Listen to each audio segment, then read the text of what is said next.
What's up, friends? My name's Aaron Ciotti. Everybody calls me Ciotti. Let's get right into it. Whoop Wednesday. We've got a bunch of stuff to do. I'm going to try to have this not be a 4-hour-long stream. In the chat, Rick Zapata, EE Doc, Eric Allen, Freelojo, Frank Nicholas in the house, Freelojo, Chris Taters, Drone Pilot, Dante J. Looks like I got everybody. What's up, friends? Okay, first and foremost,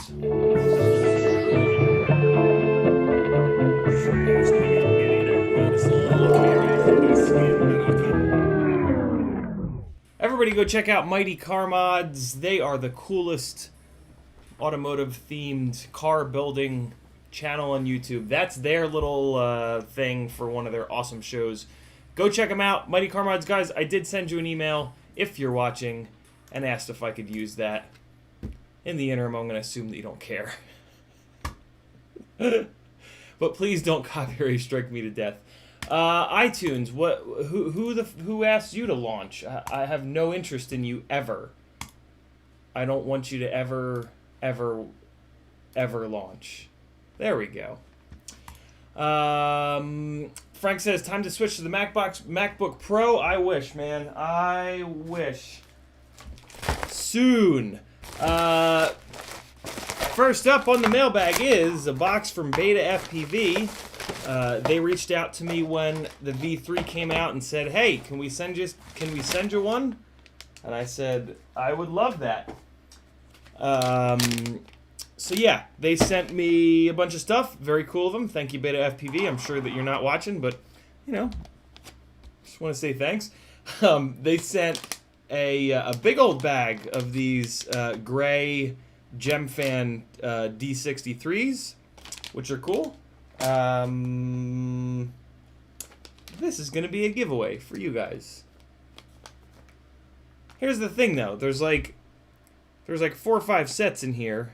There's 4 sets in here, but you never break these propellers. So I'm going to start, I think I'm just going to start throwing 4 of these in with, every package that goes out, right? Because I've yet to break... That's not true. I've broken 1 Cinewoop prop. So yeah, I guess you can eventually break them, but my god, it took a lot to break it. Looks like they also sent me a full build kit, which is awesome. I thought they were just sending the frame, but it looks like they sent over pretty much the whole build. 20 amp toothpick brushless F4 V4. Interesting that it's a toothpick board that they sent. That means it's going to have the USB.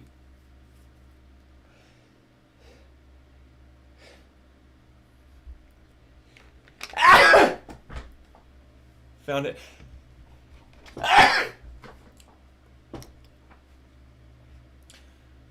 Whew. That means it's going to have the USB port facing sideways, which is a little suspect. Let's look at the frame. That would be nice. That would be nice if it would be nice if there was a way to get at the USB port that was sideways. So here's the V3 frame. Here's the 95X V3 frame. I haven't built a 95 yet. The 95 strikes me as being a little bit too big for indoor stuff. The 85 was a little too big for indoor stuff. Oh, look at that. I didn't know that. That caught me by surprise. So it's got like a center section here that comes off. That's pretty interesting. All right, so if we've got a toothpick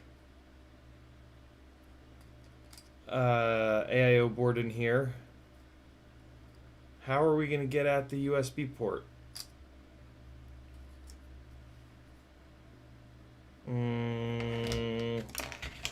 Does it sit down in here or something? Nope. Well, I guess now that they have this cover down here,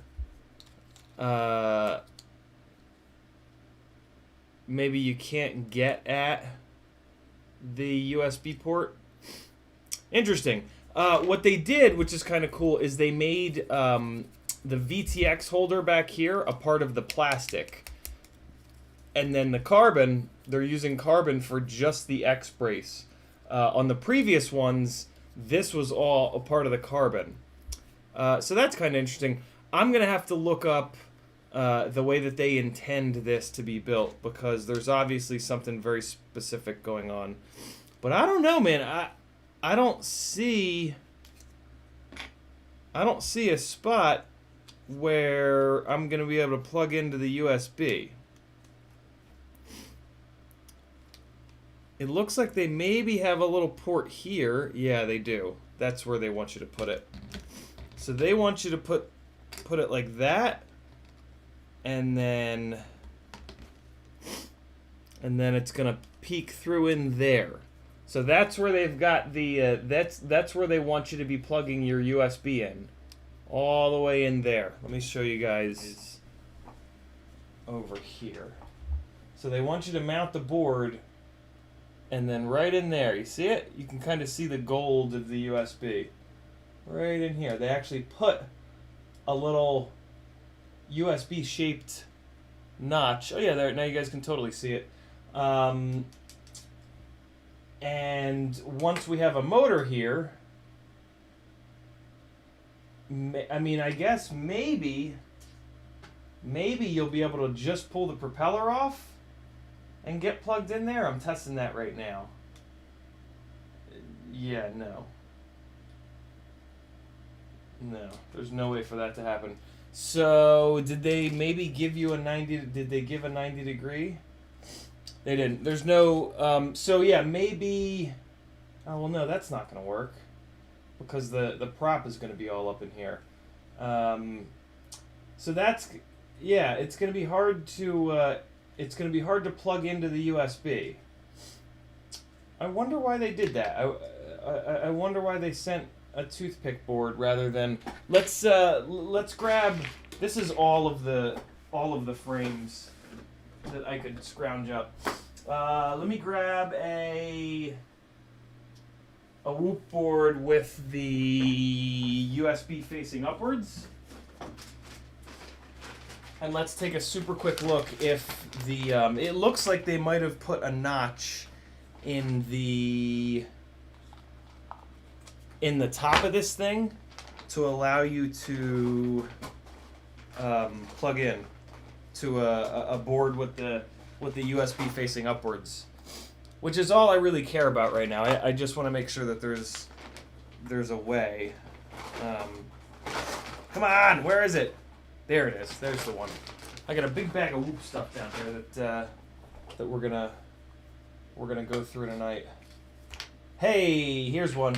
Okay, so if I mount this with the USB port backwards like that, I don't really care about the battery wires at the moment, although I need to care because they need to go somewhere. How the hell the battery wire is going to get out of there? Oh, where the battery wire is going to go? I have a feeling I'm going to be notching some of this plastic out. Neat design. I guess they're really enclosing the back to try to keep stuff out, perhaps. Oh no, look at that. They did put a little notch in there. Yeah, I mean there is a slot there, but you're not getting a USB cable down it. Interesting. What if you mount it? What if you mount it this way? Nah, that's not going to work because of the plug headers. One of my complaints about the 85 is that it was an incredibly difficult build. And the reason that I'm looking at this first is because I'm wondering if this is going to be an incredibly difficult build as well.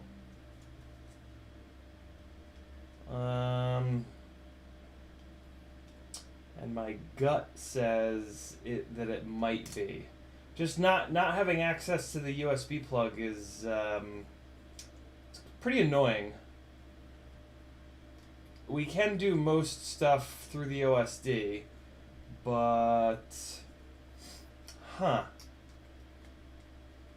would really like to see if there's a way to get down in there with a USB plug. Let's see. Yeah, no, there's just no way. But, I mean, there's no reason to not chop a bunch of this plastic out that's around here.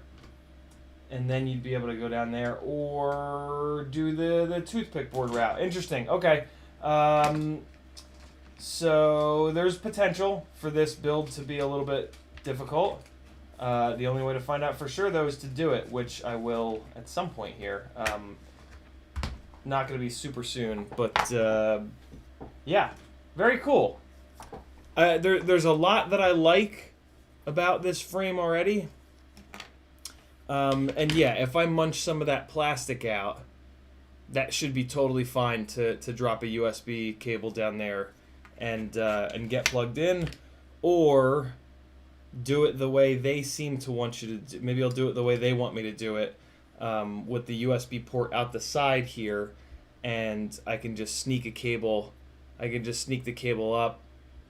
Or no, actually, I would have to take the motor off to get to the USB, so that ain't gonna happen.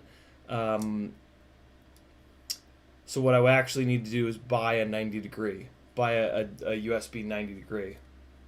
Okay, I'll figure something out. Comes with some little rubber grommet guys, and here is their little camera mount, FPV camera, or this is their hub to then mount an HD camera on, and comes with some foam and some screws. Okay, all right. Interesting. I don't know what I'm going to do. I don't know which board I'm going to do, but we'll figure that out. And then they also sent over a set of their 1106 3800s, which, as you guys can probably guess, I'm not going to be using. But let's see if they're notchy, because that's kind of all that matters. Somewhere in between. Not bad. Okay. That would explain why the 95X V2, which had these motors, was pretty decent. I was pleasantly surprised, and I'm pretty surprised by these too. These aren't. These are totally fine. Motor shaft looks really small though. The motor shaft looks like it might be 1.5 millimeters. You know what I'm gonna do? I'm gonna get my calipers out and leave them out, because I do this thing where, like, when I want to measure something, I don't feel like digging the calipers out, and then I just don't measure anything. And that's terrible. I need to be measuring stuff. We need to know measurements. I see the chat freaking out. Not freaking out, but I see you guys talking in the chat. Give me a couple minutes. Let me get this mailbag out of the way. Ah! And then we will, let me get my mailbag out of the way. And then I'll get caught up on chat. Okay. Is that the right way? Of course not. Of course not. But luckily...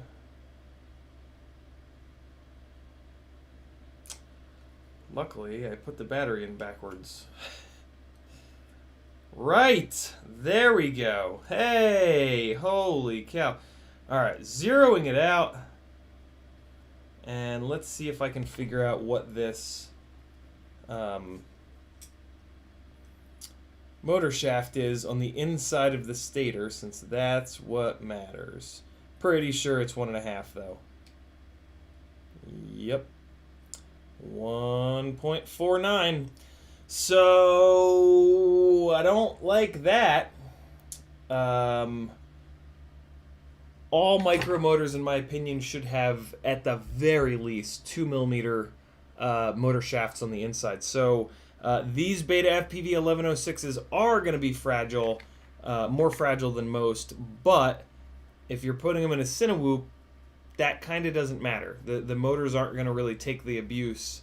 The guards, the prop guards / ducts, whatever you want to call them, are what's going to soak up the abuse. So yeah, BetaFPV 1106s, fragile, but not notchy, and I'll take it. Actually, I will take a non-notchy motor that's fragile over a notchy motor that's strong, because a notchy motor that's strong is useless. Like, the fact that it's strong is useless because it's gonna fly like a bag of donkeys. So yeah, these motors are useful.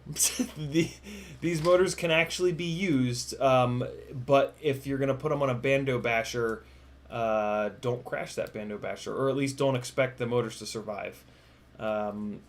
I'm not a fan of 1106s anyway, if I'm totally honest. I don't. They don't have enough stator width, in my opinion. What was the word that was going to come out of my face there? They don't have enough stator width for a 2.5-inch prop, but they have enough stator height for a 2.5-inch prop. So they're in this weird middle ground where you're not going to get a great tune on a 2.5-inch prop, which is the experience I had when I tried to tune the one at Grayson Hobby. But at the same time, it's going to make a ton of power at the top of the throttle, because a 6mm tall stator does that. 6mm is pretty tall for a stator, and almost regardless of the stator width, that much stator height will make good power at full throttle. So yeah, racers, 1106s, you know what I mean? As we always talk about. Just getting this box put back together, because it's going to be a little while before I build this thing.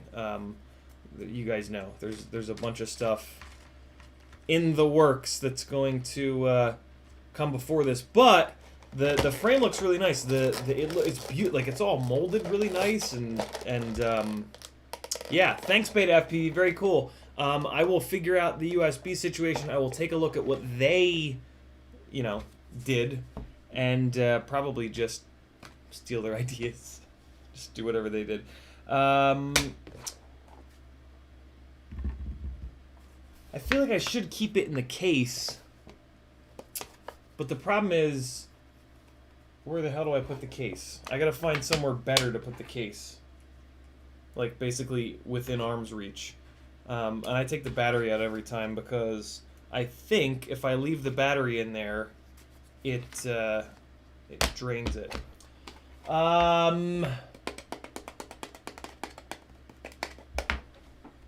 about right here?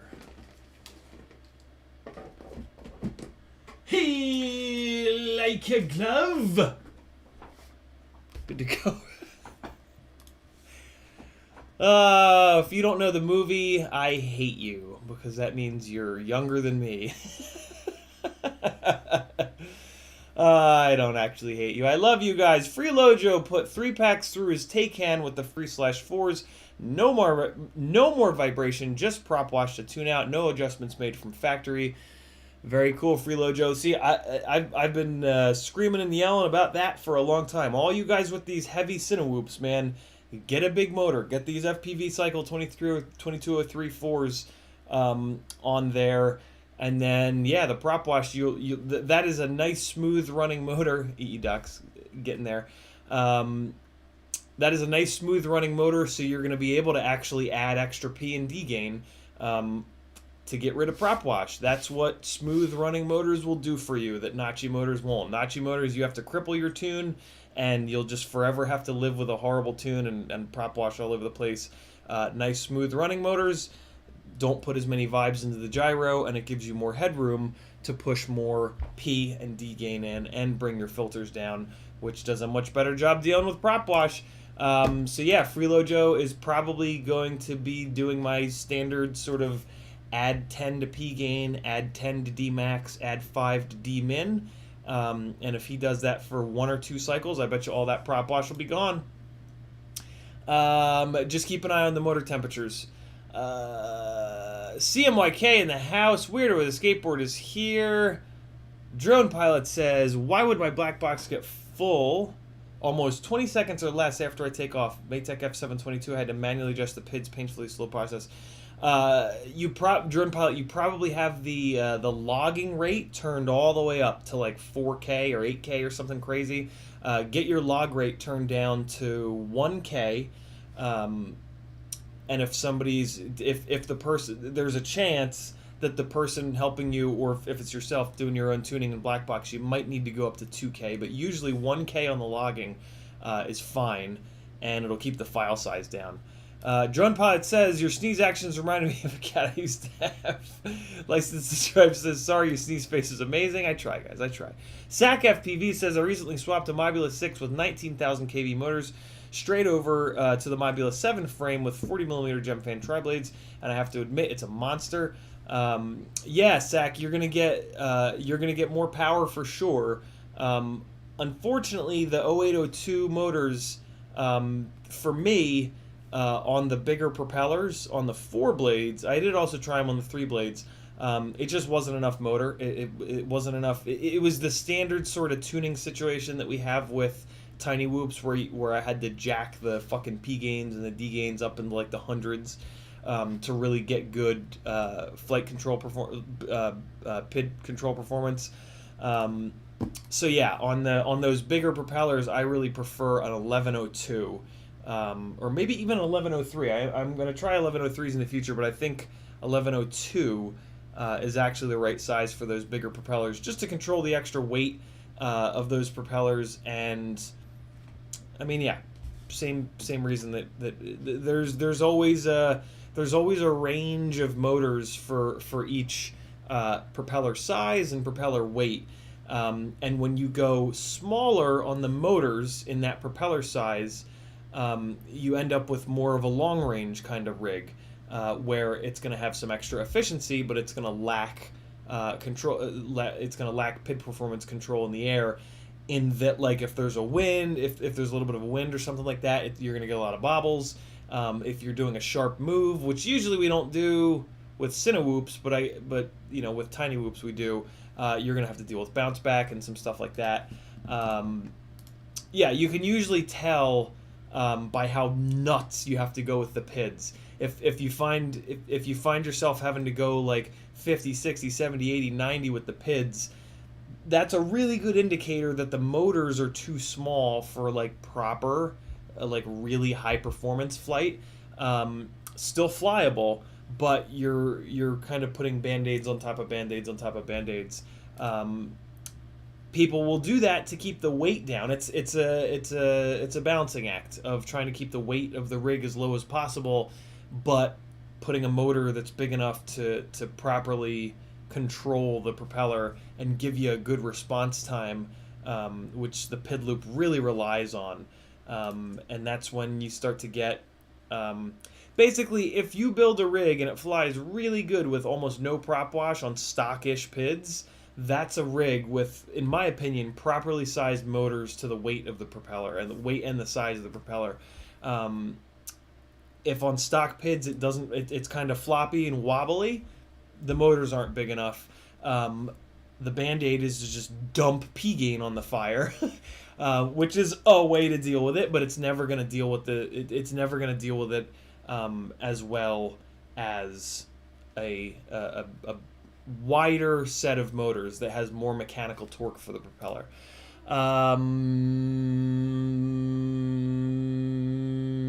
But you'll always get more efficiency and more power from going up to those bigger propellers. And what's interesting about tiny whoops is a lack of power is arguably the biggest issue with a tiny whoop. So doing what CiottiFPV did helps with that one big problem of tiny whoops.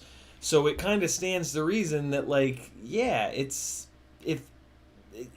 of depends on you as a pilot, right? Like if you're flying your 65 mil tiny whoop and the biggest issue for you is power and you just want more power and you're satisfied with how the PID loop is performing, yeah, it's a total option to go up to the Mobula, not Mobula, but just the 75 millimeter stuff, to get a little more power. See, it's the same thing that happens with long range rigs. It's the same thing that happened with the Flywoo Explorer, right? Tiny little 1404 motors on a big ass 4-inch prop, which leaves you with it's the way to get the most possible power out of that 1404, but the sacrifice is response time. So it ends up being sort of a more long range. So CiottiFPV sort of has a long range tiny whoop in a way. Probably not nearly as extreme as the Flywoo Explorer. That rig basically can't be flown freestyle because it's so undermotored. But that's long range. Like, you make sacrifices for everything. I've been sort of thinking about this lately, which is why I wanted to talk a little bit more about it. And yeah, there's a very, like, with each motor, there is like a range of weight of propellers that it can really handle. And on one side of that range, you have a long range rig, and then on the other side of that range, you have a freestyle rig. So yeah, it's no wrong answers, just different setups, different flight experiences. And yeah, so with each of your rigs, you just got to kind of have that mental conversation of, like, what's this going to be for? Is this going to be more of a long range rig? Is this a rig for, like, hardcore freestyle where I want the tune to be absolutely perfect? How much runtime do I want? With a really well powered tiny whoop, like my Newbie Drone 65, I only get like 1.5 to 2 minutes on those little batteries. I'm fine with that, but some people are not. And so yeah, this is one of the ways to get a little bit extra efficiency. Dante cleaned his motors and did some hover testing today. Seems fine, but couldn't test real flying because Melter flying exercises this week. Thanks for the help. You're welcome, brother. Athix says, just got done doing 3 wall fishes? In an attic, okay. I was thinking FPV. I'm like, what the fuck is a wall? Athix says, I would rather build. Frank says, the frame around the USB notch will be a challenge for micro USB cables that are not very skinny. Yeah, that's the other thing too. I sort of covet my USB cables where the head, like wires here and then the head and then the metal connector. I covet the ones where the head is nice and small. I've even sat there with a Dremel on some of them before and shaved the head of the goddamn USB cords down because for something I was trying to plug it into, it wouldn't work. That's what she said. Weirdo with the skateboard says maybe it's for those mad magnetic connectors that JB uses. That's kind of what I was thinking too, Weirdo. If you want to talk directly to me, as these guys all have whose comments I'm reading, just type CiottiFPV into the chat. No space in between. CiottiFPV. If you type that in the chat, it'll light up orange, and I'll know that you're talking to me. That's the way it works. I read as many, typically all, of the orange lit up CiottiFPVs. And that's what I'm doing right now. Frank says, need something like this for micro USB. Couldn't find the link for bench use. Let me see if I can figure out how to copy and paste that link properly, since YouTube makes it very difficult. Looks like I did it wrong. Let's try to do it the other way. Hey, it worked that time. Yeah, that's kind of what I was thinking, but with USB 2. So yeah, I'll need to find one of those. Not the end of the world. Drone Pilot says, I agree. Anything larger than 75 is too big for indoors in your house. I mean, during God damn it, YouTube. I mean, during lockdown, I flew 7-inch quad in the house from 6S to 3S and rates to 120 degrees a second. Haven't we all, Drone Pilots? For builds that I cannot access the USB, I install a Flywoo Bluetooth serial adapter, reverse charm, even on soft serial ports. Very cool. That's a really good idea, Drone Pilot. I actually have one of those somewhere, and I saved it thinking there's going to be a point where this thing comes in really handy, and this might be it. Freelojo says, after third pack with no brakes, they finally felt slightly warm to the touch. Is that on the current tune that's there? So if that's on the regular tune that's there, you can probably you probably only be able to run that cycle of adding P and D gain once before they start to get warm. It sort of depends though. Sometimes motors will get warm, and then you push the tune and they'll just stay warm, and then you push the tune even more and they'll just stay warm, and then you push it like one more time maybe, and then they'll start to get hot. So warm, I'm always fine with warm. I'm always a little skeptical when the motors start to get a little bit warm, but as long as you keep on you're going to be totally fine. And here's something else that I know I have talked about, but I don't talk about it too often. So I tell you guys a lot about adding P gain and D gain. What I don't talk a lot about is filtering, reducing filtering.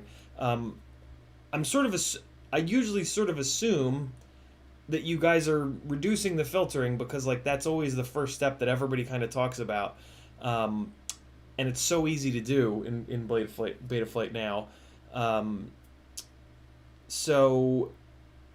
But if you haven't reduced the filtering, that is going to be the first step, and there is a little bit of a balance. Like once you, the quick and dirty way is to do the filtering reduction that we've known about since like 4.1, right? Go down into the dynamic filters, move it, turn on the RPM filters, of course. Dynamic filter, you go from 8 to 0, you go from 120 to 250. Right, like we've gone over this a million times. It's all over the Patreon page. It's all over everybody's tuning videos. And then you move the sliders up. Well, for you guys, it'd be like this. You move the sliders up from like 1.0 to 1.2, 1.2 to 1.4. There's a point where there's a balance between pushing the PIDs up and reducing the filtering. And I think we rely a little bit too much on doing the changes to the dynamic filter is down in the bottom left, right, of the filter tuning screen. That's going to give us like the majority of the decrease in filtering delay, and that does help with prop wash for sure. It kind of helps with everything. But then once we start pushing those sliders up, we get into a point of sort of like diminishing returns. So what I've actually been doing lately is I only push those filters up to 1.2. I don't keep pushing them after 1.2. I do the dynamic filter corrections, and then I push those filters both up to 1.2. Lately, I've been turning the gyro filter off, which is kind of hairy. The safe thing to do is just to push the filter sliders up to 1.2, and hopefully at that point your motors are still nice and cool or just a little bit warm, because now, in my opinion, you should get over into the PIDs and start pushing those. Start pushing the P and the D gain, because pushing P and D gain up from stock, and the other tricks, right? Push D min a little bit, advance and gain up to 50. Starting to push the PIDs is going to do a better job, in my experience, of crushing prop wash, mainly from the extra D gain that you're going to add, the extra 10 points of D max and extra 5 points of D min. Adding P, D max, and D min, in my experience, even just a little bit of it, even just 10, 10, and 5, is going to really help out crushing prop wash a lot more than taking your filtering from 1.2 up to 1.5. So always keep that in mind. I feel like I haven't talked about that balance of filtering versus PIDs all that much. Because, yeah, it is a balance. And there could be, and I've had rigs where I've actually pulled the filtering down to like 1.0, so that I can push the PIDs up a little bit more. Basically, like, if I have a rig where when I push the sliders up to 1.2, for you guys it would be like this, push the sliders up to 1.2, if the motors start to get hot, I'll pull that right back down to 1.0, and then push the PIDs until the motors get hot. Push the P gain and the D gain. And yeah, there'll be like maybe 1 or 2 milliseconds of additional latency in the filtering, but there'll be more P gain and D gain that are actively clamping down on the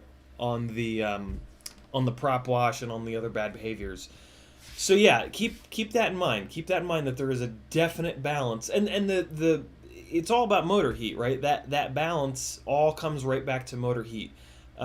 So yeah, I mean, as long as you can pick the rig off and zip it back and forth a couple times and then land it and touch the motors and they're not boiling hot, you're good to go. You can keep pushing either or, but just keep that in mind, right? Don't just go into tuning with this like, okay, Aaron said step 1 is this, then he said step 2 is this, then step 3 is this. Like, there is a little bit more nuance to tuning, and it's mainly in that balance between filtering, reducing filtering delay, and pushing the more power and authority into the actual error correction, which is the PID loop. And again, think of the PID loop as error correction from now on. Just using error correction instead of PID loop in your brain is going to really help you wrap your head around what the hell's going on, and make it a lot easier for you to figure out tuning. Because that's my goal. My goal is to get you guys all to the point where you're comfortable with tuning, so that nobody asks me for my tune, right? Like, whenever anybody asks me for this tune, I kind of have this same conversation right now with them of like, my tune isn't going to do you any good. Let me help you learn how to tune so that you never have to feel like you need to ask for somebody else's tune. You can just do it yourself, because it's really not hard. P is for power. How much power you're giving the error correction. If you give the error correction a little bit of power, it's only going to be able to correct little errors. If you give it a bunch of power, it's going to be able to correct little errors and big errors. D gain is for damping, just like the shocks on your car. They're going to damp any oscillations that are going on. So if you do a sharp move and it bounces back, that's an oscillation. That's a big ass oscillation, right? More D gain can help with that. I-term relax is really the thing to take care of that. Betaflight has given us a bunch of very specific things to target bad behaviors, which is huge. Yeah, so don't be afraid of PID tuning. Don't. If you make little changes and keep your eye on the motor heat, nothing bad's going to happen, probably. You need to learn. You need to learn to PID tune, guys. Sorry. I mean, if you want to keep going in this hobby, at some point you need to learn it. It's just the way it is. CiottiFPV says, which 1102s could I go with? I know BetaFPV has 18,000 kV, but I don't know anybody else with 1102s. A high enough kV, and on that frame swap, I also put BetaFlight 426, which helped a lot.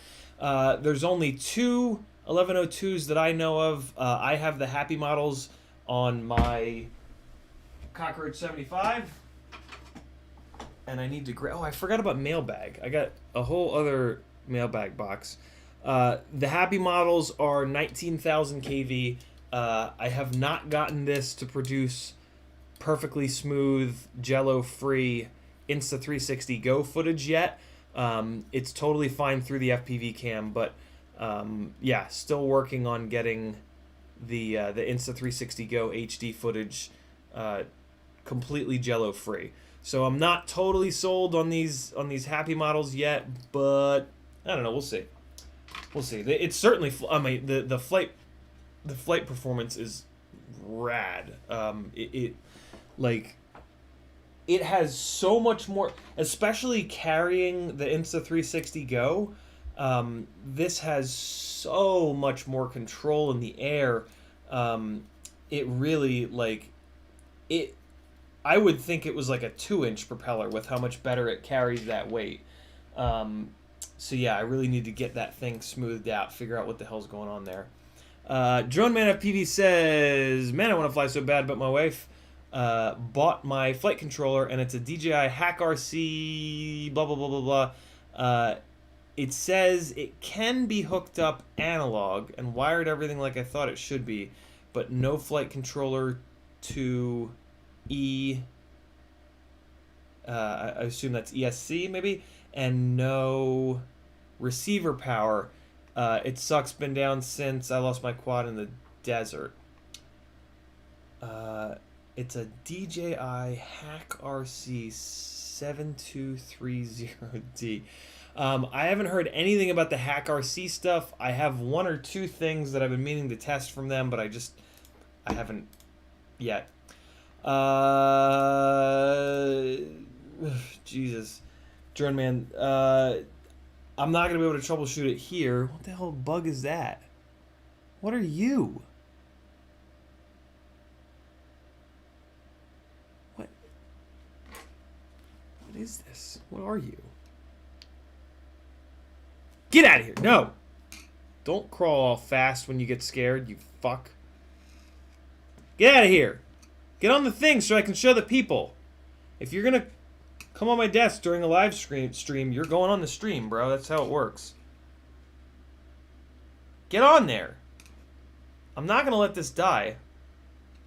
Well, I might let you die, though. Alright, this isn't as fun for you guys as it is for me. I'm going to just... Woo! Goodbye! Out of here, bug. No bugs, man. Bugs are bad. Drone Man messaged me, and I'll see what we can figure out. I can't. I need to ask you a million questions to get a proper troubleshoot going. Frank says, found the micro USB version of the 90 degree at RDQ. Need to go copy a link address this time. And yeah, there it is.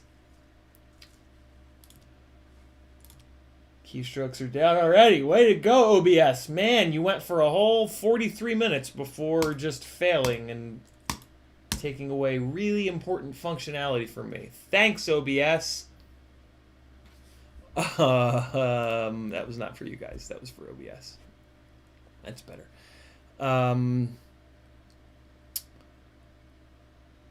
Thank you, Frank. SacFPV says, and I think I'm going to pop my page. Pop my Patreon cherry with you. Happy for you and your channel to be my first Patreon purchase. I appreciate that, Sack. It's very cool. Spend some time on Patreon. There's some really, really cool people on there. And most people on Patreon have like a $2 or a $3 or sometimes even a $1 per month thing. And it's great. And it means a lot to them. And you're going to get all kinds of really cool emails from them with like insights of what they're working on, and it's just super cool. Patreon is a really awesome website. I really think you guys should do some searching on Patreon, because you're going to find some really cool people. I've found some really, although a lot of times like just people who I support, channels that I watch on YouTube, I'll just specifically search for them on Patreon, but sometimes it's cool to just, you know what you can do? You can look at like who you can look at who a patron supports, or you know what I mean? You guys can see who I'm a Patreon of. So, and then that'll get you, you know what I mean? And then you click on one of those people, and then you can look at theirs, and you can do the thing, man. Having an issue here. Scrolling back up because YouTube did the thing. All right, now I'm better. Drone Pilot says, I've totally locked in 1 7-inch for now. Flew so close to the waves at the beach that my front props got salt on them and everything else had salt sprayed on them. Down alcohol cleaned, and the motors were cool. Nice, Drone Pilot. B-Man says, speaking of filtering, I used to run sliders at 2 on previous rigs. Just built my first glide, and when I go past 1.7, I start to get sputtering when I throttle up. What the fuck? Yeah, it's hard to get the... It's one of the reasons why... there are very little gains moving them all the way up to 2. Supposedly beyond 1.5, there's very little gains. And yeah, I actually prefer them down even lower than 1.5, just to give myself more headroom to just pour more D-gain onto the tune. And that's one of the ways that I just never, ever, ever have prop wash. Although what's interesting is I never have prop wash when I'm flying. I sent that rig to Joshua. He put heavier props on it, and it started to prop wash because of the heavier props, but also because he flies differently than me. Which I thought that was... that like, just makes my point that, like, you guys need to learn how to tune. Because... my tune isn't going to do you any good. My tune didn't do Joshua Bardwell any good. He needed that tune to be perfect, needed to be tweaked. Even though when I fly it, and you guys look at, you guys can look at any of my footage, I don't see any prop wash. So it's, and I don't run stabilization on anything. So, yeah, I thought that was super cool that there were a couple moments that he had prop wash, just like coming down. He must just apply the throttle differently. It was on the back of power loops, so he must apply the throttle differently than I do in the power loop, and that's bringing out prop wash. Super, super interesting. Yeah. Somebody put a comment like, "Ooh, look at the prop wash," and I was like, "Yeah, it's great, right?" And they didn't understand, and I tried to explain it and failed.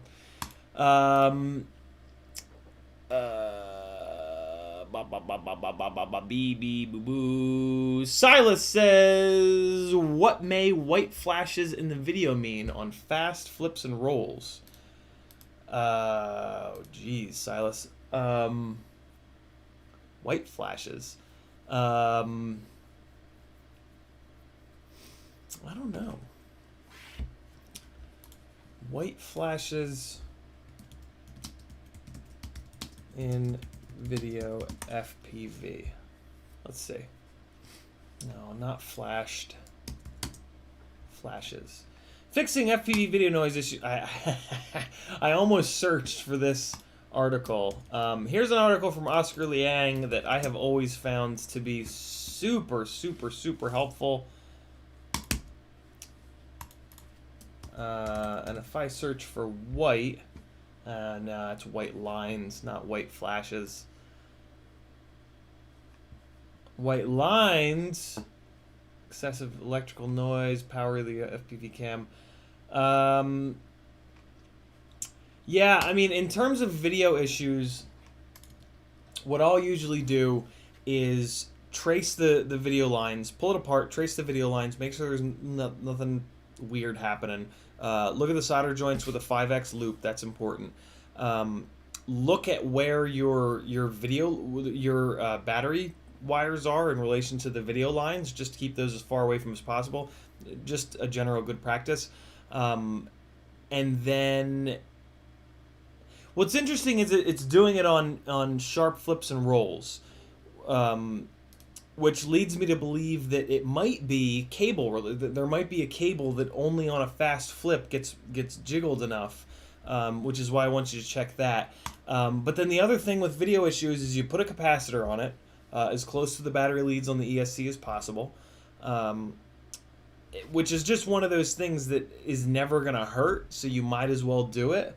You know, just like throw it at the wall, see if it helps. If not, you didn't hurt anything, and it doesn't weigh much. And then the other thing is putting the ground, the camera ground, on the exact same pad as the VTX ground. So there's a bunch of things to do, and there's a link in the chat to that Oscar Liang video. Between all those things, I have a feeling you're gonna find it. Video problems are a bitch to chase down. You just got to go at it like step by step by step by step, and you just got to try each one of the things. It's really hard to just be like, oh, it's doing this. This is what it is. I'm gonna do this one thing and fix it. For me, I usually have to do 5 things, and one of them fixes it. But hey, it gets fixed. So Diaz Nux in the house. Tiago says when the motors, usually I try to put some oil in the battery.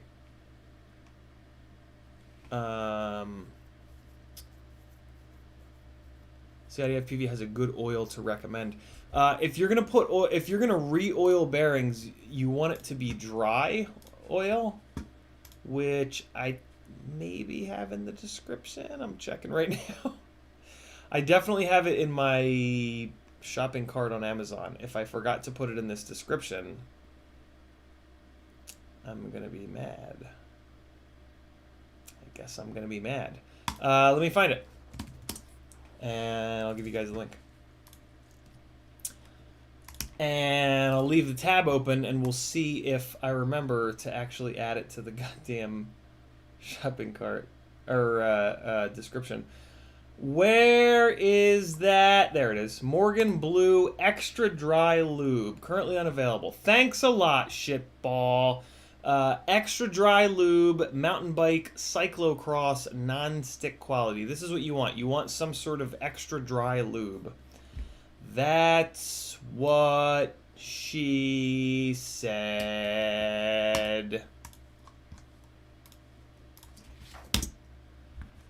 Extra dry lube. What else do we have? Finish line, bicycle chain lube. This would probably work. This is basically what that other stuff is, mountain bike lube.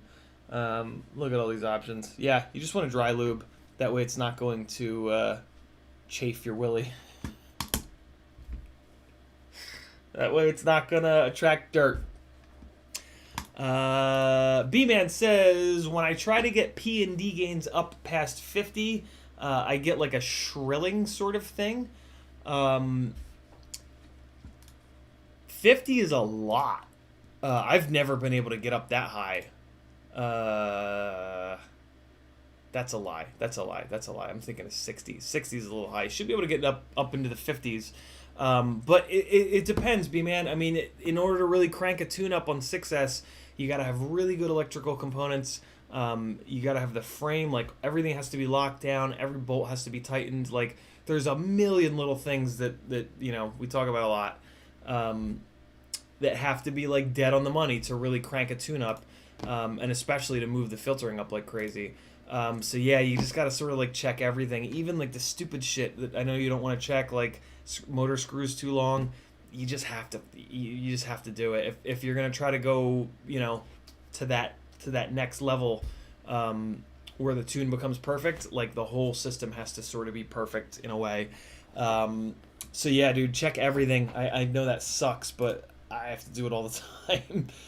Take the props off, spin the motors up, like the whole deal. You gotta see if you can find where any vibrations could be coming from. Check your the soft mounting on your flight controller, the whole deal. Drone Pilot says, filtering PIDs took me ages on this underpowered 7-inch. Had to increase idle, had to fly about 10 batteries, but also reduce prop pitch. So much to consider, hence why I wanted Black Box to see it all. Mork says, what is gyro RPM notch Q for? The way that Q was originally explained to me, that for some reason just stuck in my head, is trust. Q is sort of like a measure of trust. The higher a number you put in there, the more you're sort of telling the filtering to trust that the gyro signal is not bad in a way. So yeah, if you raise the Q number, it's going to decrease the filtering latency, and it's going to decrease the amount of filtering. And yeah, so there you go. Remington says, not true, been flying 4 years, and as of this month, I don't know jack shit about tuning. I've tried. I can't get a good tune, though. I just mess around until it's not awful, and I fly around the rest. In response to, gotta learn to pit tune eventually. To be fair, I really wish my quads were better tuned. So Maurer just talked himself in a circle. He said, not true. You don't have to know tuning. But I wish I knew how to I wish I knew tuning. Fair enough. If you want your stuff to fly good, you're going to have to learn to tune. There we go. There's the true statement. Just do what I'm telling you. Just do what I'm telling you guys. It's and just keep an eye on motor heat, and you're not going to blow anything up. You're going to be good to go. Add 10 to P gain, add 10 to D max, 10 to D min. Check the motor temperatures. Move your advance and your gain up to 50, and that's pretty much it. You guys should already have your filters tuned a little bit. That is the absolute least you can do, in my opinion. It's an absolute requirement in beta flight. And then yeah, don't be afraid of the PIDs. Just 10, 10, and 5, and just keep an eye on the motor temperatures, and you'll be good to go. Most of you will be good to go. 99% of rigs, that approach works beautiful. Richard says, any insight on why it's better to run a 30x30 ESC rather than a 20x20 on a 5-inch freestyle quad? Just a bigger heat sink, Richard. It's just there's more space to put components, so you can move the components a little bit away from each other, and just ESCs get hot, and a 30x30 heat sink is going to be way more effective than a 20x20 heat sink. That's pretty much it. June Loco says, can you quickly explain PIDs for us noobs? That comment was at 7:01. I did a couple minutes ago, but I'll just really quickly. P is for power, how much power you're giving the error correction. Don't think about it as a PID loop anymore. Think about it as error correction, because that's what it's really doing. It's correcting error. Error can be in the form of wind hitting the rig, right? So if you decrease your P for power and you give the error correction less power, if the wind hits it, it's not going to be able to fight the wind as easily, and it's going to bobble and shit. Increasing P gain adds power to that system, and it literally gives it more power, so when the wind hits it, it has more power available to it to fight that off and not get all bobbly and just mash its way through. If you raise the P gains too much, it will have so much power that it'll, when the wind hits it in this example, it'll correct, but it'll overcorrect, and then it'll overcorrect again, and it'll go brrr, and you can get this flyaway, you can get all kinds of bad stuff. D gain is for think of D as damping, which is what your shocks do. If you've ever had or seen a car on blown shocks, it just bounces down the highway because there's no shock to dampen it, and it's just bouncing on the springs. The springs are like P gain, same kind of thing. It overcorrects, it overcorrects, it overcorrects, it overcorrects, it overcorrects. A shock has a valve in it, and when it moves, the valve opens or closes, and it slows that rotation down so that when it bounces, the valve opens up or closes, and it stops it from that never-ending bounce. And that's exactly what D gain does. When P gain wants to overshoot, the D gain says nope, and it just stops it right away. So and then I gain is much more confusing, but luckily the stock I gain values are pretty much perfect, so you really don't need to touch I gain.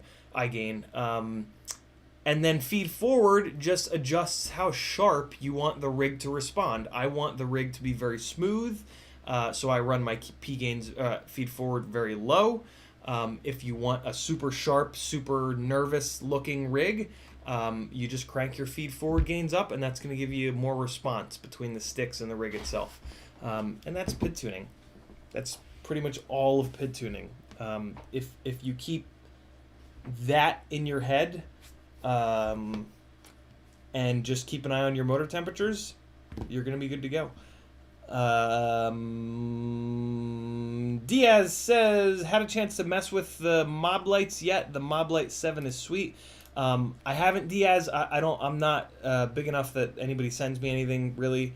And I just can't afford to buy all the binding flies. I mean, yeah, my main focus is just a roof over my head at this point.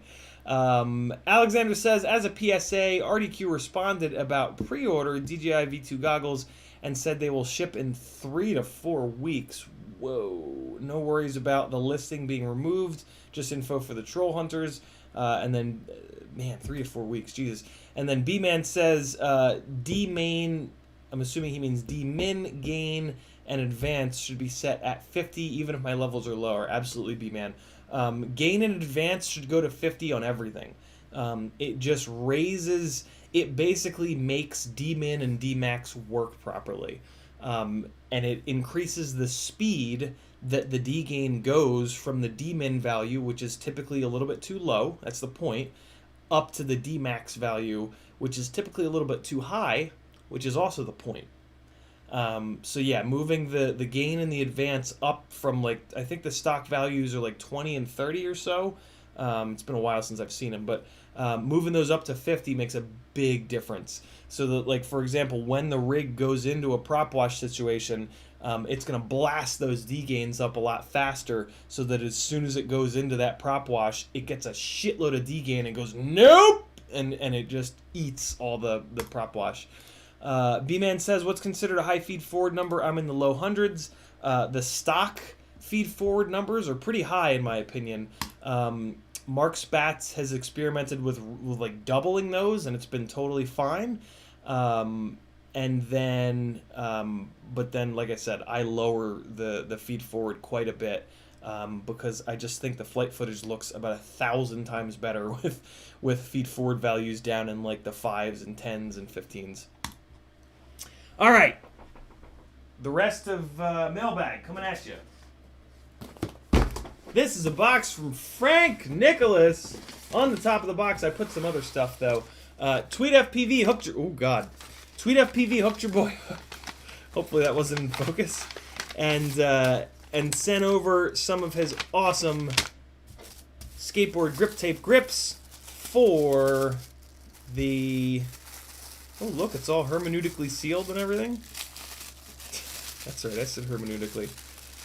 There's the super secret Ciotti purple. And this is going to go on. This is for the silly little BetaFPV Lite 2. And I'm always curious how these things fit. Oh, look at that. Okay. So that one goes there. Look how good that's gonna look. That's gonna look cool against black. My my QX7 is white, and the purple looks cool against the white, but this is gonna look super cool against the black. Okay, so there's those pieces. Those are like the main front pieces, and then there's this piece, which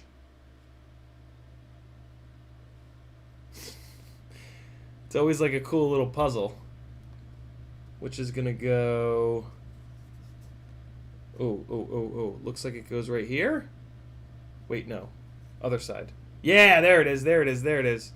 And then this one goes here. Yeah, okay. So there's that one.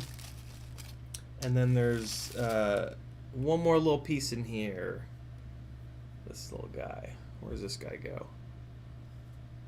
Probably up here somewhere. Oh, wait, no. I bet you it's on this side. Yeah. There it is. Look at that! Very cool. And then that guy that goes on the top there, where your little index fingers sit. Very, very, very cool. Thanks, Dan. Very cool of you.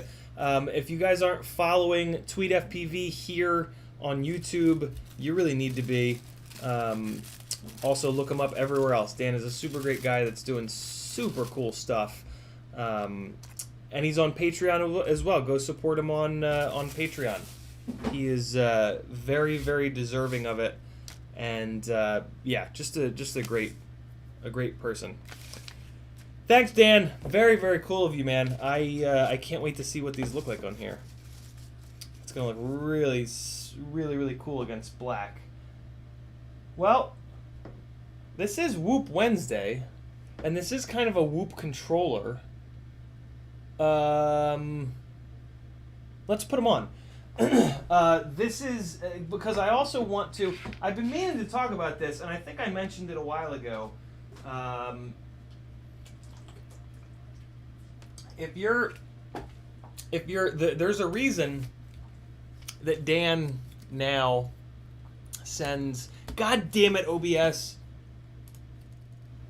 There we go.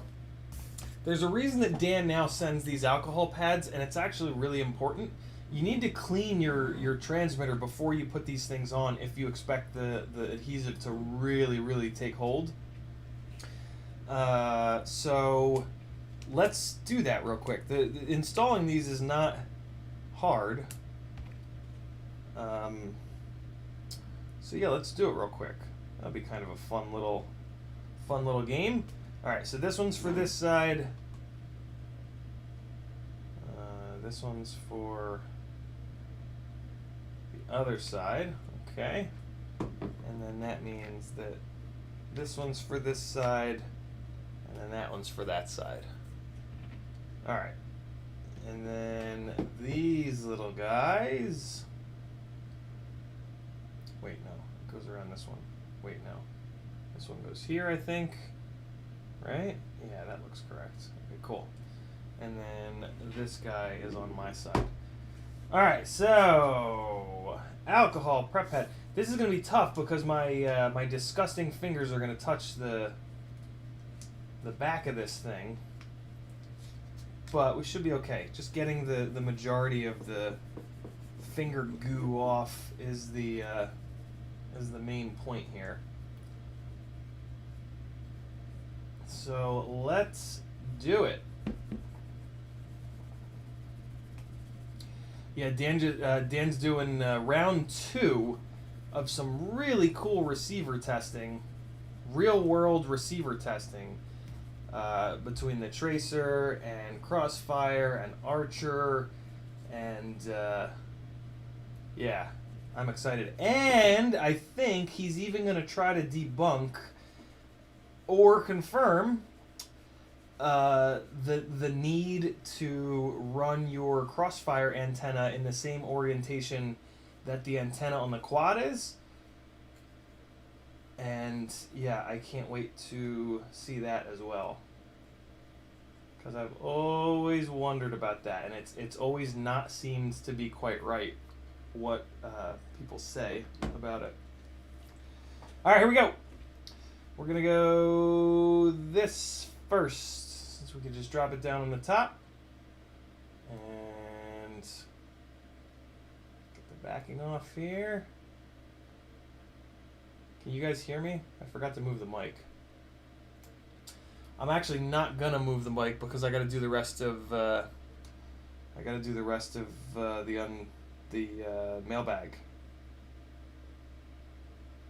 All right. And so I'm just trying to get a feel for. Nah, I got it a little bit too low. And yeah, it's always interesting to get these things lined up perfectly. Always look like I'm trying to just do it around this round part. If I can get the gap the same all the way around, and if I can also get that to line up with this, I know that it'll be straight. And I think that's just about perfect. So happy with that. Give it some pressure. And the pressure is what's going to activate the adhesive and get it sticking. Which is something that I didn't necessarily... I guess I just never realized that the pressure did anything. I always just thought that like sticky stuff was just sticky, and then it just, you know, pushing on it just pushed it into the sticky thing. But apparently there's something that happens with the pressure. Look how good that fits. Oh my goodness. Alright, and I gotta try to not grab this thing in the places where these stickers are going to go because I don't want to get my greasy Dago hands all over it. Eliminating the all the good that I did with that alcohol pad. All right. I'm tempted to put a little bit of heat in these too. Heat is always something that helps with adhesion, especially like on the edges, like especially the edges where it's kind of wanting to pull away. So let me do that real quick. This bottom edge, I just want to get a little bit of heat in here. And if I put my hand behind this, I'll get an idea of how much heat I'm putting in here. Because I don't want to get it too hot. And I can feel down here on my hand that there is some heat coming in. So, oh yeah, and now when I push it down, yeah. So that's a little tip. I mean, that's just an adhesive tip for you guys. If you have something that's being a little stubborn and it doesn't want to stick, put a little bit of heat into it. I'm going to do the same thing here, just because this is such a compound curve, and the curve is sort of pulling the curve of the radio in this spot is making the adhesive's job a lot harder. This is probably not the CiottiFPV approved way to do it. So do this at your own risk, but, oh yeah, oh that got nice and hot. But yeah, it's something that I do a lot with adhesive, is just try to get a little bit of heat into it, and it really works well. There's that one. Let's just do one side so that it doesn't take forever, since I can't do anything quickly. Everything has to be perfect or not at all.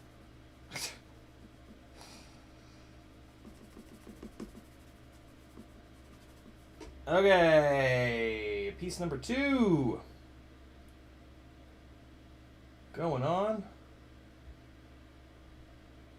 Get this backing going here. And the other thing to do is just sort of heat it up now.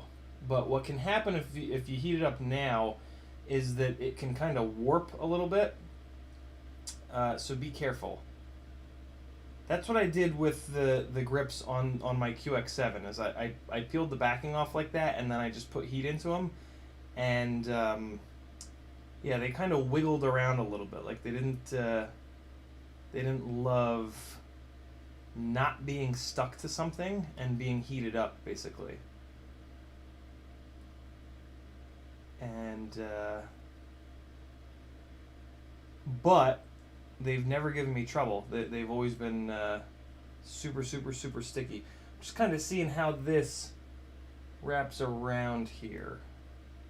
Alright, so that looks really good there. I'm going to push that in. Looks like that gap is at the right sort of distance there. Alright, let's give it some Stankonia. Alright. Wow, this fits so good. I wonder how much time Dan spends cutting and then recutting and then recutting and then recutting. Okay, so this is a super hard spot up here, so I'm definitely gonna get this hot because this really it really falls away from the adhesive, and I almost need to stretch the adhesive here to get it to really sit flat on there. So yeah, I'm gonna put some a good amount of heat into this actually, and that was a little bit too much, so much so that it actually kind of like stuck itself down. Yeah, I put way too much heat on there. So there's the problem, and I even went so far. So if I put so much heat into it that it turned black a little bit. So yeah, be careful. That I don't know if you guys can see that, but there's a big, yeah, you can see that big ugly spot. That's from the torch. Careful, careful, but it made it nice and malleable, and it actually stuck itself down, which is kind of interesting. I want to get this little bit here, just this little bottom bit.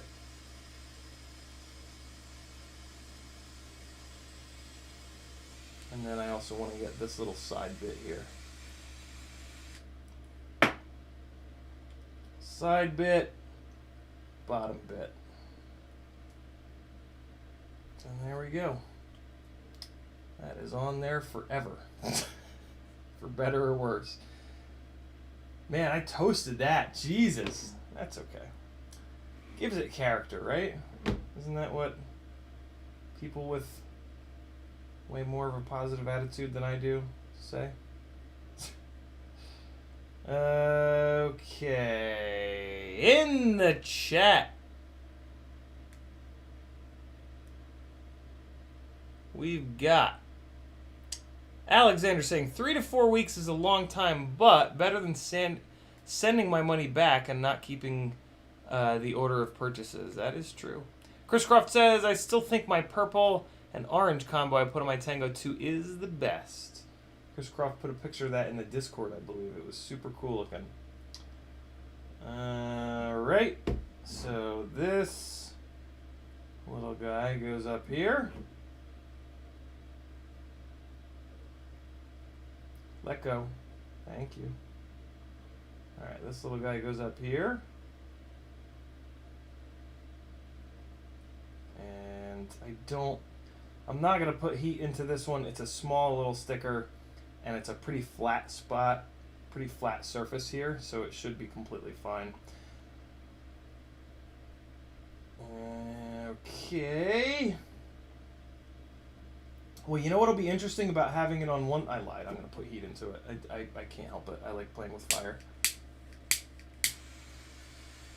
As long as I keep the torch far away, it very gently heats it. When I did that, when I burned that spot, I was holding the torch way too close.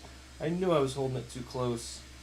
I just chose to be a dum-dum.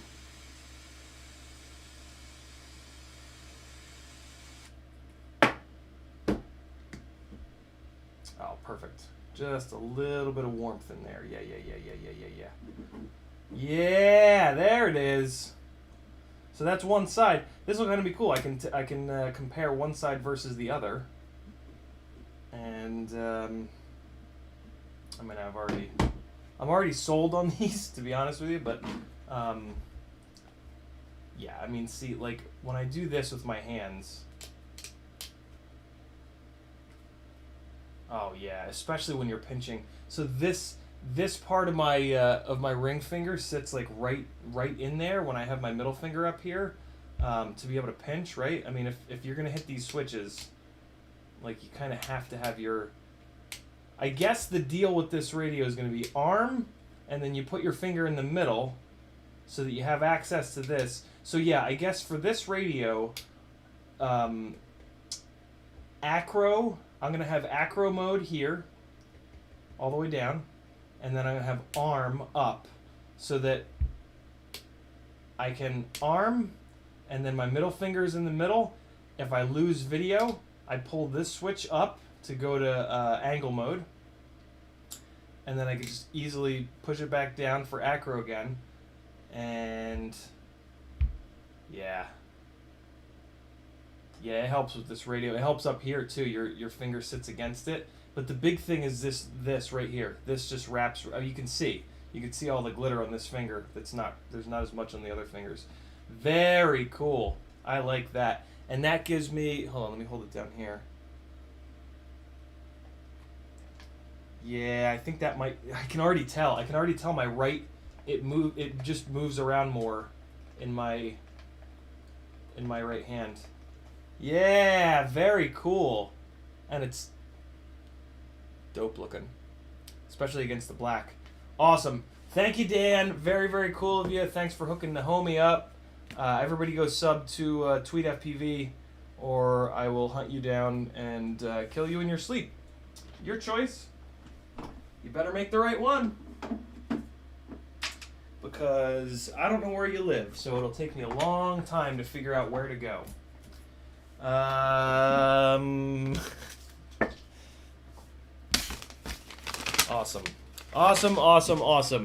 Dan is the best. Next up, we've got, finally, My package from FPV earbuds. I gave them the wrong address. I accidentally gave him my Charleston address, and he shipped this to my old apartment. And then it thankfully it got shipped back to him. And then he reshipped it to me, which was super cool of him. And he sent me a ton of his stickers. So I'm gonna be throwing these FPV earbud stickers in with all the orders. Oh, look at that! And a discount code. All right. Yeah, very cool. FPV earbud stickers.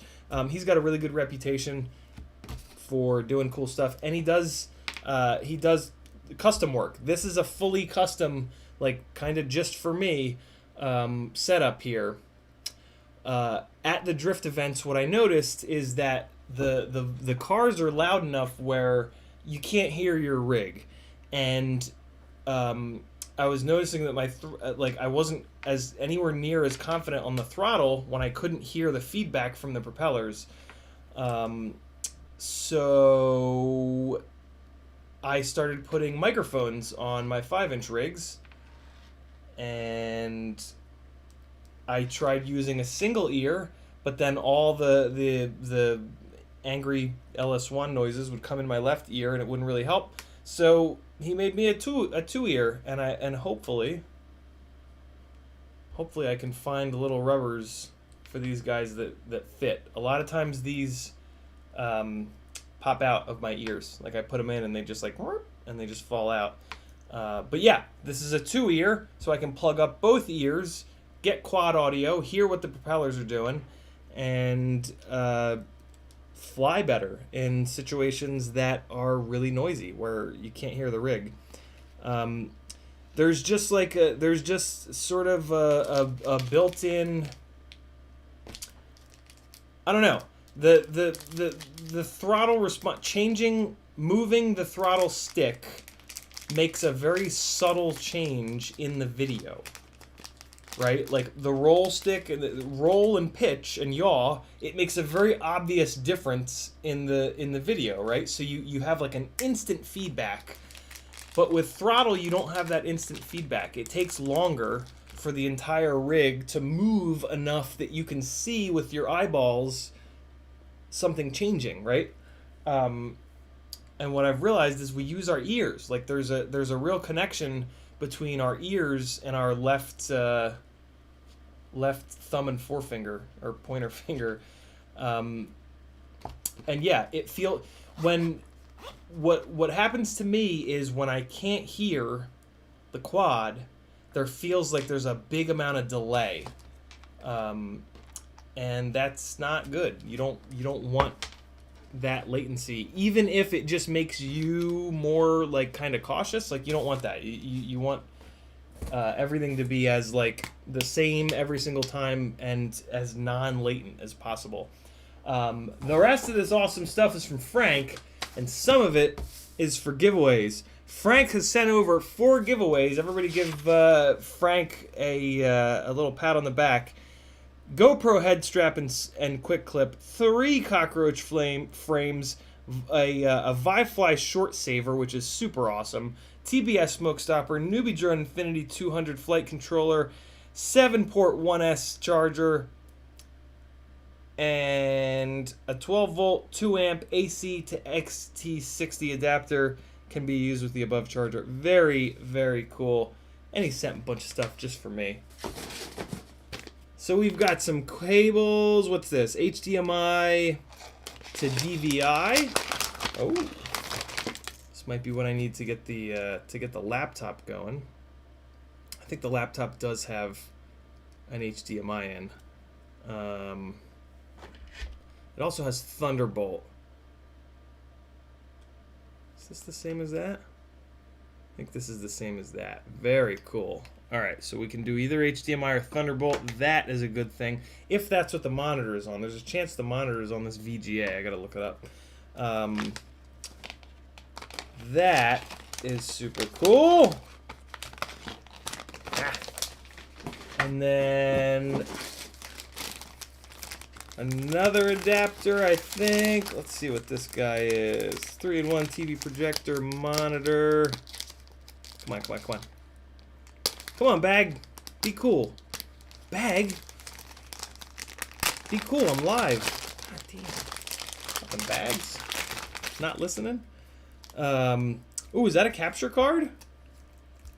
Is this what a capture card looks like? So it's got Thunderbolt.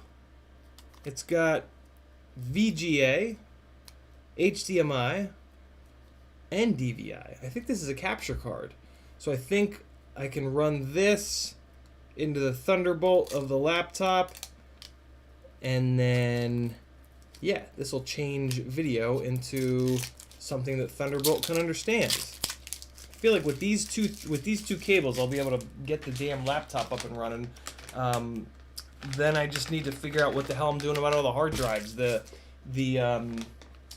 tower has 4 hard drives, 4 big giant hard drives in it with every single piece of video that I've recorded in the last like 15 plus years, which is a lot. And I haven't totally figured out what I'm going to do about hard drive storage yet. But damn, Frank, awesome, man. This one step closer to being on a semi-current piece of software. Here's some of the cool stuff for you, lovely people. Bunch of cockroaches. Oh, and I have a bunch of motors. These are the brushed cockroach frames. I have a little bag I put over here because I thought it would be kind of fun, and I forgot to snag them on Black Friday. But Newbie Drone on Black Friday was blowing out their brushless AIOs and cameras, and I completely missed. I have like 4 or 5 sets of brushed Tiny Whoop motors in here. So yeah, I'm gonna put these frames with them, and then I'll be able to build like little fun brushed bind and flies for giveaways. That will be awesome. So like for example, I've got a set of Newbie Drone blacks. I've got a set of the silvers. Here's a set from Brad of the Tiny Whoop special sauce, the reds. And then I think there's another set of the Newbie Drone blacks in here. I thought there was one more set of motors. There's another set of motors floating around here somewhere. Super cool. Super, super, super cool. So yeah, I can start breaking these into little packages for you guys. Little frame, motors, throw a battery or 2 in here. Who doesn't need an extra little brushed Tiny Whoop in their life? Come on. If you haven't flown a brushed Tiny Whoop in a while, you should. If nothing else, it'll make you appreciate everything else that you fly. No, it's they fly surprisingly good, and they're just fun. They're just like, they're not serious. They're just like, whee, I'm flying brushed in 2021. I don't care. Just having fun. Which, I don't know. Sometimes I need like forced reminders that of how fun this hobby is. Wait, are those the? Those are the black ones. So let's get 2 sets of the black ones in there, and then we'll put the silver ones in here, and then with this white guy, we'll put this with the reds, so that you can really see the redness. Look at that.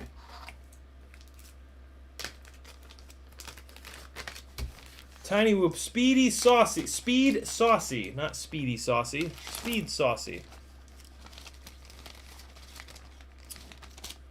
Oh man, that's cool. I mean, it's worth it for just the sticker. Come on. All right.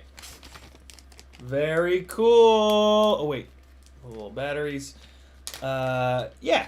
So it's looking like there's gonna be 3, maybe 4. Tiny Whoop, fully built brushed Tiny Whoops. coming at you guys in the giveaways. Ah! What? There it is. Batteries, random battery, more random battery, terrible prop removal tool, weird BT 2.0 thing, random. And there we have it. Okay, cool. Yeah, I just gotta find some AIOs, brushed AIOs. This is fine. What else we got? Oh, there it is. Head strap and quick clip. If you didn't know, this can be used as a titty strap. All you got to do is take the top part off and then loosen up the around your head part. And if you're a skinny bastard like me, it'll actually fit right around here, and you can have a stick cam. So this will be actually a really cool giveaway item because people typically struggle with stick cams. Vivefly Short Saver number 2. This is the number 2 here. Denotes that it's got a power button on it now, which is super cool. Frank actually told me that he accidentally ordered 2 of these, and sent me one. Ooh, there's 2 buttons. There's an on and off button. Oh, and there's a 1 amp, 2 amp button. Oh yeah, okay, so it's not a switch anymore. If you have any other smoke stopper than this one, get rid of it. This is the one that you want. It's not that expensive.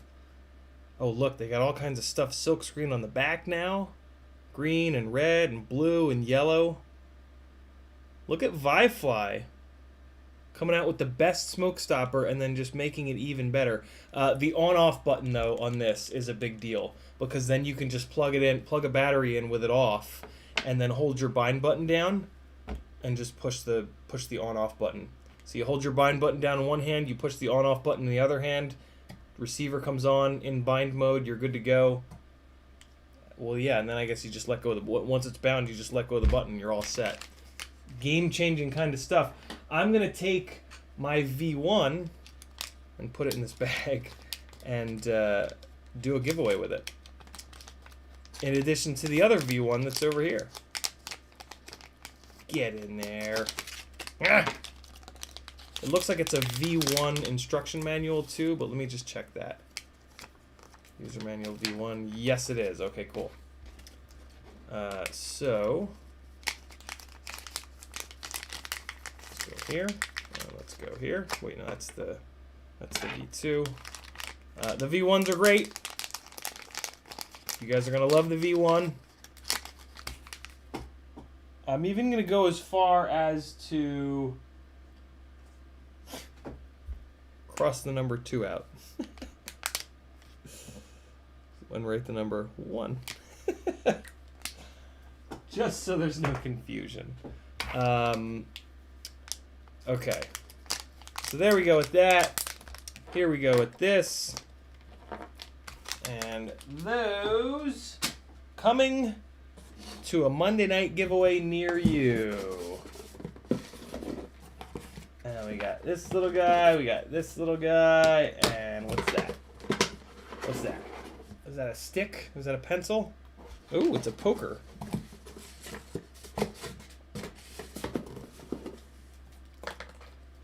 S7 Charger Mini. Ooh, that must be this little guy. Yeah. S7 Cell Charger Mini. Oh, that's cool. So it's got all the different Tiny Whoop connectors here. USB on this side. Oh, more Tiny Whoop connectors on top. And then XT60 USB-C. And then DC in. Ah, alright. Very cool. And then this is the charger for it. And this is the instruction manual. So let me get... I'm going to throw these in a bag here. What about this one? Yeah, this will work. Very cool. Little Tiny Whoop battery charger. That'll be good for one of you guys. or girls. We get one of them every so often. Just Lilithium. She's the only female that ever comes on over. I guess I'm not sexy enough for the ladies. That's okay. Story of my life, man. Okay. There we go with that. And last but not least, what is this little guy? I'm sure I read what it was, but let's see what it is. Oh, a flow motor. Nice. An 1850 kV. Very cool. 2306.5 V1 1850 kV. Now I have a bunch of I have a whole bunch of these. I think Frank threw this in because we wanted to get an idea of the notchiness, but then I ended up buying a whole bunch of them. But I don't have them in 1850 kV, so we can actually do a super quick comparison of 1850 and 2400 to see if they use different windings or there's any kind of differences. Well, yeah, there are differences. So these are definitely two different batches. The the stator base looks completely different on these two. That's kind of interesting. They're both 2306.5. Okay, this is the V1 that Frank sent, and I guess maybe I got the V2s. So it looks like between V1 and V2, they strengthen the stator base. I can specifically see that they strengthen the stator base. The bells look absolutely identical, though. Yeah, the bells look complete. Well, although maybe not. Hold on. No, yeah, the bells are identical. I wonder if the weights are identical. Let's see. The weights should be identical. One of the ways that you can kind of gut check, in a way, motor manufacturers is by weighing their lowest kV and then weighing their highest kV. It's not an exact science because they could cut 33.7. They could cut a different length of wire, 33.3. So here's why that's interesting. It could totally, well, it could be the stator base. Yeah, it could be the stator base. If the stator bases were identical, what we could learn, 33.3, 33.7, 33.7. What we could learn is that, so this is the low kV. The low kV is heavier. The high kV is lighter. To make a higher kV motor, you do less winds. Less winds on each one of the stator poles. But you're also supposed to increase the thickness of the copper to make up for the fact that you're going to lose volume by doing less winds. And with our motors being as cheap as they are, typically the manufacturers don't do that. Typically the manufacturers load the machine that wraps the stators with the correct thickness wire for the lowest kV, because that's the most number of winds, and then they just wind the higher kV with that on the same machine.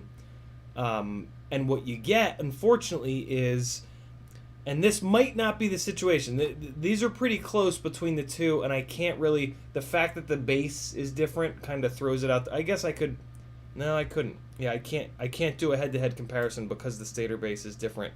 But what these weights being a little bit different might tell us is that they might not have used, they might have done that, what I just said, to save time and money. But I can't say that for sure because the stator base is legit different. But yeah. And that's also one of my fears in scaling down a 2400 kV motor versus buying an 1850 or 1800, whatever the 6S kV is. In this case, if this 2400 kV motor doesn't have the thicker copper, it will not have as much power because it won't have as much copper in the stator to do mad work. Very cool. Thanks for throwing that in, Frank. That was an interesting little test. And then this is a little non-conductive pointer, which I'm going to be keeping because I don't have a good non-conductive pointer. It's got a flat side and a pointy side. Awesome. Thanks, Frank. Frank Nicholas, donating to the cause. Much appreciated, my man. And that's the end of Mailbag. Oh my god, it's been an hour and 40 minutes and we haven't done anything Tiny Whoop related. No, yes we have. Yes we have. No, we haven't. We've talked about tuning. Scrolling up, scrolling up, scrolling up, scrolling up, scrolling up. Oh, and I can sit here and do this until you guys lose your minds with the little pokey stick. Scrolling back up, trying to figure out where we were.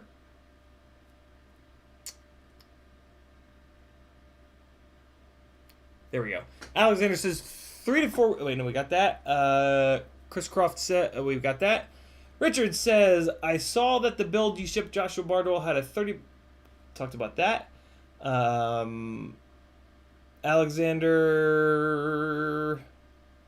well, I guess we I kind of talked through this question, Richard, but not really. I saw that the build you shipped Joshua Bardwell had a 30x30 ESC and a 20x20 flight controller. Was that a weight reduction thing or something else? As we talked about, 30x30 ESCs are much more durable because they're just bigger. The 20x20 flight controller is sort of just because it's there, like because there is a spot in the front for it. That's when I started putting them up there.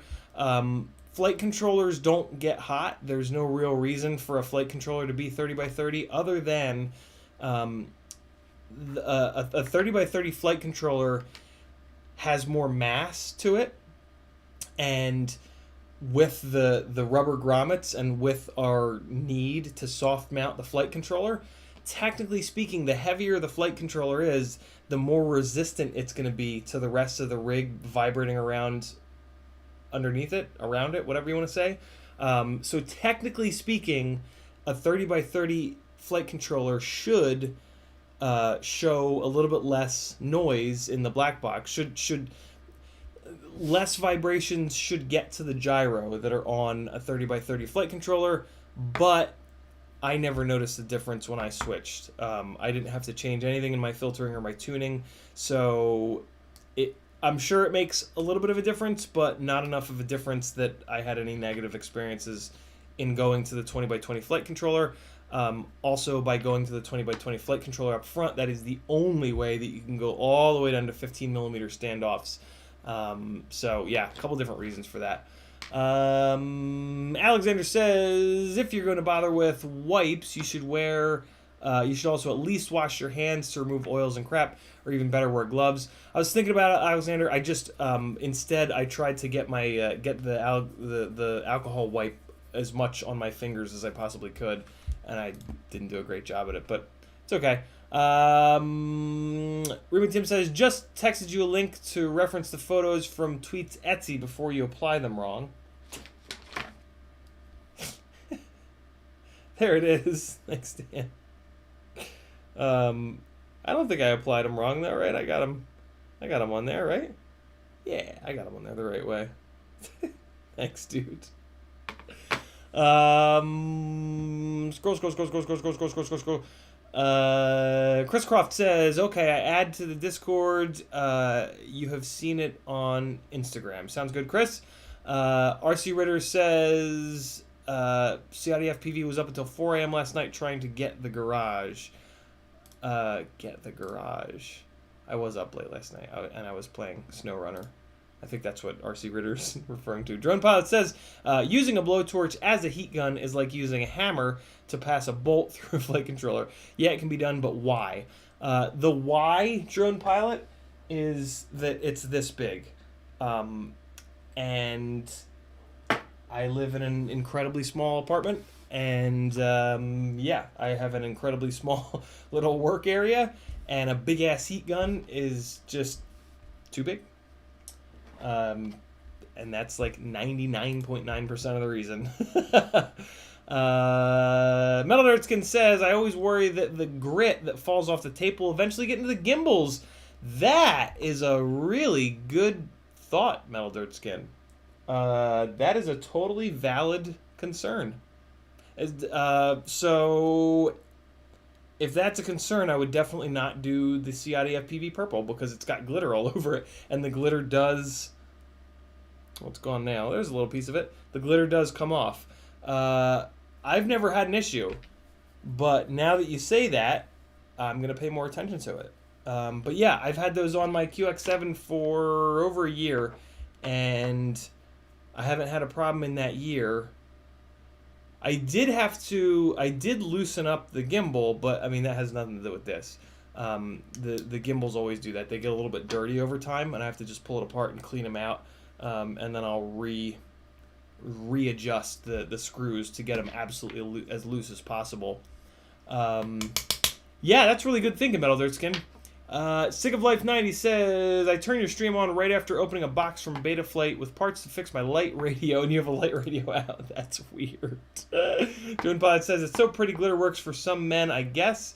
BeepTube says, I'm going to miss having audio with digital quads. I like being able to hear my quad in real time when it's a half K away. BeepTube, yeah, I don't, when the rig gets far enough away that I can't hear it, my anxiety level goes through the goddamn roof. Because and even with the headphones in, my anxiety from not being able to hear the rig is that I can no longer, like, basically echolocate it.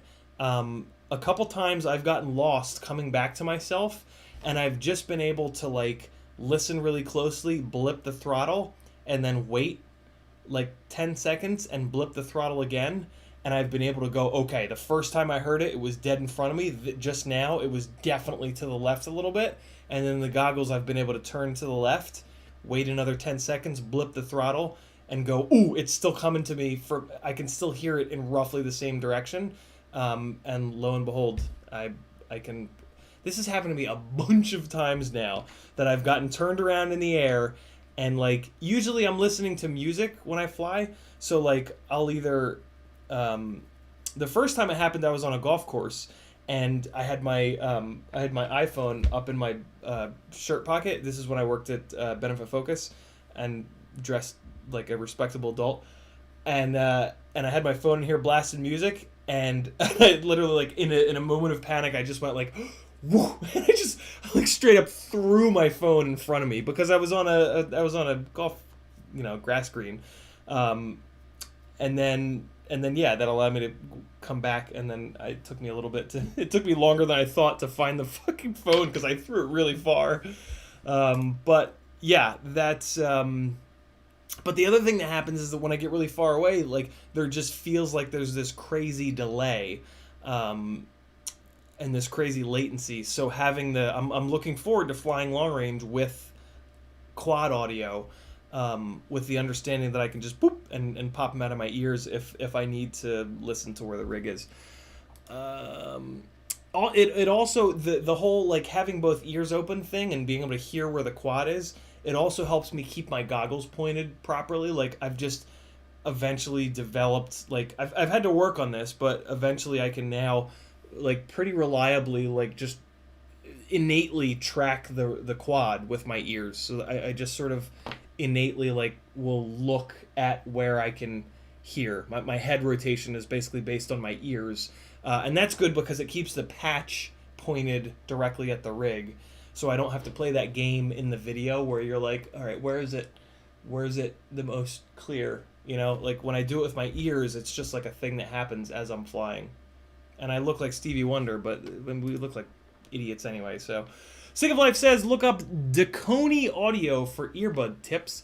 They have some that are near earplug like and will fit any earbuds. Best headphone pads / tips, in my opinion. Sick of Life with a very cool life hack. Dakoni Audio.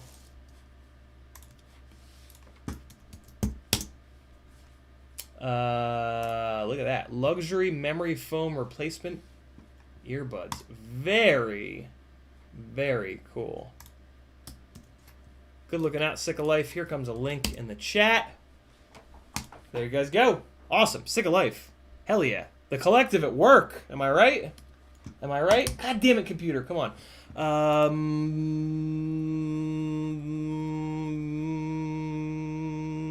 Ruby Tim says, do any of your quads have mics on them?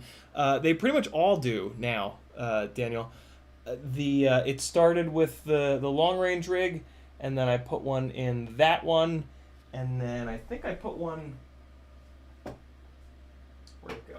I think I put one in here. I think I put one in the budget rig. Maybe I didn't. Budget rig might be the only one that's not going to get one. No, it did. I even put one in the budget rig. Look at me go. I ordered a couple of them. I ordered like 3 or 4 of them, come to think of it. And then I put them... I put them like right here in front of my workbench so that every time I was doing work on a rig, I would have to stare at them. And after a couple times, I went, oh, okay, I'll put them in. Because it takes 3 seconds to put the damn things in. It's really not difficult at all. Especially with Immersion RC Tramps. That's one of the other things I really love about the Immersion RC Tramp is that there's a specific audio line in. You don't have to share it with smart audio in any ridiculous, super annoying way. So yeah, $30 Immersion RC Tramp VTXs. They're my favorite. They've never let me down, and they make running a mic on your shit really easy. If you're still an analog pleb like me. If you're on digital, I don't know what you're doing for audio. Is there audio? I guess there's no audio in the DJI world, huh? BeepTube says, even if SharkBite had a microphone, the HDMI cable obstructs the headphone port on the Fat Shark goggles. God damn it. Oh, well, right. It doesn't have audio anyway, so I guess that doesn't matter. Okay, so that's fine. So no audio for SharkBite. I don't think there's any audio for any of the digital stuff. License to Drive says, I'm going to charge some batteries later, try flying the MyBlue 6 through a projected image using lasers. Got a pocket projector that uses red, green, and blue lasers. That's pretty neat, License. I expect a video of that in the Discord channel that I won't see, but everybody else will see it. Sick of Life says, not a capture card, just a multi-display adapter. All right, very cool. Frank says, cables are for hooking up 2 displays to the laptop. Set up tower as server. I can help. All right. Very cool. I'll be ready for help soon. I got to figure out this hard drive situation, and then yeah, be ready. Scroll.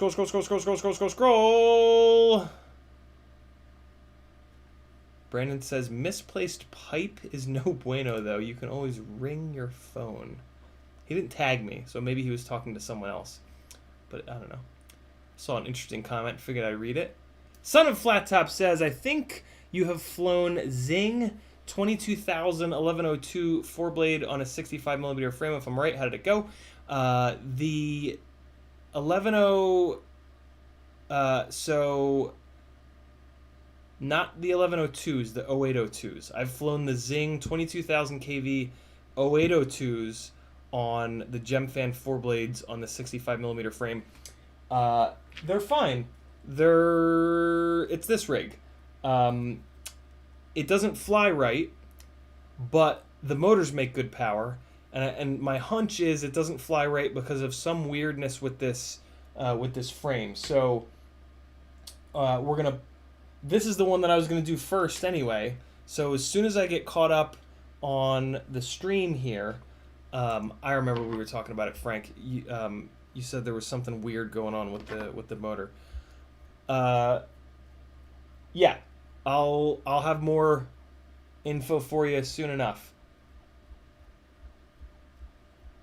Motor has a bearing issue or something. Spin the motor and listen. It's bad. Metal Dirtson says, did the cockroach frames include any of the plastic cockroaches? They did not. Also, if you were the person in China packing those little roaches in bags by the hundreds, wouldn't you throw a real one in there? I feel like you'd have to. I don't hear anything, Frank. Didn't you say there was a clicking? Oh. Oh.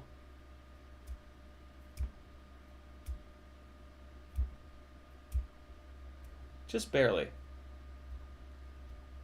Yeah, just barely. I think I hear what you're hearing. Let's try one of the other ones.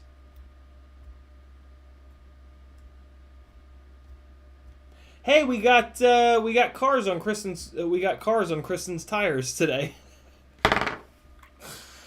We have 4 matching tires on Kristen's car again. Hallelujah. Thanks, Mom. Thanks, Dad. Early birthday present.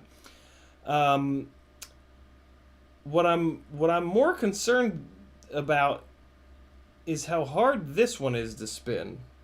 Which one is this? Is not the one that has a problem. This is one of mine.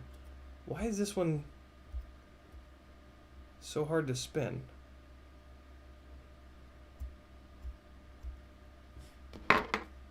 Strange. The one that Frank sent me spins normally, but there's this tiny little, like, noise sometimes.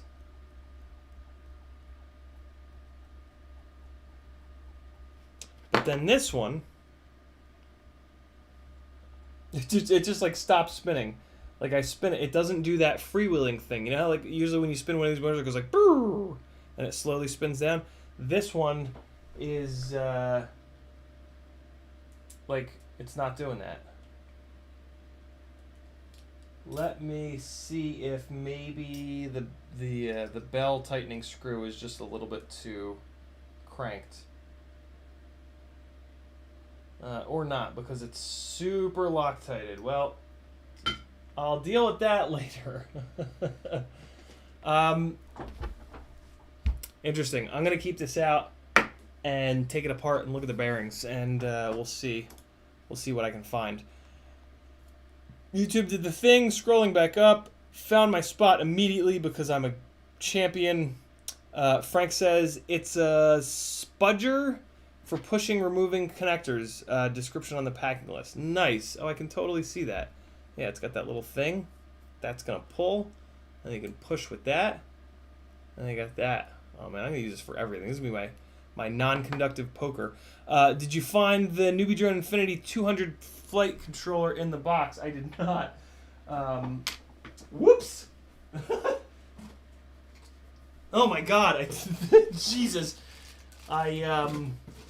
I did not see that. Thanks for the reminder. That could have been disastrous. Nice. Newbie Drone flight controller. Drilled M4. I like that. Oh, yeah. Oh, yeah. Look at this little guy. Look at this little friend. Okay. I think I have one of these. I feel like I've seen this before. Nice. Very cool. FC20. Nice. Good looking out, Frank. You the man. Put it back in a bag. And there it be. Ha! Alright. So that's a Newbie Drone Infinity 200 flight controller. Very cool. B-Man says 100 minutes without doing bench work. And this is different how? Frank says spudger. What a word. Spudger. I've never heard of a spudger before, but now I'm just going to say it as often as I can. Remy Tim says, you did it right. I just didn't trust you. How dare you, Daniel. Free Range Chicken says, what's up? I'm late.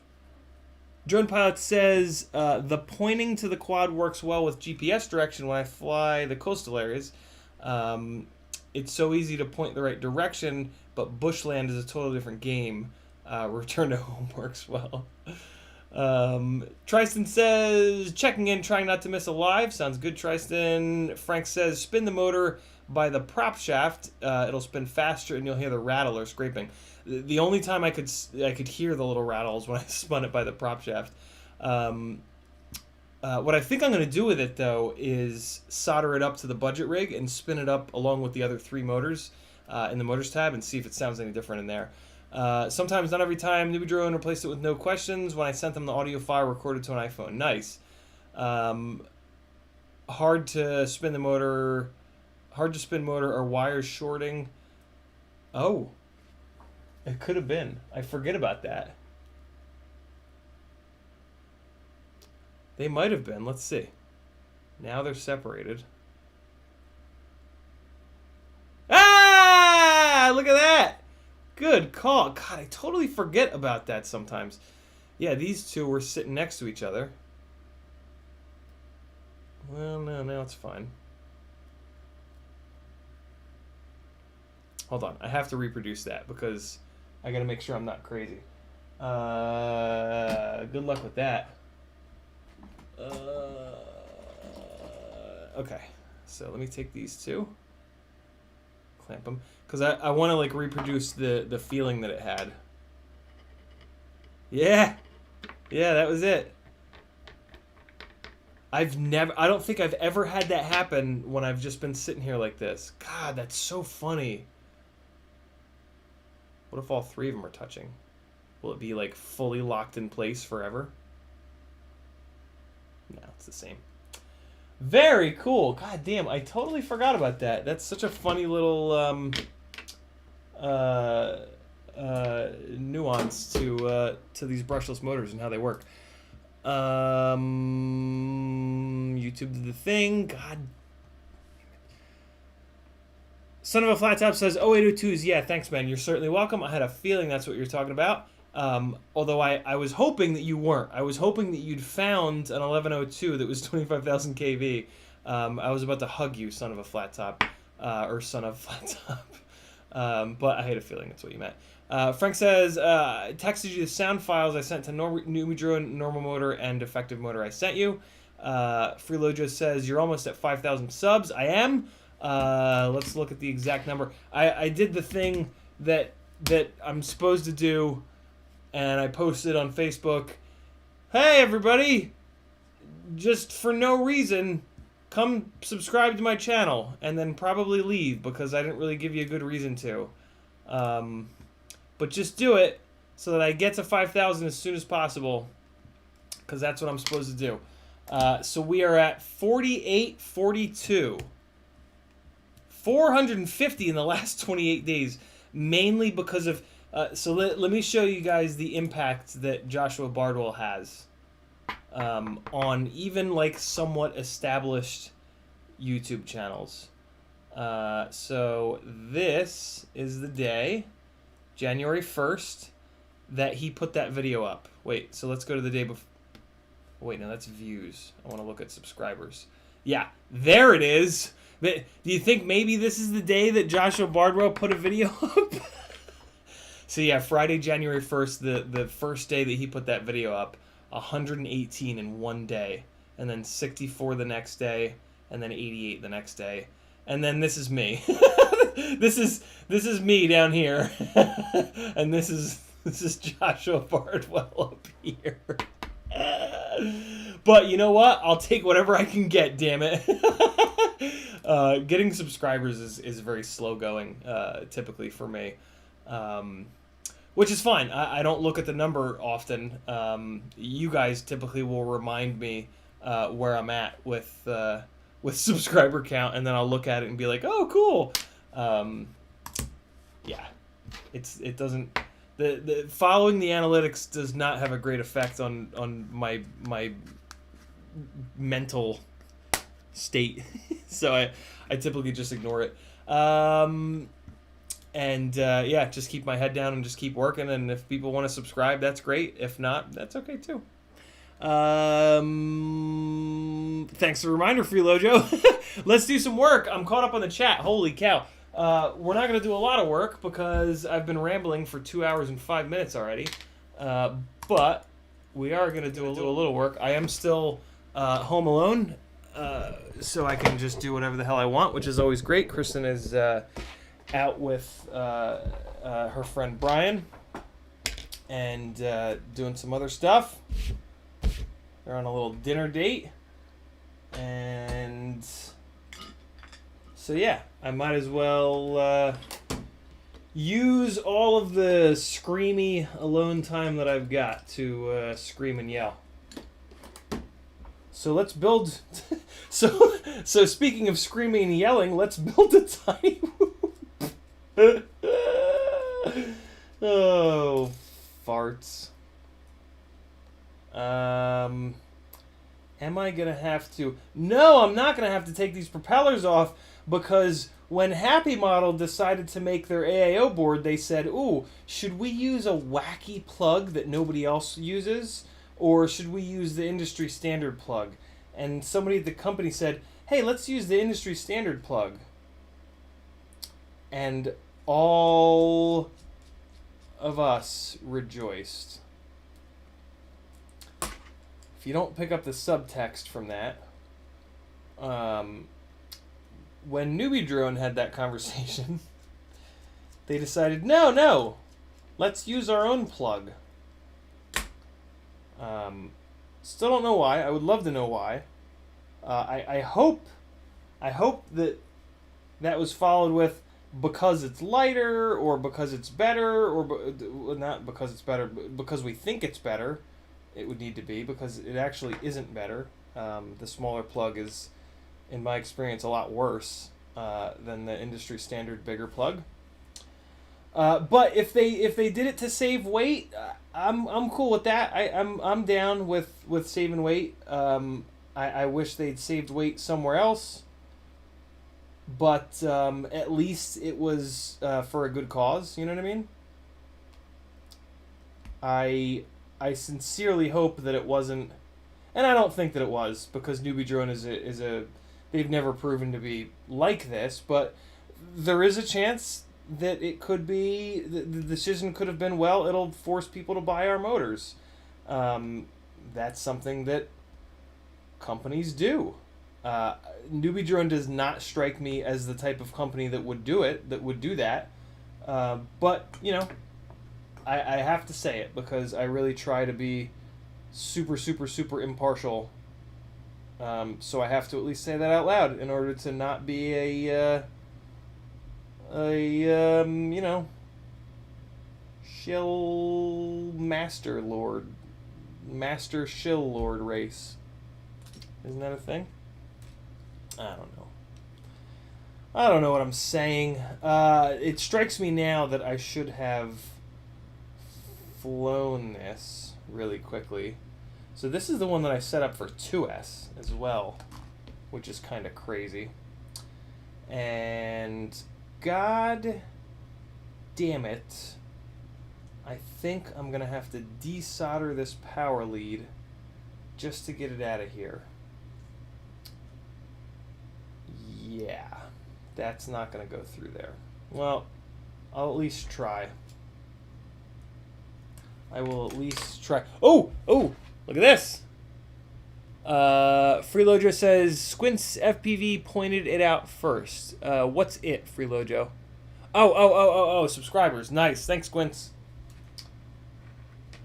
Look at Freelojo, not even willing to take credit for such a simple thing. That says a lot about Freelojo.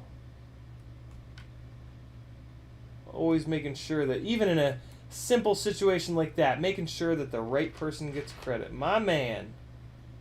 Look at you go. What's up, by the way, Squints? I didn't see you. I didn't see you in blue. I was rushing through the chat so that I could actually get some work done here before the end of the stream. All right, dude. This thing works really well. I shouldn't have just stuck it in my ear, because now it's got earwax all over it. But, you know, mistakes were made. I can't get this one motor off. This one motor plug off, because Happy Model did something really dumb with their current generation of board. and they moved one of the motor plugs over a little bit, and that makes that motor plug connector hit on a lot of frames. We're about to put that to the test, because I'm gonna put this into a different frame, and we're gonna see what the situation is with this this one motor plug being shifted over so that they can put their goddamn bind button on the corner. I really, really, really wish they hadn't done that. Like, it's a real pain in the ass that they moved that one motor plug over, and it's kind of the reason that I can't recommend this board to anybody, because there just aren't many frames that it's gonna fit in. Oh man, yeah, this is not gonna turn this corner. I'm gonna have to desolder this goddamn battery plug. Come on, man. Oh, maybe. Oh God. Don't break, frame, don't break. What if I do it the other way? Yes. This way it works better. Come on. You're so close, little buddy. You're so close, little Emax 2S PH 2.0 connector thing. Oh, you're good. Get through there, buddy. Don't break, frame. Don't break. Nah, it popped out. Oh! Okay, good. Woo! I thought the frame broke. Okay, let's see. Come on. Get it in there. Ah! What if I go face first? No. Well, wait. Oh. Maybe. Damn you. No. Alright. Turning on the soldering iron. Begrudgingly, but turning it on. Let me leave a little red mark on the wire that's positive, because I stupidly chose to use two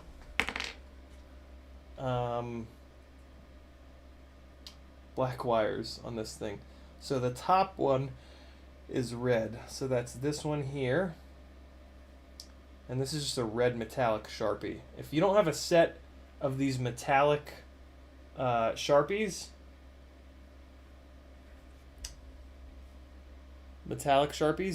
get a little set of these, because they write on like everything. It's really cool, really nice to have. The set will come with like red, blue, green, and then silver, bronze, copper, or whatever. And yeah, they're really nice to have, and they don't cost you anything. You can get them anywhere. CiottiFPV says this man needs 5,000 subs. Thank you, brother. How did I not see that? You typed subs in all capitals. Big Taters in the house. Hobby Howie didn't type FPV, but I still saw that he typed Ciotti. I have a Beta 65X, and when I FPV in the house, shuts off internet in the house. Anyone else have this problem? Yeah, go up to a higher channel. Go like up to race band 7 or race band 8. That's going to interfere a lot less with your Wi-Fi in your house. They're all on. It's 2.4 interference. Yeah, it's pretty normal. Usually it works the other way though. Usually the your router blows out the video. Or sorry, not 2.4, 5.8. Usually your router will blow out your video, not the other way around. I've actually never heard about it being the other way around, but there's no reason for that not to happen. So I totally believe you.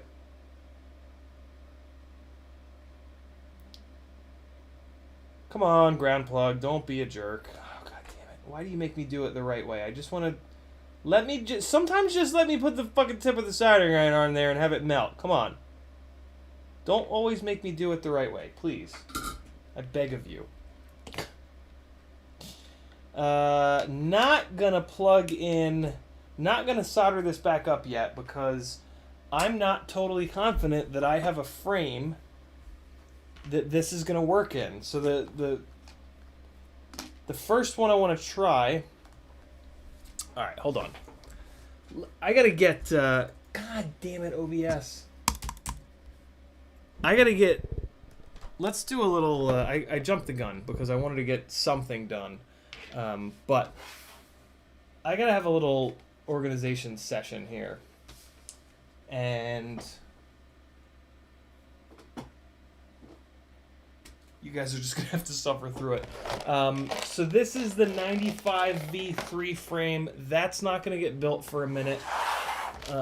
This is the earbuds. They go in there. All right. Tiny Whoop stuff. I completely forgot about this. I got this really cheap on Black Friday. I totally forgot about it, so I got to get this up in the air. That is, I'm gonna use that as a head-to-head test against my 85 pusher to see if that pusher thing is inefficient. And then these are just rando Tiny Whoop frames. So let me get a little bit. Let me get a little organized here. This is that new Meteor frame. This is my extra 85 frame for when I break that one. And then this is that newbie drone frame with the stickers on it.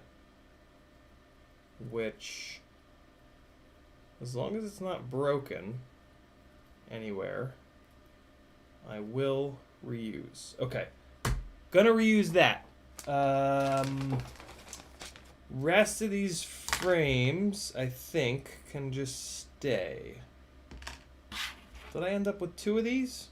No, they're different.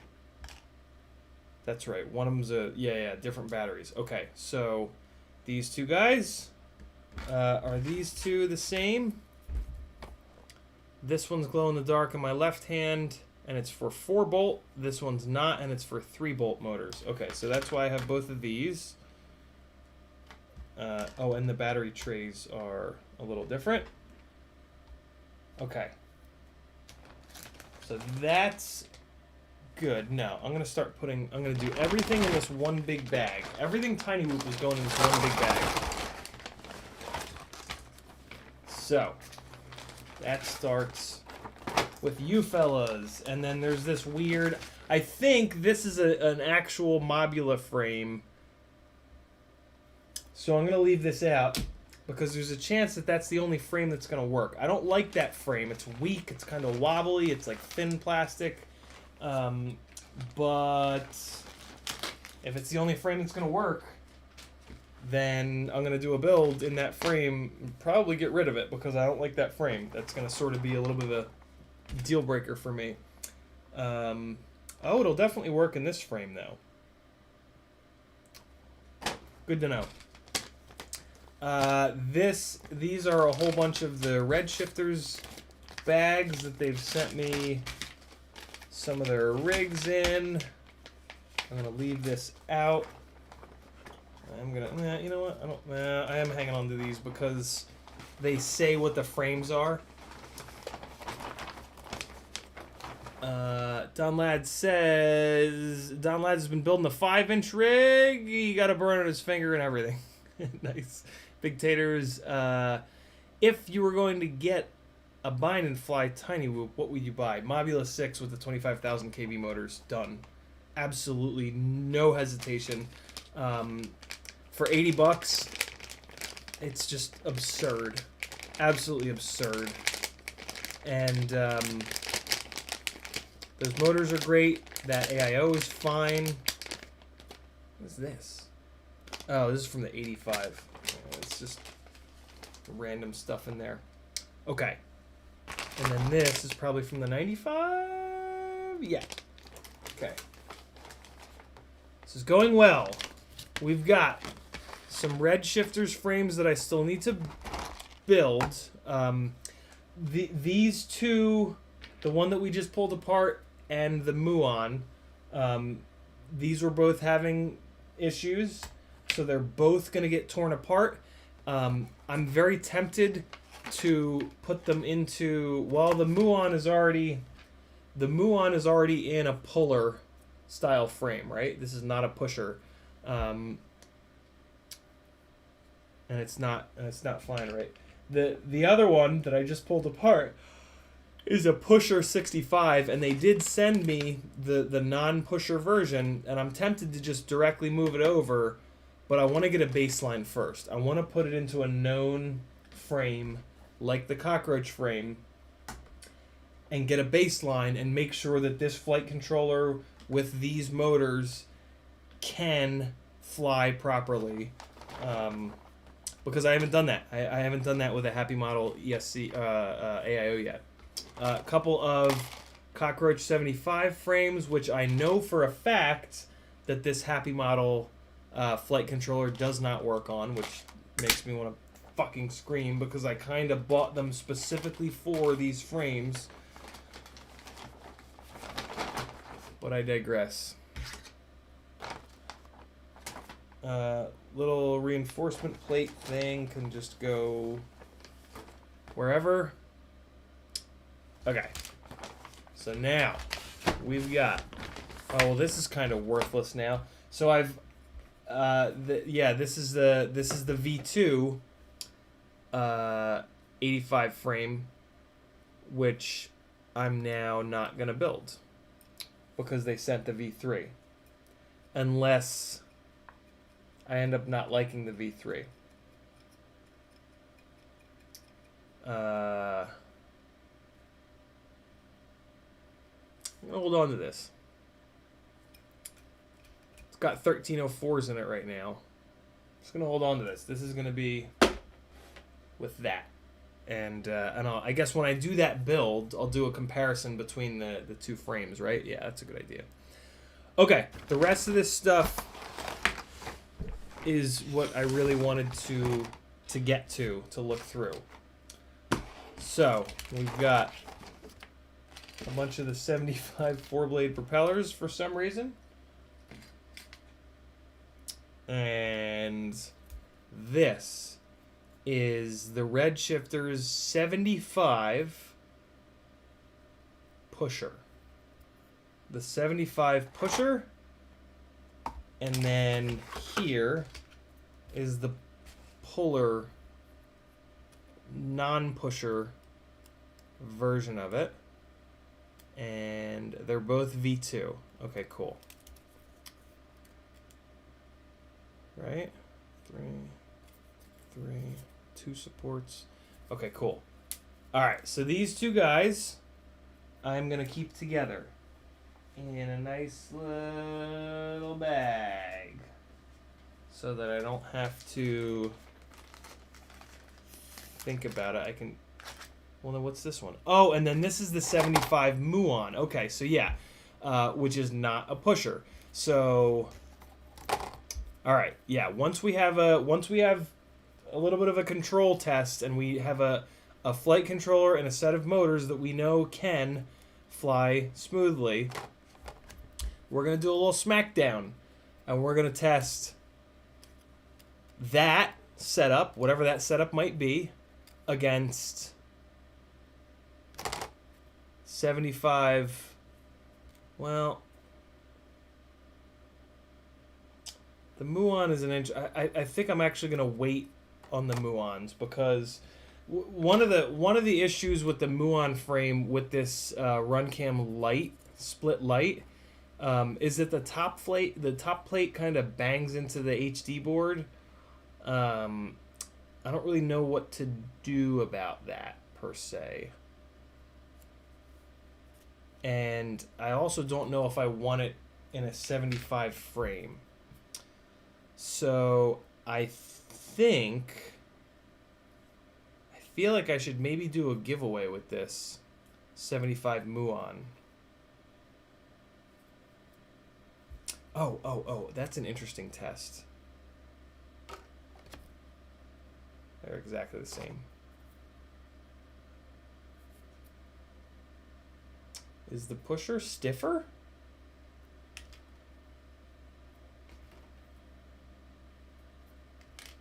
I haven't been able to do this yet. I haven't been able to head-to-head a Redshifter's pusher frame versus a non-pusher frame in terms of frame stiffness. It is. The pusher frame is stiffer. Why is that? The ducts are a little bit taller. I think it's the same number of supports though. Inner, middle, outer. Yeah, same number of supports. Interesting. I guess it's just from the extra material in the ducts. That's kind of cool, because that means that there's a good chance that like the straight up stiffness of the frame is not what's causing the issues that I've been having.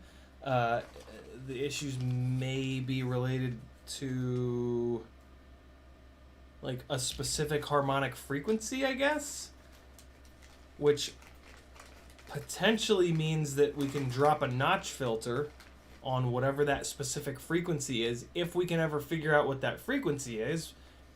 Not having black box on any of these Whoop AIOs makes that shit really difficult. And these builds are so tight that trying to find a spot on them for the open logger is a bitch. And or extra UARTs for the open logger. Okay, so I'm going to keep these two in here, and then the Muon is going to go somewhere else. Yeah. Zero Grav 75. I don't need this. Okay. So here's the two 75s. They can go away. We're not playing with those today. Rest of those frames. This guy is going to hang out over here. Now, we've got... Jesus, I ordered a bunch of these Cockroach 75 frames. I got a little carried away with them. Now we've got these two Redshifter's frames. So this is the V2, and this is the non-V2. Right? Yeah, V2 and non-V2. So we should be able to tell a... just because as so you're doing one of your short, fast streams. And I even said at the beginning of the stream that it's not going to be a long one, but my wife is out with one of her friends getting dinner. So, yeah. When she's not here, I tend to just keep streaming until she gets back. So that I have some company from you guys. Oh, hey! Look at this, too. The, my Titanium Madness is going to have part 3. Part 3 is going to be the end, though. Part 3 of my titanium screw saga is going to be spent with proper grade 5 titanium to give it one last shot. So I'm going to get a couple of these 3mm flatheads, and I think I'm going to get these cap heads rather than these button heads. These cap... I don't know, I can't tell. I wish they gave measurements, but apparently these are the guys. Look at what these cost, though. Look at the price on these. So I'm gonna have to get a set of these. That's for... Initially I thought that was for 1, but that's actually for 4. But still, over $1 per screw is kind of nutty. But my God, they weigh a lot less. So I'm gonna give it a try. I'm probably just gonna get like $12 worth of titanium 3mm, and I'm gonna throw them in one of the glides, and I'll get a before weight and I'll get an after weight, and then I'll crash the shit out of it, and we'll see if they stand up. We'll see if grade 5 stands up. Yeah, and that'll be it. That is the end of me testing titanium. I hope it goes well. I doubt that it will, because there would be more people using titanium if it was strong enough, and if it was strong enough. Callisto says iFlight has cheaper titanium. Callisto, a lot of people have cheaper titanium, which I've tested a number of times over the years, and it's junk. Cheap titanium is, and I mean, this is a normal thing. Not normal, but this is like a known thing, especially in motorsports, that cheap titanium is not, you don't want to do that. It's worse than running steel. Definitely lighter, but my God, the strength that you sacrifice is real. Holy cow! What a difference! All right, so Redshifters has taken all of the feedback. I mean, I feel like they've watched every single Whoop Wednesday stream, and they've taken like all the things that I've said and put them into practice. So like, huge shout out to Redshifters for doing that. And then they've sent me a lot of stuff for free. Like, they've sent me a lot of their V2 frames that the main thing that they've done is stiffen the frames up, and like, my God, have they done a good job. This is the regular. I'm gonna try to put the same amount of force into each one of these, to give you an idea, because that's the only possible way for me to show you how flexible it is.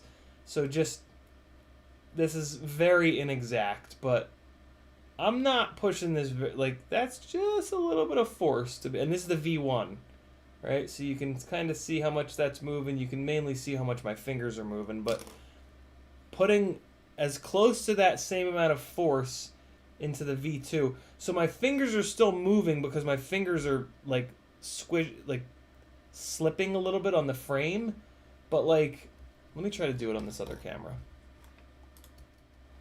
The V2 is way, way, way, way stronger. Oh, it's not a fair fight though. It's not a fair fight because the V2 has the four. This is one of the things that I mentioned to them. Is that I had much better luck with the 4-bolt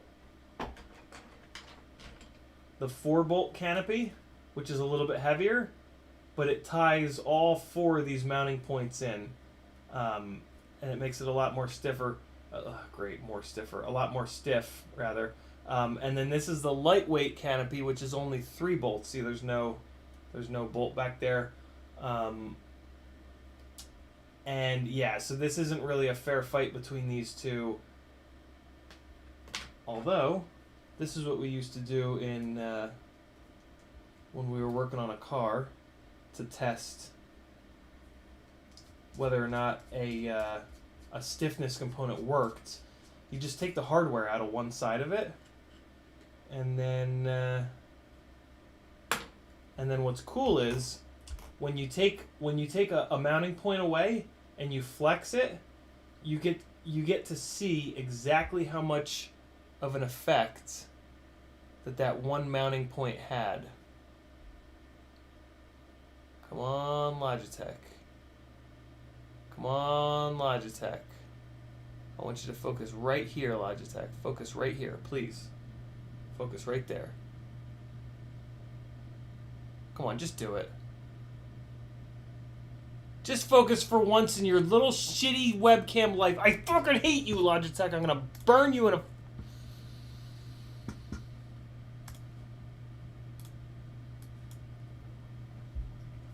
Alright, ready? So I've now removed, see it? So I removed that. So now you're gonna look at the interaction between the hole and the bottom. See how much that's moving? That's how much extra strength is being sacrificed by removing that. This is all, I did all of that just so that I can give these a proper head-to-head. So now that they're both only screwed in the front 3 locations, I can come back here and I can try this one more time. So this is the V2. So you're going to look for the amount of movement in the frame. Let me actually do it from the motor pads to get my fingers out of the way. All right. So I'm putting just a little bit of force in to try to give that a little wiggle, and you can see it's really strong. This is the V2 and it's really strong. All right, and now here's the V1. Oh my God, yeah. Yeah, there's such a difference. See how much more it's moving? I swear to God, I'm not pushing on it harder. I'm using just the same amount of, like, not much force. And, yeah, the V2 is... Even with that screw remove, the V2 is a lot less stiff. Very cool. Great job, Redshifters. Frame stiffness is a big deal. And it's really nice when a frame designer realizes that and respects that. Because it's very easy for them to go, no, it's already built. We already built it. It's fine. I built one and it was okay. You know, like that's sort of the attitude that I expected. And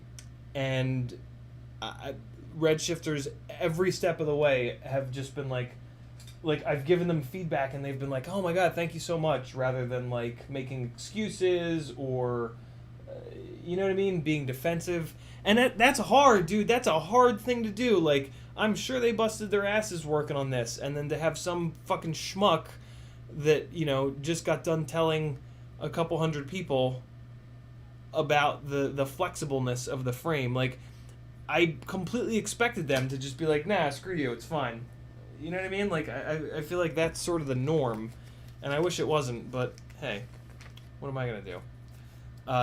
Very cool. And these are both non-pusher, and they're going to be, so this is going to be the third. Well, let's do it real quick, because I got to put them in the bag, so I might as well just zip these motors off of here. So you guys think that with this purple mat you can see as well as when I had the green mat? I feel like when I look over at OBS with this purple work mat, that like I can't tell what the hell's going on. I feel like it's just, I don't know. I like the idea of this mat being purple, but I think I like the idea of this mat being black even better, which I almost bought. I almost bought this mat in black rather than purple, but I thought, well, it was only like $12 or some shit. I thought, well, let's try it in purple. Maybe it'll look cool. The other thing it does is when I take a workbench picture for the thumbnails, I have it's a purple background against my little purple stripe on the left, you know, and I don't necessarily love the look of it. So I have a feeling that I'm going to end up bailing on this purple mat unless you guys like really love it for some reason, which would be admittedly a little bit strange, but you know, you guys are pretty strange. I mean, you watch me.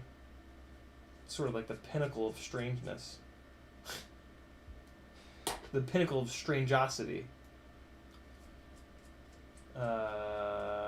Okay, these are the Zing 0802 22,000 motors, 22,000 kV motors that are coming off of here. I had them in a cockroach frame at one point and they were totally fine. So I think they're okay. They're a little bit notchy. iFlight motors are all kinda notchy. They're not like super notchy, but they're all sorta notchy. And that could very well be the problem. I think I maybe only flew like one battery with these in the cockroach frame, and like I only vaguely remember it being okay. It may have not been okay, and I'm either misremembering or I'm just a donkey Either or. Either I'm misremembering or I could definitely be donkey brained. Don't ever rule out donkey brainedness. Okay, so now I got this frame, and I am gonna just plop the top plate on there real quick, and then I can put it away in a bag forever, never to be seen from again. Not true. This will be coming back out for a smackdown test, and also a top motor versus bottom motor test. That's going to be really cool. I'm really looking forward to testing that out, because with these Redshifter's frames, I can really do like a damn near perfect head-to-head of motor on top versus motor on bottom. One of these screws vanished on me, and I ignored it in hopes that it would just turn up, but it's not turning up, and I'm starting to get angry, because that means it fell on the floor more than likely and is pretty much gone until eventually I step on it and drive it 2 inches deep into my foot, which I'm not really looking forward to. So I think I'm actually going to bust out the little LED light here and see if I can find it. I guess maybe it could have gone running off up here. It could also be stuck to a motor, but I thought that I would notice that. Yeah, I would have noticed it. I guess it could maybe be like, where the hell did it go? Where in the hell did it go? I'm sure it's on the floor, waiting patiently to betray and impale. Betray and Impale, the name of my sex tape.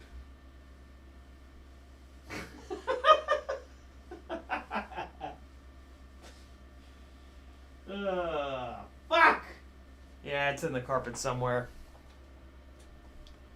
Yeah, my foot will find it when I least expect it, and it'll suck.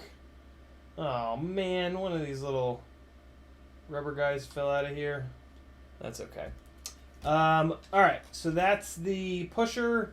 This is the V1. This is the V2. I'm going to put them in a bag so that I can revisit them once I have a known good flight controller and motor combo. That will make the troubleshoot as to why every time I build in one of these frames, there's excess vibrations. It'll make that troubleshoot a lot, not easier, but just more logical. More sort of one-to-one. Cool. Go in there with you. Now, Muon 75, regular Muon 65. These motors are going to go on something. Bunch of little antenna tubes that I'll send out to you guys, because I typically don't use them. Another couple of bags to save. And okay. At the end of all this, most of the Redshifter's frames will be giveaway items for you guys. So stay tuned for that, of course. No guarantees. I'm actually really interested if you guys can get them going. I know that you'll be able to get builds up in the air with them. What I'm curious about is what you guys will think about the tuning experience, or lack there, or potentially the lack thereof. Okay. This was the thing that I really wanted to sort of figure out here. which is motors. I've gone off the rails with Tiny Whoop motors. What the hell is this? Oh, this is that.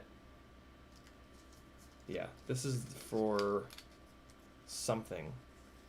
This needs an external receiver and an external VTX, which... There we go. Done. That's what it's for. Okay. 08028, 0803, 12,000 kV.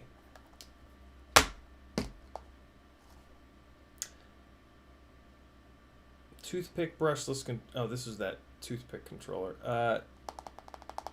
Toothpick AIO.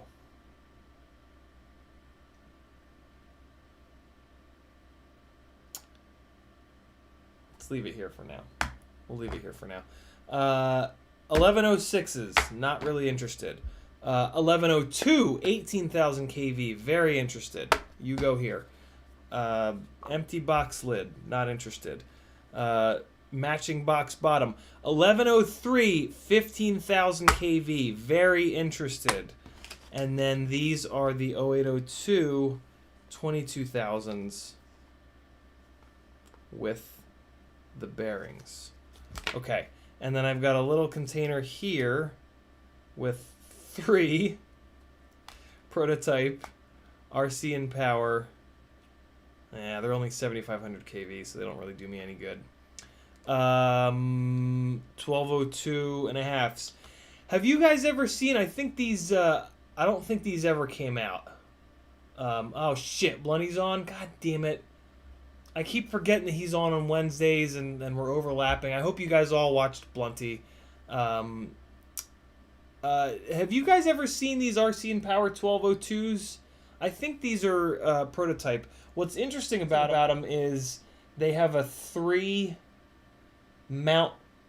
screw mount base. You see it? There aren't many motors that have 3 screw mount bases like that. And these are like unbelievably smooth. I wish I could find a 4th one of these, but I don't think RC and Power ever made these. And I only have 3. If you guys have seen RC and Power 1202s anywhere, please let me know. I went looking for them and I couldn't find them. I didn't look too hard because I don't really have a use for these yet. I'll look way harder once I have a use for them. But 1202 and nice and smooth, those are 2 really good things. What the hell's in here? Get out of there. Ah, motor screws. Got it. Okay. So we've got a bunch of motors here. And then so I think I want to take. I think I want to go. Screw this frame. Let's not go 65. Let's go up to 75. Because I have to switch those propellers are on upside down anyway. So I'm gonna put these Zing motors aside, and I know that the cockroach frame is not gonna. I know that the cockroach 75 frame is not gonna work with this Happy Model board because they moved the plug header over. But what about these? What about these Meteor frames? This one is interesting. This one is set up for 1S. So I guess that's another question: is do we go 1S? Or 2S. These 2 frames are pretty much identical, but one of them is set up for 1S and the other one's set up for 2S. Just the way the battery bays are. The motor supports are a little bit deeper on the one too. I didn't notice that until just now. These are BetaFPV's Meteor 75 frames. And I think they certainly look like they're going to clear this flight controller. Yeah, Newbie Drone puts these supports in the middle, and that's what hits against that. So I'll never be able to do these Happy Model AIOs in the Cockroach 75 frame, which is a shame. That's sad, but it's not the end of the world. So if we're gonna go 75, I do have that 2S connector, and I have a little blocker, not blocker, a little thing to make it 1S or 2S. But the problem is, I want to have motors that are high enough kV.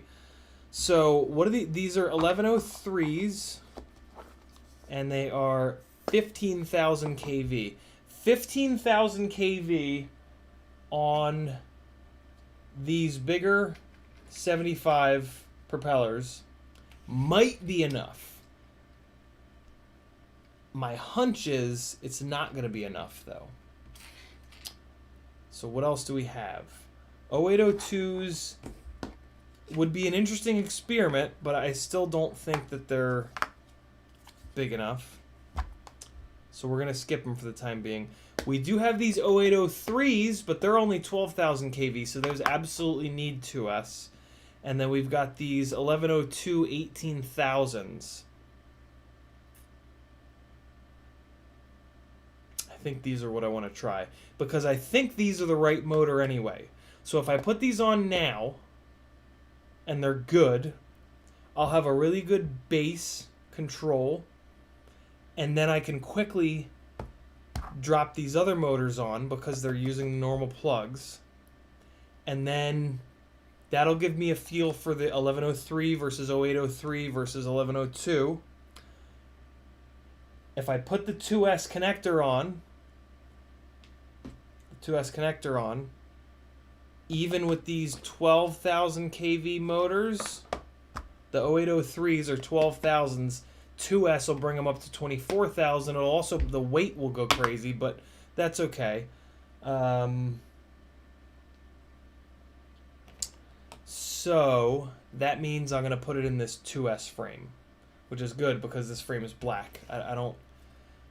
Rigs that I'm going to use for cinema stuff, I don't want them in stupid colors, for obvious reasons. The other option would be to put it in this glow-in-the-dark frame. But the glow-in-the-dark frame is 4-bolt only, and that's not going to work for some of these motors, I don't think. The 1102s are 3 bolts. I think those are what I'm going to use. The 0803s are probably also 3-bolt. Yep. Well, let's make sure. Yep. The 0803s are 3-bolt motors. I bet you the 1103s are 4-bolt, though. Damn, I'm good! They are 4-bolt. But this Meteor frame is 3-bolt or 4-bolt.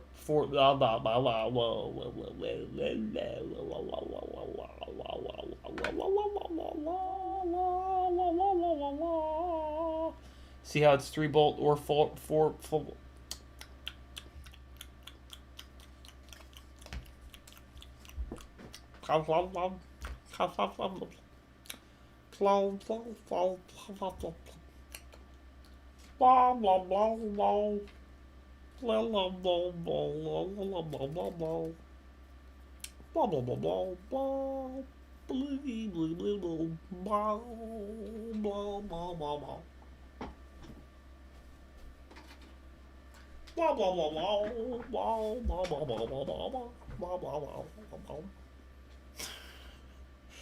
I mean, if my mouth's not going to work, I might as well just make noises, right? I mean, it's the obvious choice. Definite no on this, and a definite no on this, because this is a 3-bolt only. So, I don't know what I'm ever going to do with these two frames, but this one glows in the dark, so I got to do something with it. 0802s, this can go back. Cool! I got all my Tiny Whoop shit in one bag now. That's pretty dope. Okay.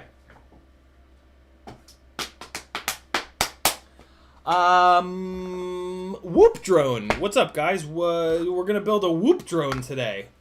Whoop drone. Whoop drone. It's a BetaFPV whoop drone. No, all right. You guys don't get to read it because of Logitech. Send a letter to Logitech and say I wanted to read where it says Whoop Drone on Ciotti's stream, but your stupid ass C920 refuses to focus on anything, and I couldn't.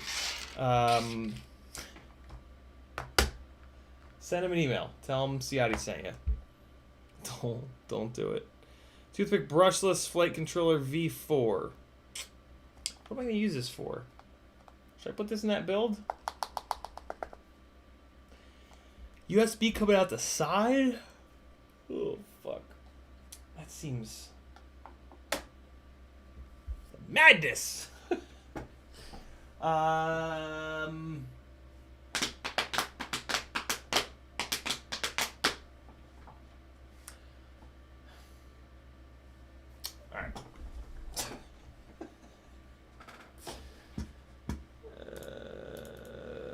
Okay. Let's see what we can do here. 1102s coming up. Screws to mount them in the house. Squitchy says I'm the funniest dude to watch on 1.75 speed. Blurry drone. I forgot about the chat. You guys have been tagging me and I just completely ignored you. Barbary managed to cheer me up today. In his interview with Michael Rollins, he showed a tetrahedron made of straws for his game idea. That tetrahedron idea was mine. Nice, License. He was playing around with that a while ago, right? With the stick on the front of the drone, and then he would go scoop up a thing, and then you'd have to return it to a thing. My video, and then License says, my video of picking up and dropping tetrahedrons with a micro 2 years ago. Yeah, that's exactly what I was talking about. Jason Crabtree says, but black on black would be hard to see. Yeah, that's true. That's true. But the blinking lights and the beeper. Now that we're on brushless, we can put beepers on our tiny whoops, and that makes them infinitely easier to find. RiseX is here. Vicious Stitches is here. He says, what millimeter is that? I don't know what you're referring to, Vicious. Tag me one more time and ask me what, tell me what you're asking about. It's my fault. It's because I don't read the stream constantly. BeepTube says there's a reason why a lot of work surfaces equipment are often that muted green color. It causes less eye strain and contrasts well with most things people work on. Yeah, Beep. The green color is it's green and blue are the two most soothing colors for our eyeballs, I believe. BeepTube says watchmaking mats are usually that green color. Obese Quad says my TweetFPV QX7 grips in CiottiFPV purple came in from race day quads. It looks nice. Very cool, Obese. Ryzek says doing his build tonight. Going well, man. And then I'm having issues with my build as well. Maybe hit you up on Fiverr. Or just message me anywhere, Ryzek, CiottiFPV. I'll always reply back when you guys message me. Family Guyver says, switched over from Blundy's channel. What's up, CiottiFPV crew? Yeah, I hope you guys all watched. I hope you guys all left to watch Blunty because this is more his time slot. My Whoop Wednesdays happen at all different rando times. Dauntless says, if those motors are discontinued, I'll take them for free. I'm looking to make tiny RC hovercraft. Which motors, Dauntless? I don't remember talking about discontinued motors. Ezekiel says the Beta 75 frame is weak, broke quick just on 1S. That sucks. And then Callisto says, I would do the 11 and 2 18,000s for the 1S75s. Squitchy says, oh, we got that. Okay, cool. What's up, GQ? How are you, man? Okay. Don't save. And so, Logitech, are you just going to be a complete anus and just completely refuse to focus on anything ever again? Is that what I'm seeing here? Let me do this manual focus shit and then go back to auto and maybe it'll... No, it's still being a jerk. Well, usually if I ignore it for a little bit, it'll It seems pretty stout. I'm not going to be... these are all cinematic rigs that I'm building, and they kind of take a different crash than like freestyle rigs. So maybe it'll be more resilient for me, hopefully. Quite honestly, if the flight controller fits in there and if it flies well, I'm gonna be happy. If I have to buy a bunch as replacements and just swap them out, I'm sort of fine with that. So let's find the right one. I believe it's these clear ones. Yeah, the clear ones. Okay, cool. Wait, no. Put them on the board first. BetaFPV has grommets. They have 3 different grommets that they sell: clear, blue, and black. And what's really cool is they all have different thickness slots in the middle for different thickness AIOs, so that you can get a little grommet. So the blue has the widest slot, the clear has like the most middle thickness slot, and then the black one has a little skinny slot in the middle.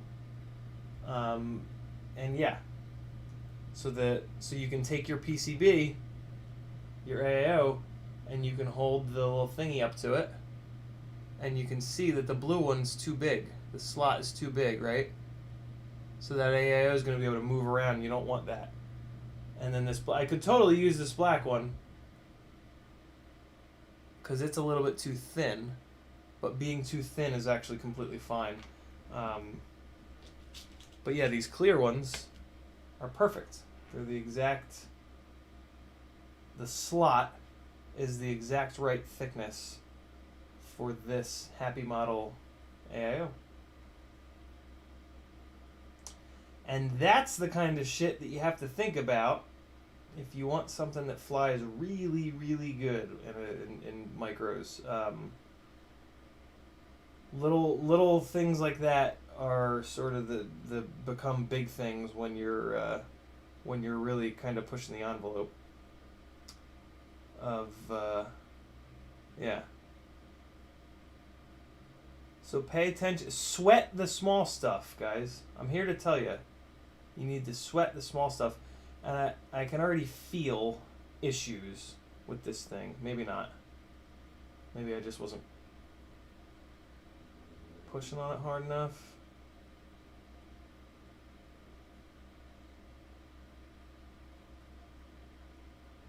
There's something going on.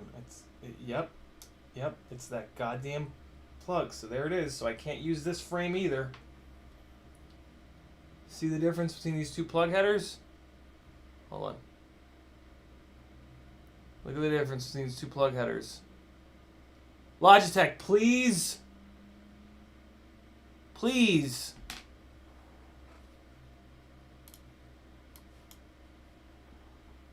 I'll do it manually. God damn it.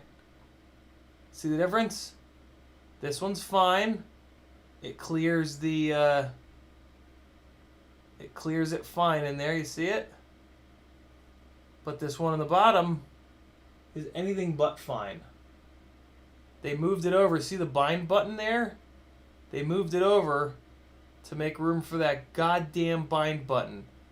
And now it hits on every frame I've put it in so far. God damn it.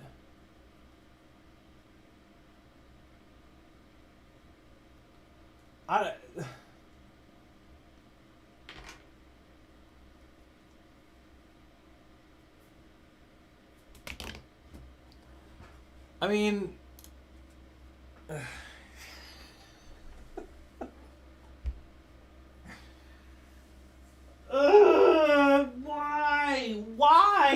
why does this keep happening?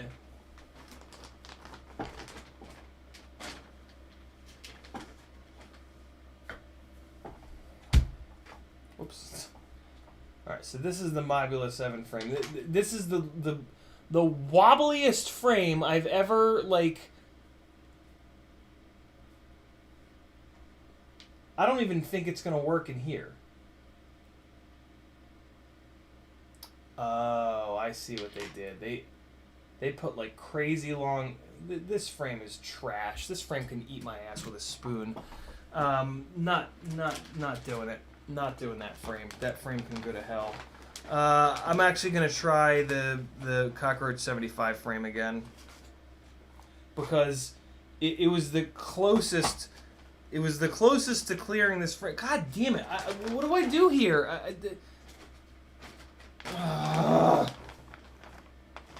Hold on.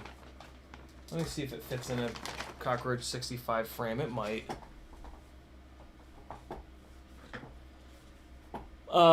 E-Doc says, get a photo so it can have a face to focus on. See if your theory works. Yeah. I can't leave a picture for it to look at you guys with, though.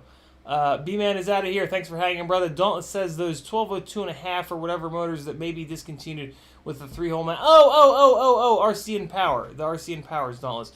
No, dude, I'm keeping these forever because they're so smooth.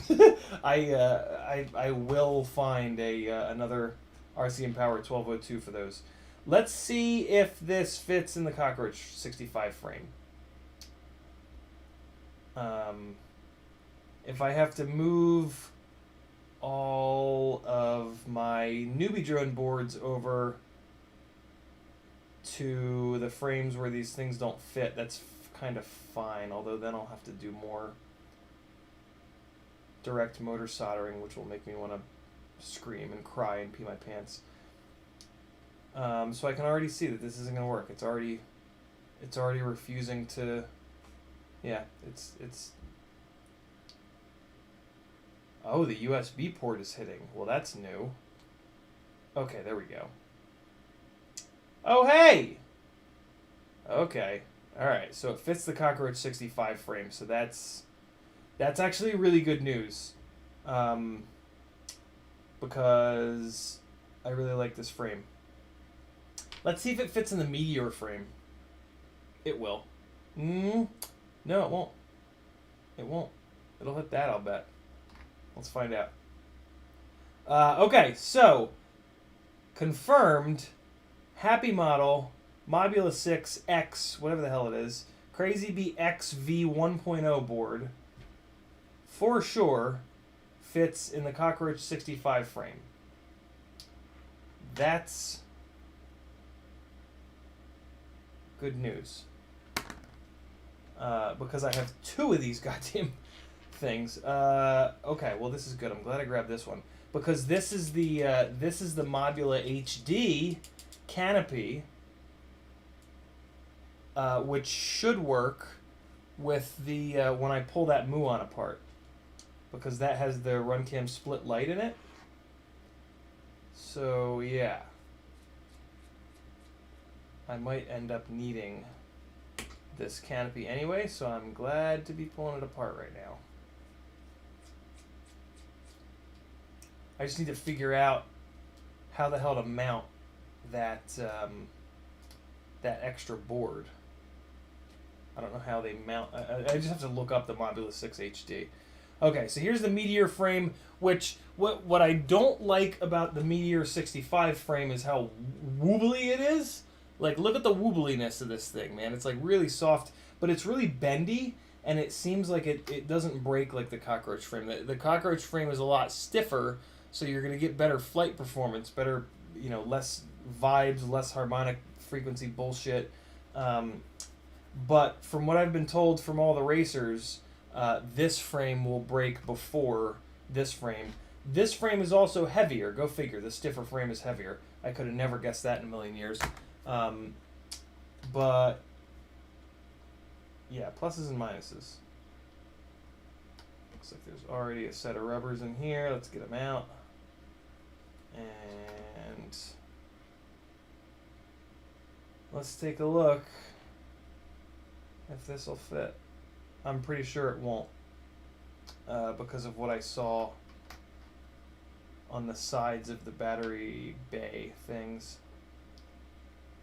just like the other BetaFPV frames. But you never know. You never know. That little guy fell off of there.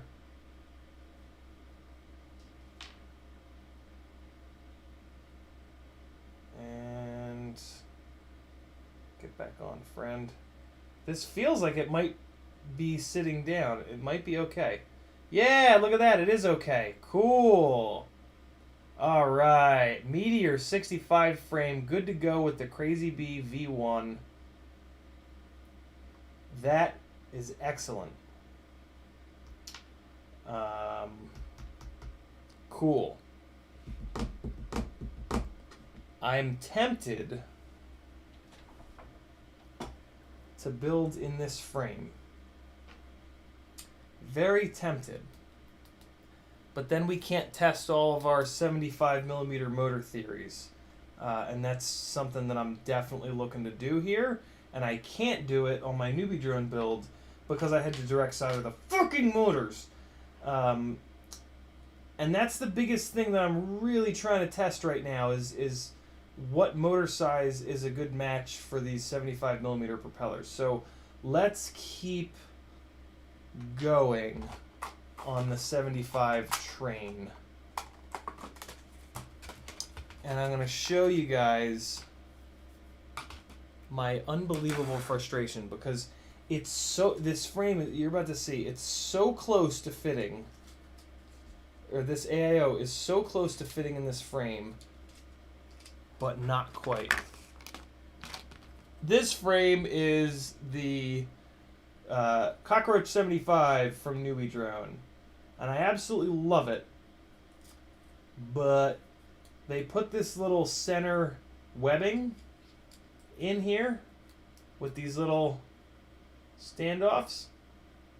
I assume to strengthen things up, but then one of these standoffs hits the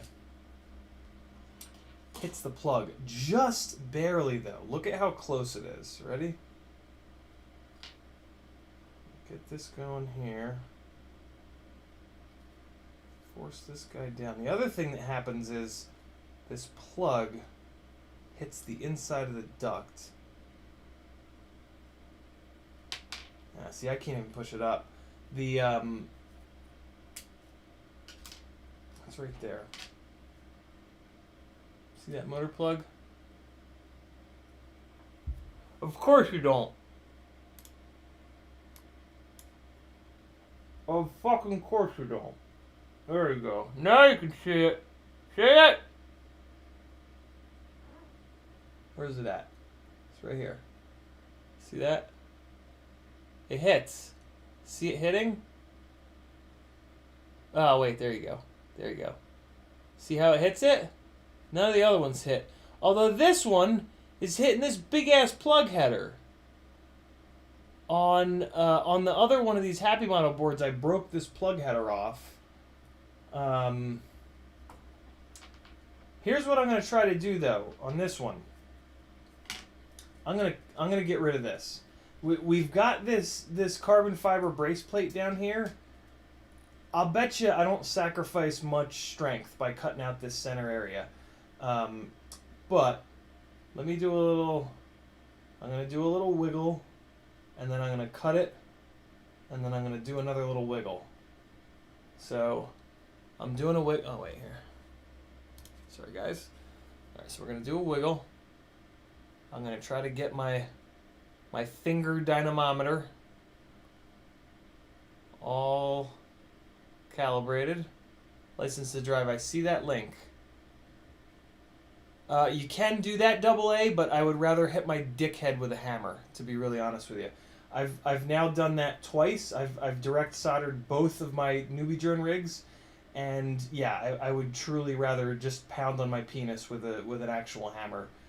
Than direct solder to tiny whoop motors to an AIO ever again. It's just too goddamn small, and like everything is in the way, and it just sucks. All right, so I got my wiggleometer dialed in. I'm gonna cut this center brace as quickly as I can. before I forget the wiggleometer reading. 1, 2, 3, and 4.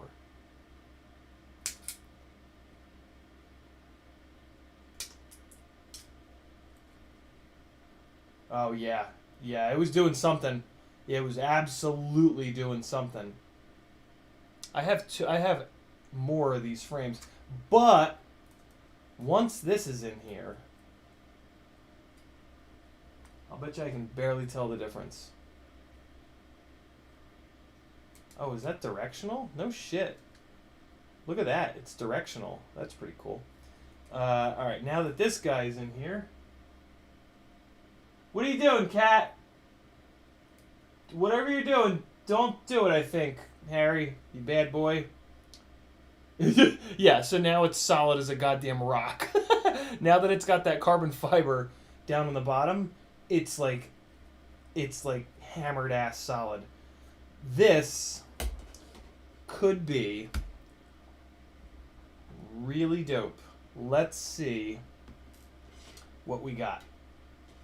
Right front of the board. Oh, okay. So what am I going to do with the battery leads? Am I going to send them down the bottom? I think so, right?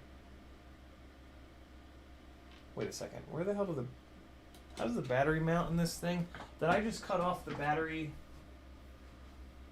mounting setup?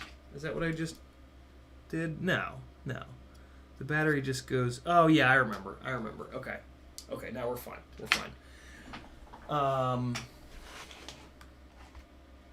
moment of panic there. Okay. Let's resolder the battery lead on there. And I think I'm going to send it out the bottom.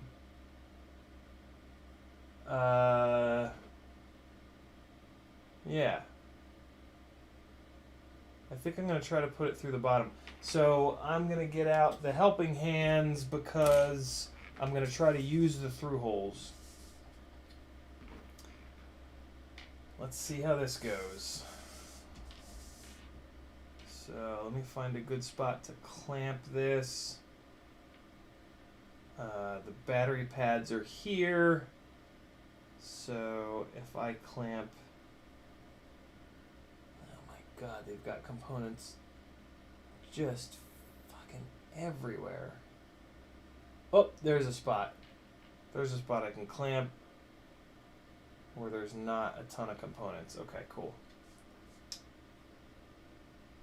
There we go. And I want to come out. So I need to come like that. With the soldering iron, put some heat into those holes, and then I can feed, hopefully, from the other side. I am going to need to really flatten these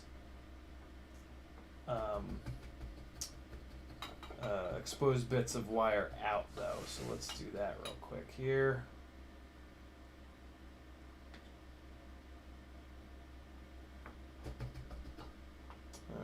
One.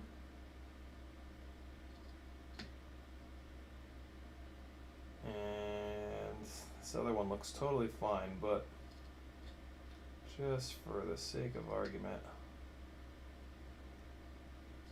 let's make sure it's completely flattened.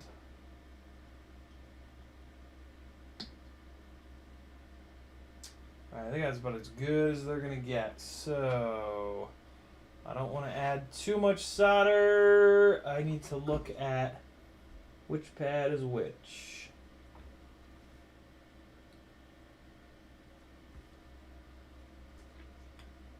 It tells me on one side, I know it for a fact. Wow, I cannot read that. Battery plus is down.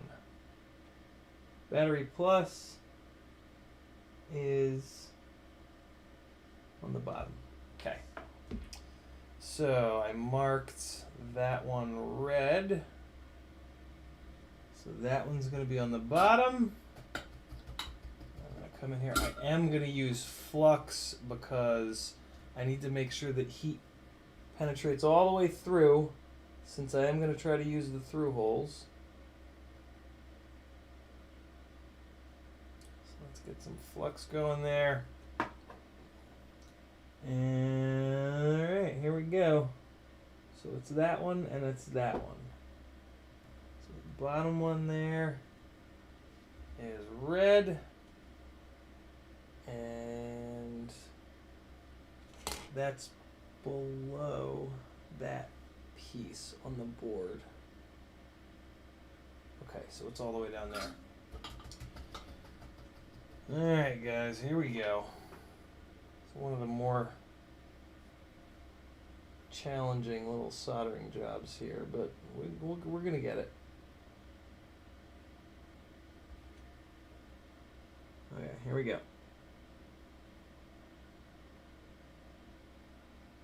Ooh, oh, heat transfer is going well. Well, it was.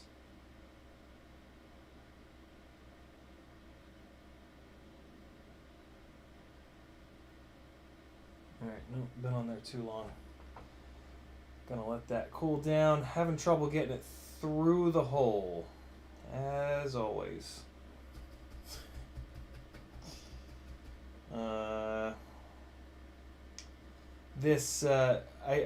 I might have used a wire that's a little too thick here. I should have used 30 gauge. I don't think I did.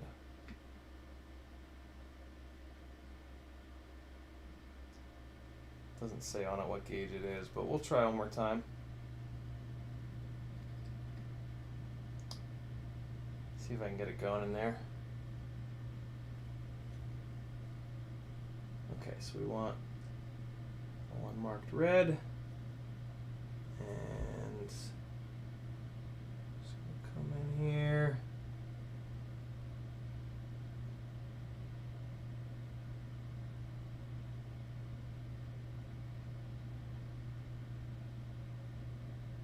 Come on, buddy.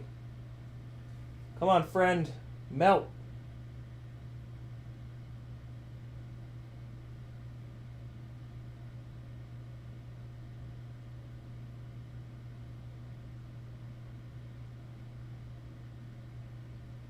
Did that just work? No.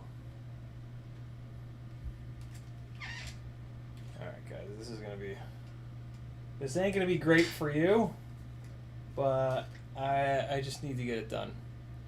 So you're gonna have to deal with the world's most warped view of what's going on just for a minute though. I'm gonna get this done and then I'll show you what the hell happened.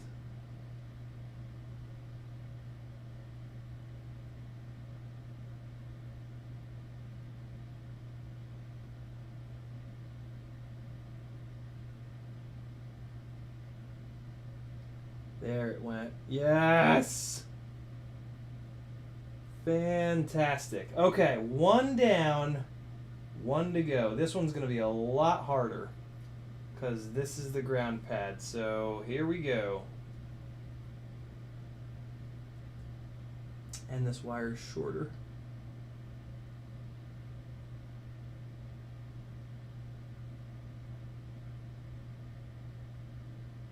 Come on, buddy. Please cooperate. Please. Fuck. I might have just screwed up the other one. Nope, nope, nope. I got away with it. Alright, let's try again. Try again. Wire looks okay. Wire looks like it's sharp enough. I almost kind of want to do it from this side again. It worked last time.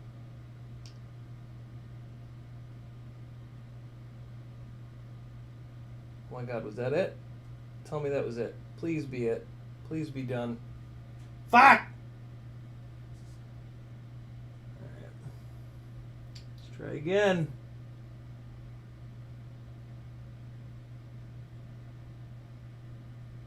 Come on. Put a little kink in this. Oh yeah, that's the move right there. Okay, good. Good, good, good. Okay, let's see. Come on. Melt. Melt.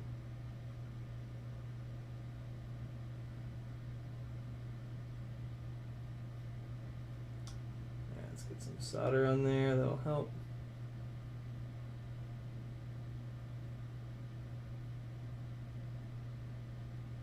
Oh, oh, that went in a little bit. Oh, there it goes the rest of the way. Yeah, gotcha. What's that game called? I win.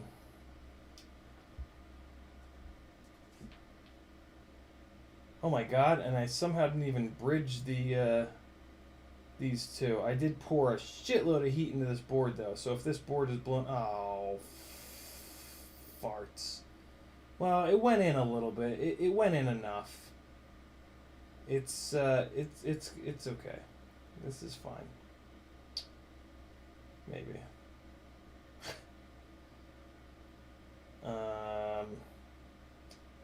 Yeah, should be okay. I'm not redoing it, so it's gonna have to be okay.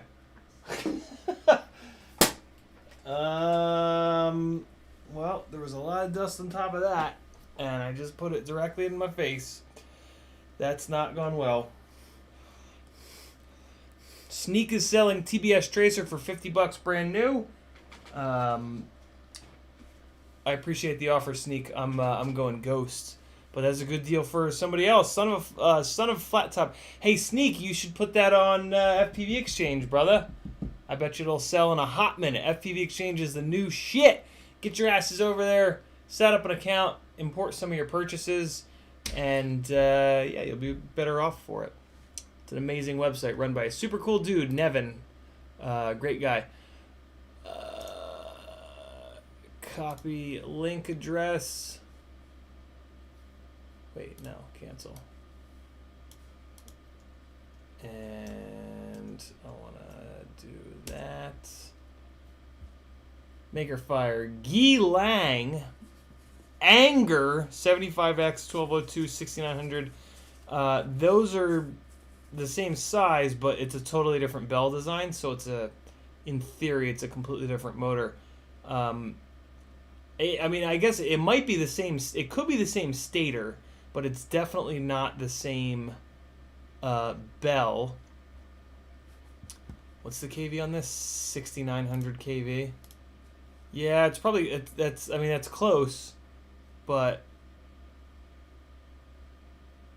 I'm gonna leave this opened because if I can get one of those, then at least I have somewhat of a full set. That's gonna pull the. You know, the problem I'm gonna have with these little 1202s is that they're too low of a kV. I'm gonna have to run them all the way on 3S, and then that's gonna be too heavy.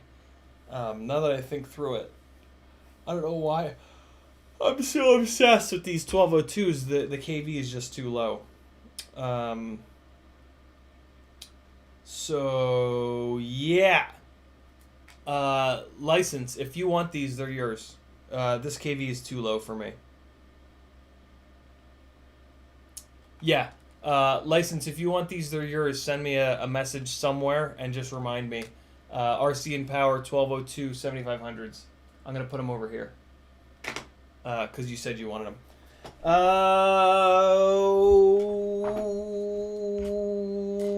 Poop.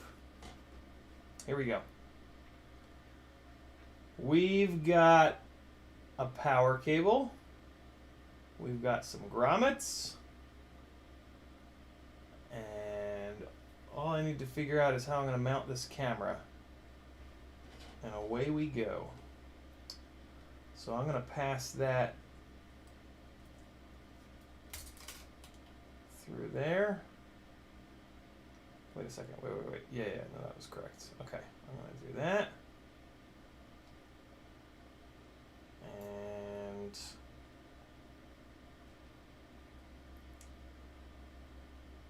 man, this connector really hits. But if you move it out of the way, it's not nearly as bad. I don't love that though, man. I really don't want that pushed up against there. But I also don't want to have to direct solder this damn thing. Especially because I'm going to have to direct solder it over here.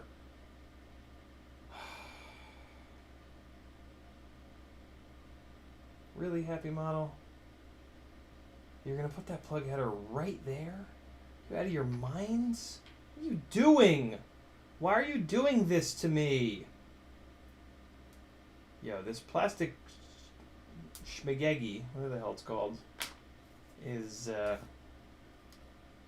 terrific. The old schmagegi. Okay, I'm just gonna move forward. I'm just gonna hook motors up, screw them down, and away we go. But first, I need to figure out a little canopy setup here. And do I honestly not have another white clear canopy? How is that possible? I wish I could mount the camera up front. I wish I had a little front mount.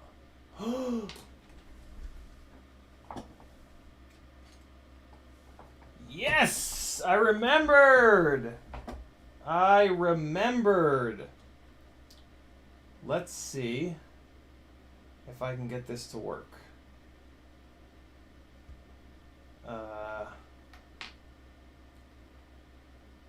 Happy Model puts this hard ass antenna on here. No, it's not gonna work because of this dumbass antenna. God damn it.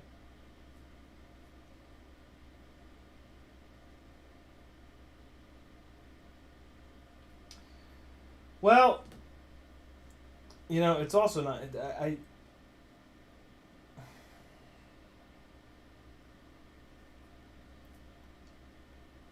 I'm gonna have to I'm gonna have to send this camera down and then back up. I can't have it. Yeah, I can't have that camera connector pushing like that because it basically hard mounts the flight controller, and we can't have that. That is not gonna be okay. So if I send that cable down and then back up on the other side, not only will it use up some of the cable, but it'll get the wires a little bit out of the way. Okay, so there's that. So that's a lot better. Now, it's popped out.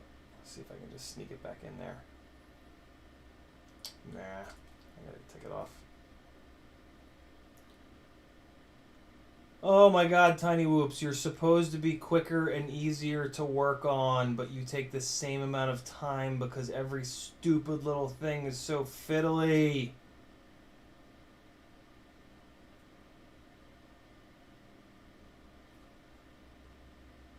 Come on. Get up in there. Why is it... Why won't you... Like, what's keeping it from going down? Nothing? Okay, fine. It just drops down magically because there was nothing. Yeah. It still kind of hits. But I guess it doesn't hit now. It just sort of rubs a little bit. And, I don't know. I don't mind a little rub. I'm still screwed with this stupid ass antenna that they put on here. It just doesn't. And I hate to I can't just crank on it because it's just gonna break. Even doing this is kind of suicidal.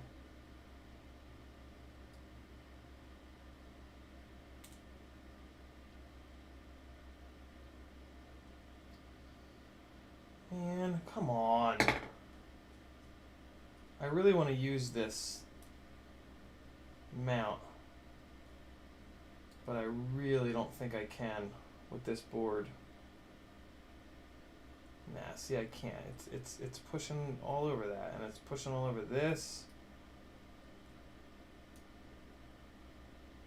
God damn it. Really? Hold on. If I break this off, I break it off. It's whatever.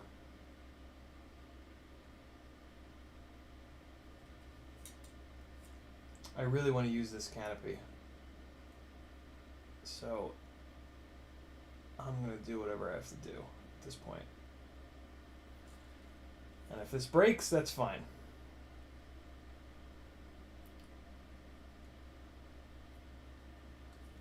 Alright, so that's now flat enough. The question is, can I make the corner? Oh yeah, look at that. Okay. Sweet! I didn't think I was going to be able to put that bend in it without it breaking. And it might have broken. It might have let go. But we'll just hope for the best. So now I think I can use this, but I am going to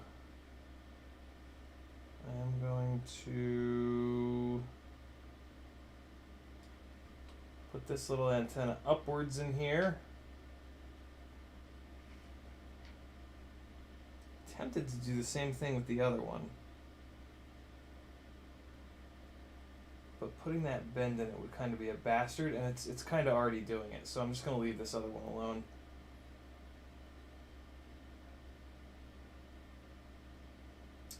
Alright, my little Gilang. Are you ready? Little camera jib-jab setup, friend, person? I'm gonna feed this little shitbird up through there. Or not, because there's no way it'll fit.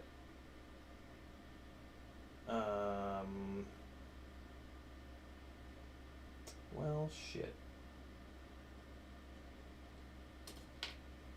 Come on! This wire?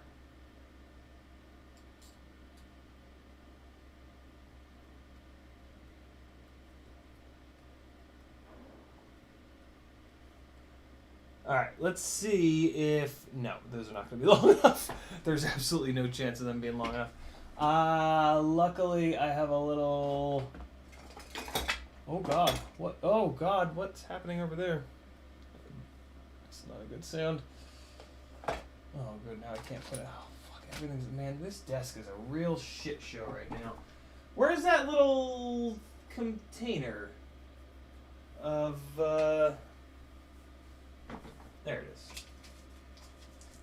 There it is. In the chat. It was Dauntless that wanted those motors. I think it was me. Double A says, have you ever dabbled in the Brain FPV flight controller? If so, what's the version of the firmware it best runs on? I did, Double A. I got both of their V1 flight controllers, the 20x20 and the 30x30. And the gyros that they're using, the Bosch gyros, they are using a different gyro in the V2, so maybe the V2 is better, but I doubt it. Yeah, the Bosch gyros are just not meant for quads. They don't have enough built-in hardware filtering, and yeah, the MPU 6000 is just a way better gyro for our use. But there is a chance that the new Bosch gyro in the Radix V2 is a little bit better if it has that. I'm basically waiting for Mark Spatz to test it. Although even if he does test it, and even if it is a little bit better, it's a $50+ flight controller. I get that it's made in the U.S. and that we need to support U.S. vendors, but my God. $50 is just a lot for a flight controller. especially knowing what I know about the gyros being like wear items and just, yeah, gyros are not going to last forever. So it's like, I want to go the other way with my flight controllers, right? Like, I want my flight controllers to be as cheap as possible so that I don't feel bad throwing them away when I think that the gyro might be on its way out. So I'm probably, yeah, I hope that Mark reviews it and that it's good, but I probably still won't buy one. If that makes sense. Yeah, I'm just gonna have to like loop this camera around wire around the back. Like, this is gonna kind of be a shit show, but I don't know how else to do it. I don't know how else to get this goddamn camera up into the camera spot here, but I kind of need to. I think I just need to be really mean to this TPU and do something like this, and then just try to like mash it in there. Ooh.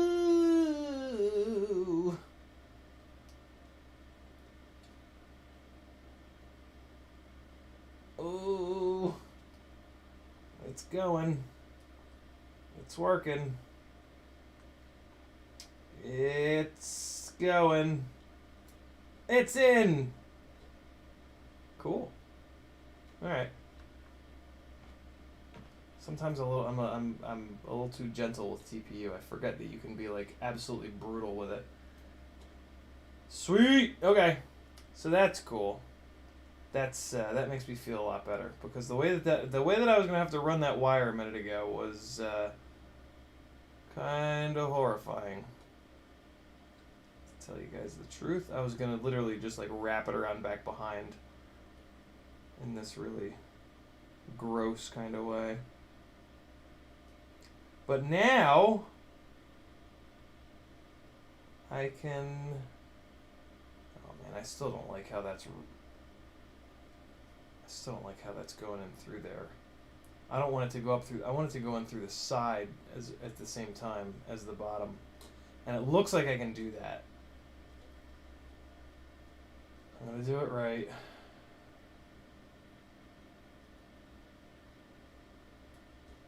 Let's do it right the first time, just in case it's perfect. We won't have to go back in and redo it. Blah, blah, blah, blah, blah. Come on. Come on. Go. Get out of there. I got you in. You got to be able to come out. There we go. All right, so what I really want to do is put it through the side here. Oh, yeah, that fits. Cool. Almost. No? Yep, there it goes. Oh, and that actually makes... Oh, that makes it just go right in the... Ooh, that's nice. That's nice. Okay. I see. I see.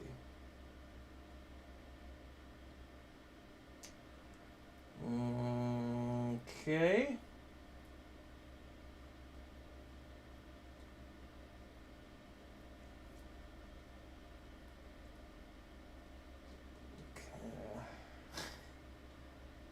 Well, it didn't make it easier to get it through here, but I think I can still get it through.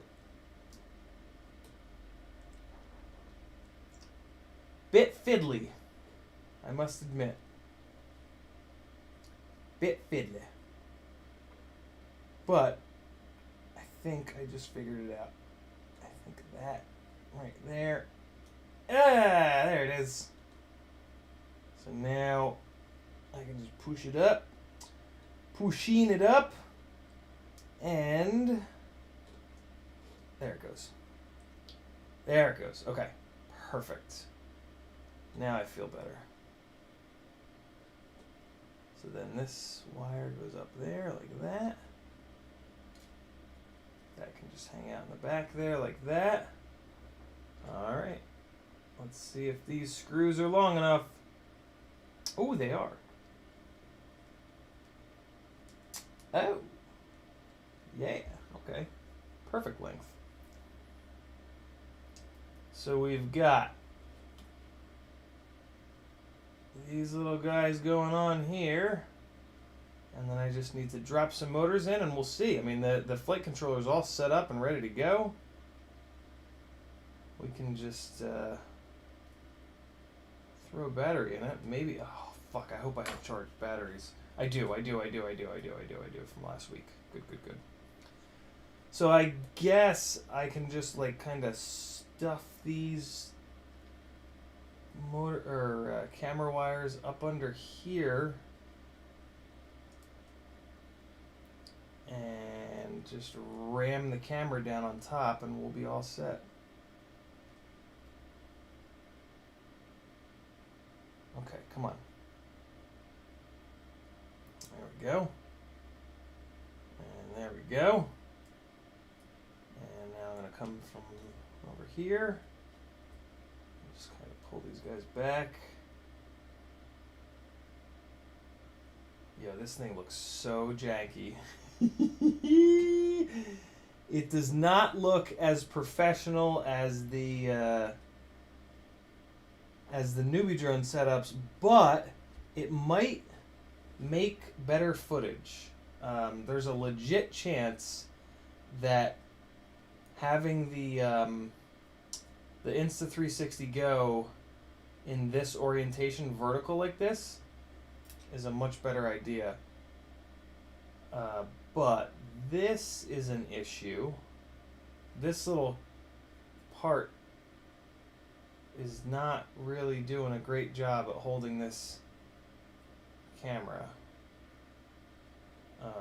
It's actually doing a pretty poor job at holding this camera. Like look at that shit. That's not gonna work. What the hell? Why do they have that? Why is that hole so big? I mean, I guess I could slide the camera back a little bit, but then the the Insta360 Go holds it, doesn't it? The Insta360 Go pushes up against the camera, I think, and and I'll bet you that it holds it in place. Let's see. It does. Oh, that's cool. I really like that. I really do like that. I really love when like people get like a double use out of something. Oh, cool. Yep, the Insta360. So I basically can't fly this without the Insta360 Go, which is totally fine. But sort of interesting. Oh, but wait a second. The whole mount is sitting sideways. Oh, okay. You gotta get the Insta360 Go in there straight. So like you can. The TPU has a little bit of grip to it. See what I'm saying? And it kind of holds or doesn't hold. This mount. I don't know about this mount. It's kind of thin.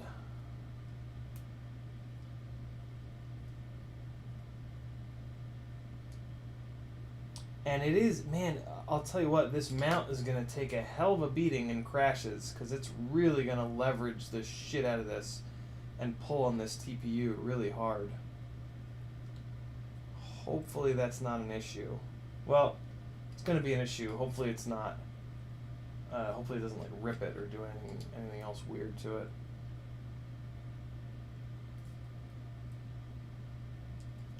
Alright, so those three are nice and tight. I can put a regular screw in the rear because it's not mounted to anything. Or there's nothing on top of the rear screw hole, I should say. So, alright, we got the rear one in, we got the front ones in, we got an Insta360 Go on board. This camera is sitting somewhat straight. We've got antennas going up the sides, we've got a little bit too exposed of a camera wire. Let's pull that down a little bit more here. And time for motors. 1102 from BetaFPV with bearings. That's pretty cool. Ooh, nice and smooth. Oh, BetaFPV, you shouldn't have. But I'm glad you did. Oh, yeah, buddy. Oh, Spudger. That's what it is. Spudger. Never gonna forget that. Remember that. Never gonna remember that. Jesus. Never gonna forget that. Great. Checking on that camera there. Okay. Here we go. I think I usually run them through there, right? Yeah. All right. Let's see. Let's see if I can get these motor screws in here. This is hands down for me the hardest. Whoa! Wait. We need this. This is hands down the hardest part of Tiny Whoops right now. Is getting the motors screwed on. Just dealing with the little motor screws. Oh my god. Let's do it. Unbelievably, even with the carbon fiber reinforcement here, you can still use regular old motor screws. Which is pretty goddamn cool. I applaud Newbie Drone from the bottom of my heart for not forcing us to somehow figure out a longer screw for our motors on these Tiny Whoops, because they're like M1.2 or some weird ass thread. The Tiny Whoop that the Tiny Whoop motors need. It's not great.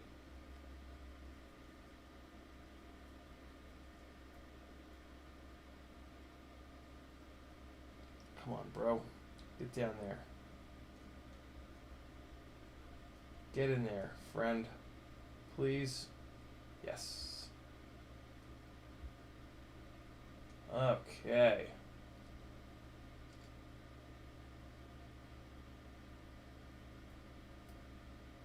Well, that's a little weird. What the hell's going on there? BetaFPV is using one of those little... Jesus Christ, what the... they're using one of those little PDBs on the bottom of the motor, and it's getting pushed up a little bit by this frame, sorta. In theory, it's not conductive though, so it should be okay. Let's just keep going. With the Insta360 Go in this thing, it's very strangely weighted, which is why I dropped it a second ago and was so confused at why. Just like defied physics, pulled itself out of my hands.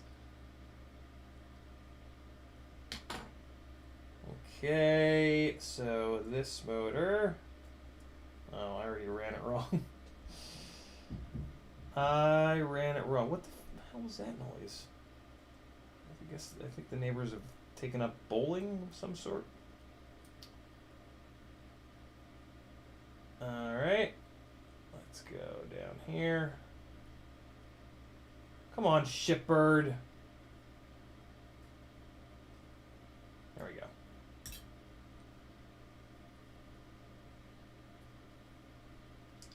Okay. Man, this... I love this X-plate, but it gets in the way. Like, it for real gets in the way. It's not that bad, though. Not that bad. But it does, it is a little annoying. Cool! One motor on, and I haven't freaked out and screamed any horrible obscenities yet. That's not true. What have I not done yet that I can brag about? I haven't given up yet. There we go. Okay. So this time I want to do it right, and I'm going to put it through that hole. There we go. outside screw here on there.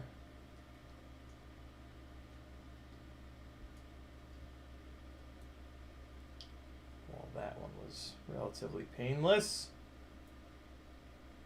This is where I want to fucking scream. Like, I can't get the goddamn screw to go through the fucking hole.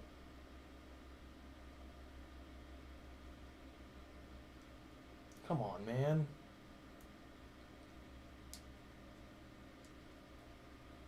Okay, here we go.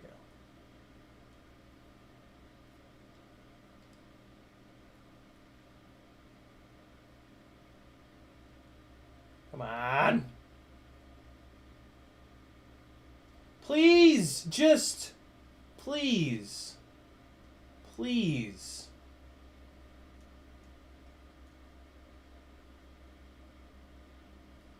Yo, seriously, we can't go any smaller than this. I can't work on anything. If I have to work on anything smaller than this, I'm going to kill someone. Like, for real. I'm going to lose it, and I'm just going to hunt someone down. Just somebody at random. Or I'll figure out who's responsible for it. And I'll hunt them down. Hunger Games style.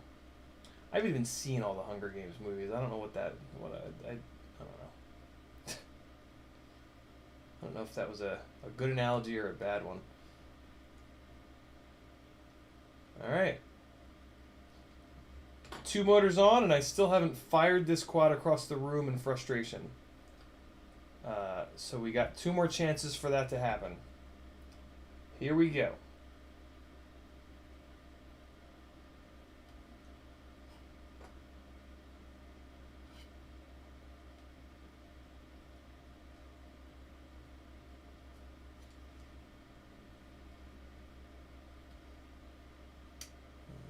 Okay.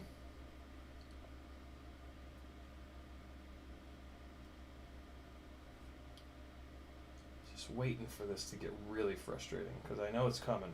It always does. When you're working on a tiny whoop, frustration is right around the corner. Big Tater says it would be fun to have an airsoft match with less viewers. Big Taters, that would be a goddamn massacre, man. I played airsoft for a long time, and I trained with a lot of real scary dudes. Yeah, airsoft's got a little out of hand towards the end. My group of guys and I were pretty gnarly. We could stand toe to toe with Green Mountain Rangers, which were a team from Massachusetts that were all ex-military, and a bunch of them were, not a bunch, a few of them were in the Special Forces community. And, yeah, we could stand toe-to-toe with those guys all day long. And it was a blast. Kind of scary looking back at it, but it was a really fun time back then. And with all the shit that's been going on, I actually have all those.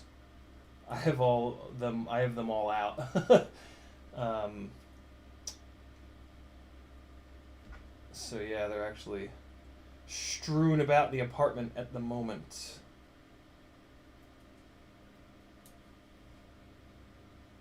Just in case.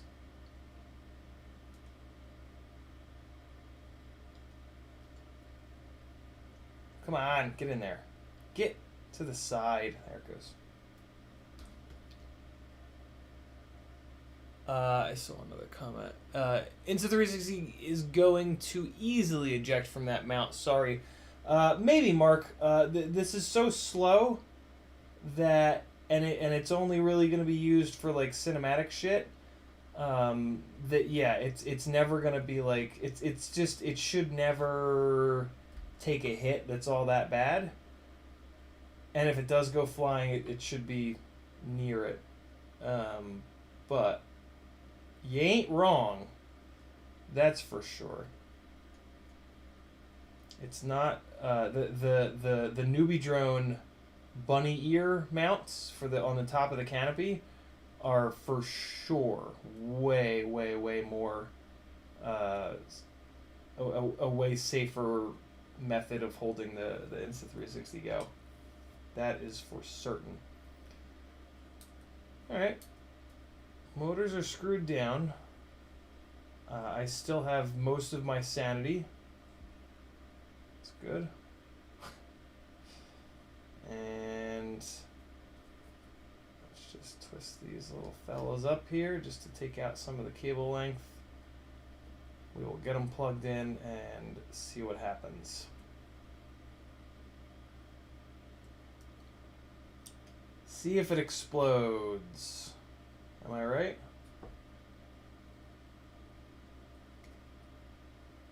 It's a great moment when you get done with a build and it doesn't explode though. Oh man. That's the juice right there.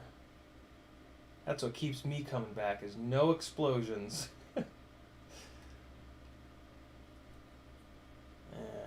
Okay.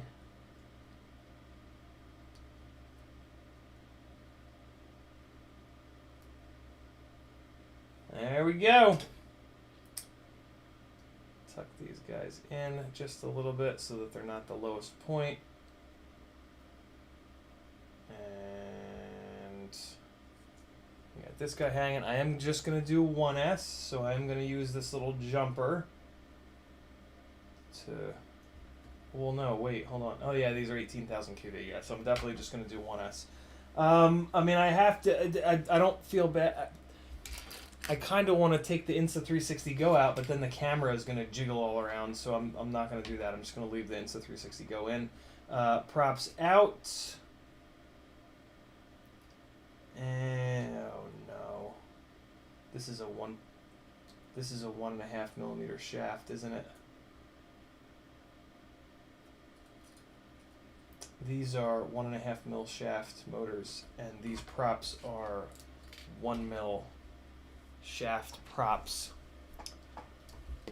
Big Tater says budget drone crash derby, where we try to crash each other, and the last one standing wins. Tommy was involved in something like that. Seems kind of interesting.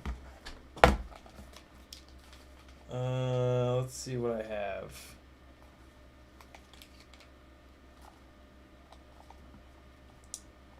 Oh! GemFan box has a whole shitload of Tiny Whoop props in it. Yeah! 0.8 millimeter, 1 millimeter, 1.5 millimeter. Yeah! GemFan coming through. Damn. That's pretty cool.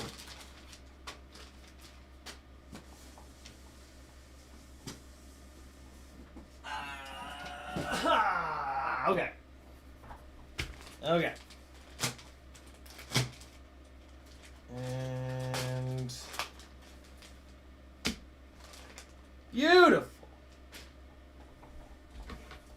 Here we go.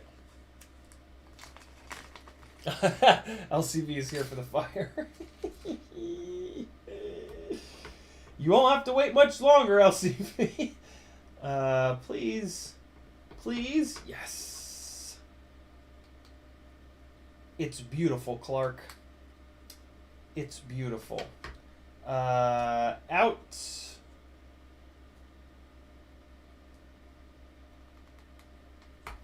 Out.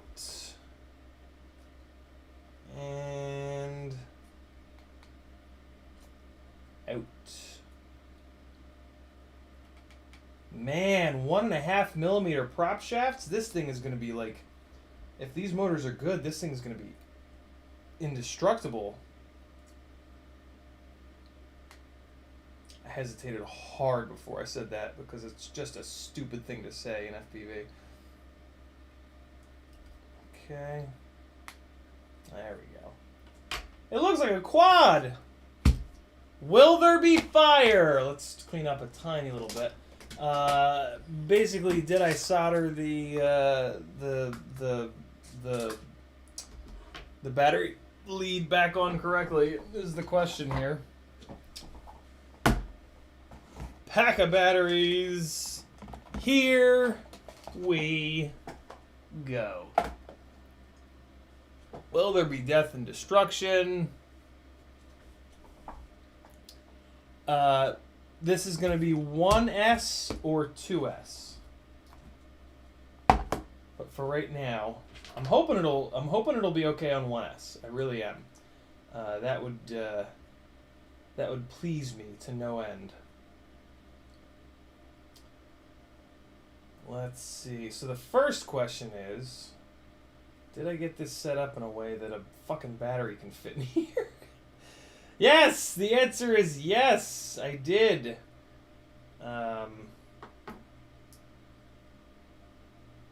These motor wires are very in the way.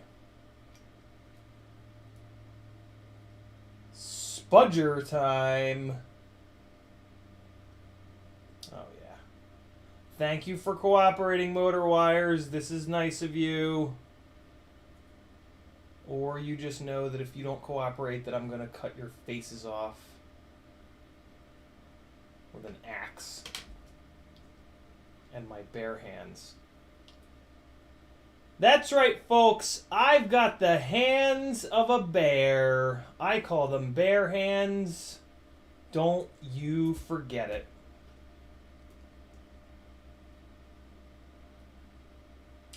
And fire in 3, 2. Nope. I gotta keep it up here so you guys can see it. 1. God damn it, this is all up in the way. Come on.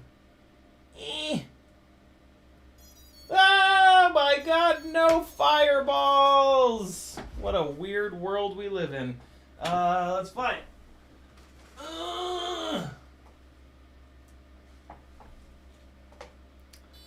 Fart, fart, fart. So the first question is the camera upside down? It is upside down. God damn it. That sucks. Because mounting this camera the other way around is going to be way worse. Shit on a pancake. Fuck. That makes me sad. Yeah. That is not great. That is not great, but whatever. This is not a great camera for this mount.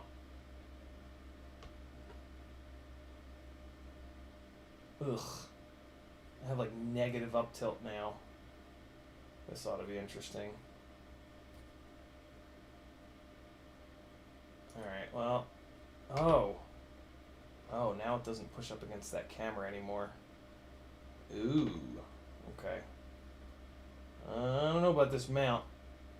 This mount might not be... Yeah. This mount is not doing it for me.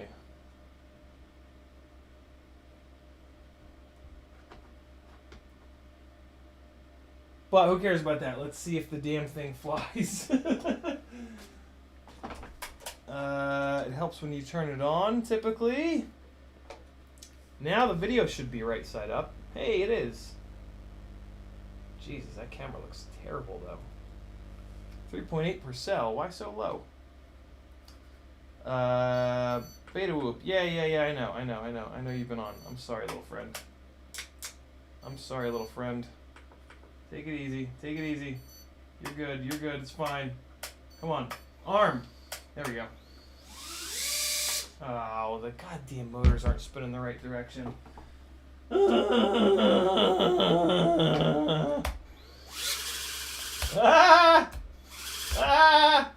Are they all spinning upwards? Yep. They're all spinning upwards. Or producing thrust upwards. Let's fix it.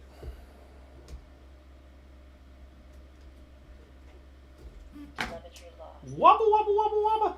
You know what I did notice, though? It sounded very smooth. Telemetry recovered. And I like that. I like smooth. You know, they used to call me JB Smooth. No, nobody's ever called me that. Nor will they ever. BL Heli. And connect. Read setup. Telemetry lost. And I'm just going to reverse them all. I really think that they're all just backwards right now. Which would make sense because I had this set up as a pusher. So, yeah. All right. Telemetry recovered. Let's see it. Oh, I wrapped this cable up. Oh, now I can't. Oh. Alright, hold on. Come on, dude. What the fuck? Why does everything have to fuck with me all the time?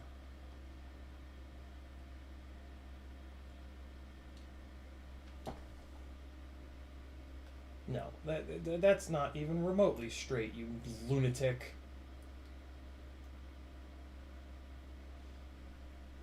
That's a little bit better. Okay.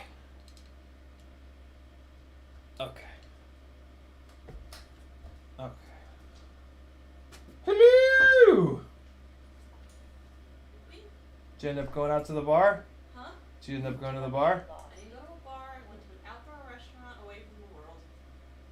But Cool. I was only there for like an hour. How come? I drove around a lot, like I said, I don't know. It was in my head. Alright. Really weird day.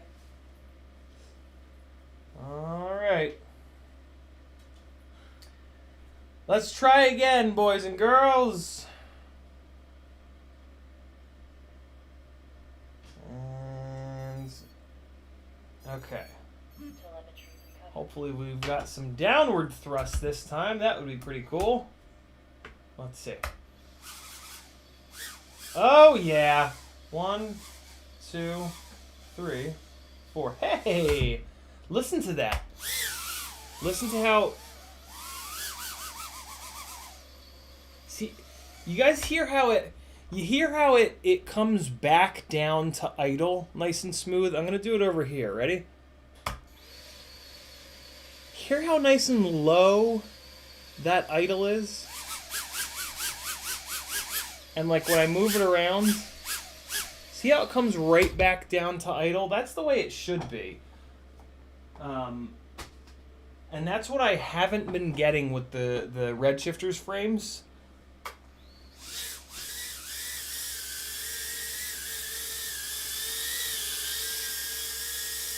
Alright, so 1S. These batteries have been sitting for a while. Not a lot of power, but beautifully smooth. I also have this PID tune like really backed off for that other frame. So not only the PID tune, but the filters as well. They're like really. There's a lot of filtering on this rig at the moment. Man, this little FPV camera setup is not gonna work. It really isn't. I love this mount, but there has to be a better way to mount there has to be something has to change about the way the FPV camera sits in there. Let me try this again.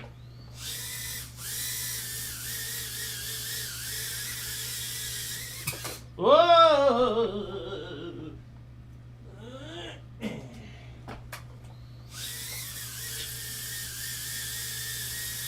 battery's shot.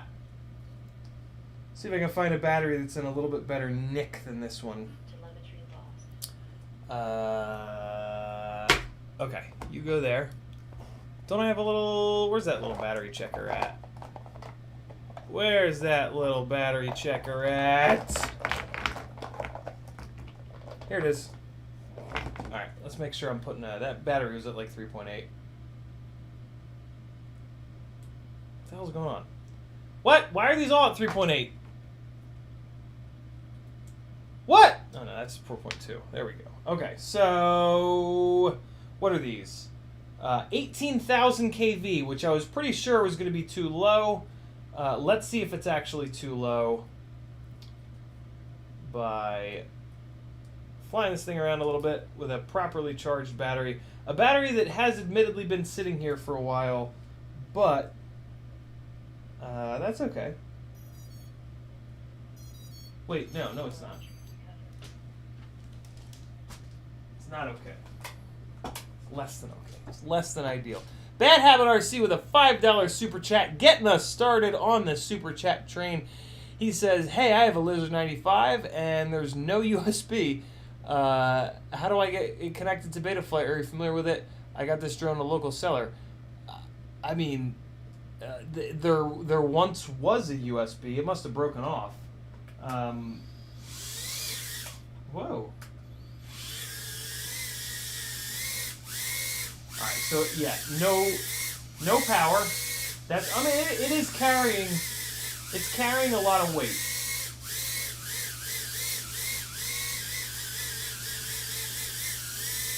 So remember the other thing that was going on, where it would hover and then lose altitude? Let's test that. Let's test the. We're gonna sort of test like the yeah. I've talked a lot about that. I'm not gonna repeat myself. Ah!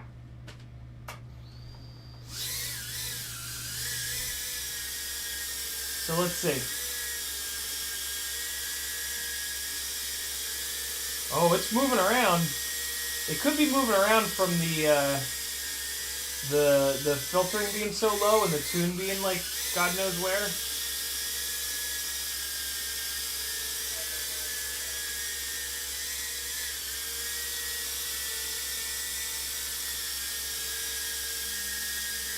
Yeah, it's moving around.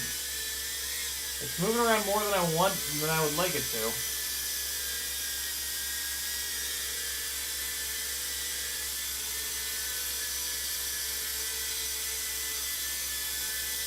I'm also trying to get an idea of runtime, you know? Let me turn the goggles on.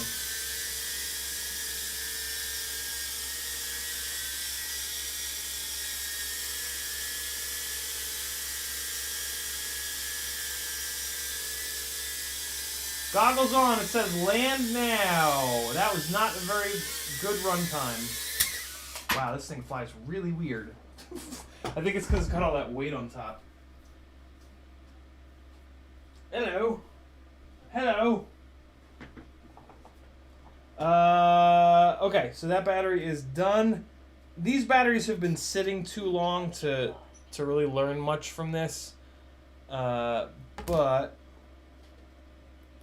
see if the motors are hot. It's really hard to tell with these little motors. I use my pinky in the theory that, like, I don't know. I don't know why I use my pinky. Don't I have... There we go. There's an RDQ. These Emax batteries are less than ideal. Man, that one's not charged. God, balls. What about these two little friends? Are you charged, buddy? Nope. 387. How do these all get to... Man, that battery puffed like crazy from just hovering like that. No, these batteries are all dead. What about a nitro nectar? Hey! Nitro nectar. Oh boy, that does not fit in there though. Whoa! That doesn't even begin to fit in there. I mean, I guess I'll try it. It'll just bounce around in there. I don't think it's gonna fall out, but it's gonna do some weird things to the tune, potentially. I can't do this. Hold on. I guess. Telemetry recovered. Not as bad as I thought. Let's see. Let me go into the goggles for a second here, fellas.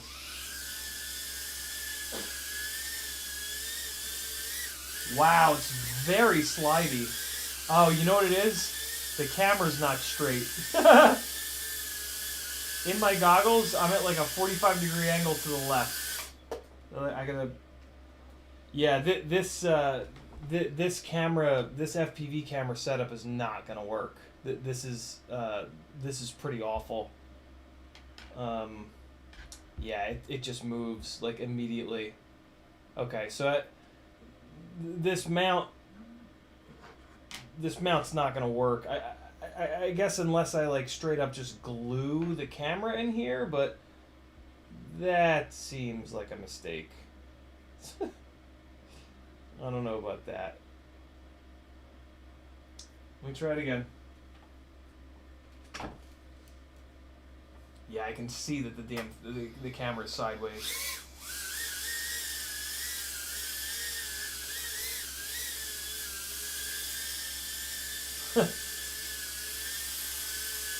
Apparently there's a 50 amp, according to the current sensor, there's a 52 amp load on this thing right now. I have a feeling that's not true.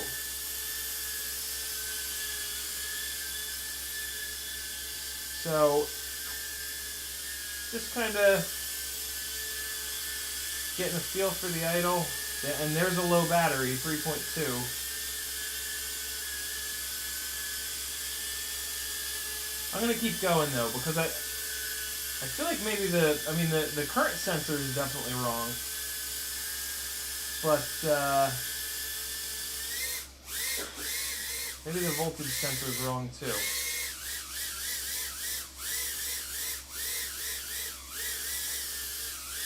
No, it's not. It's starting to brown out.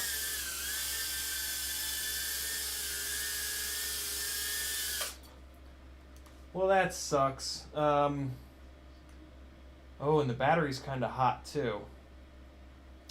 Battery's a little too hot, I think. Telemetry lost. Let me, yeah, a little too hot. Oh, LCV. Yeah, right. The Lizard has an adapter plugged to USB. My God, I remember that from way back when. 3.7 per cell. Well, 3.7 because it's only a one cell. Let me do this. I'm gonna take this other nitro nectar and I'm gonna run it on a rig that I know to be performing okay. And I'm gonna see how hot it gets. And I'll even put the Insta360 Go in it. This is a good first crack, but needs more. I need to spend more time. The big thing I got to figure out is, am I going to stick with this mount because of the wacky camera weirdness? And I'm probably not gonna. I'm probably gonna get away from this, and I'll probably just do another goober canopy with the bunny ears. So let's see what happens here. I haven't flown this in a little bit, but let's rip it around and see how hot this battery gets. Yeah. All right.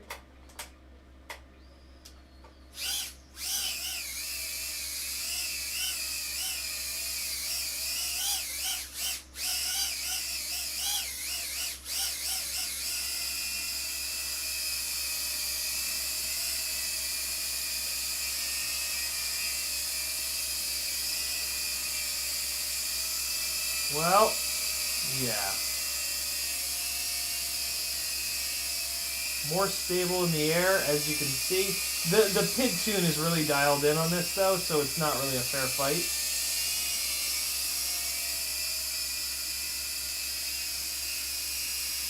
But let's just see what happens.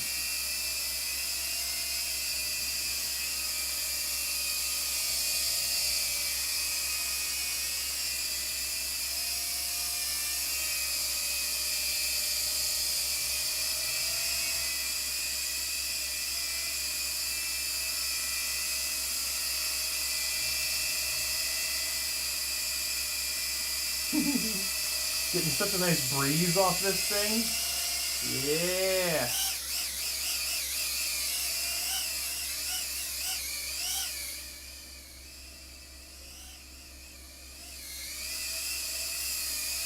Whee!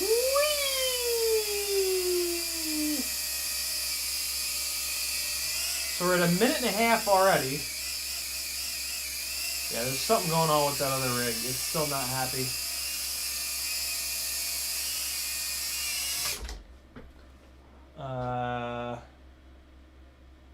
Battery's warm. Yeah, battery's warm. Huh.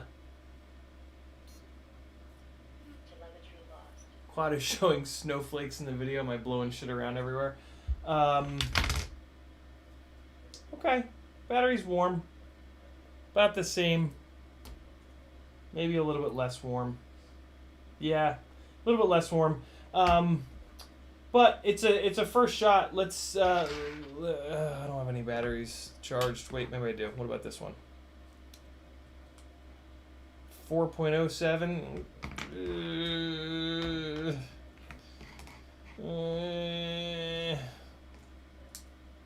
Oh, 4.3. Okay.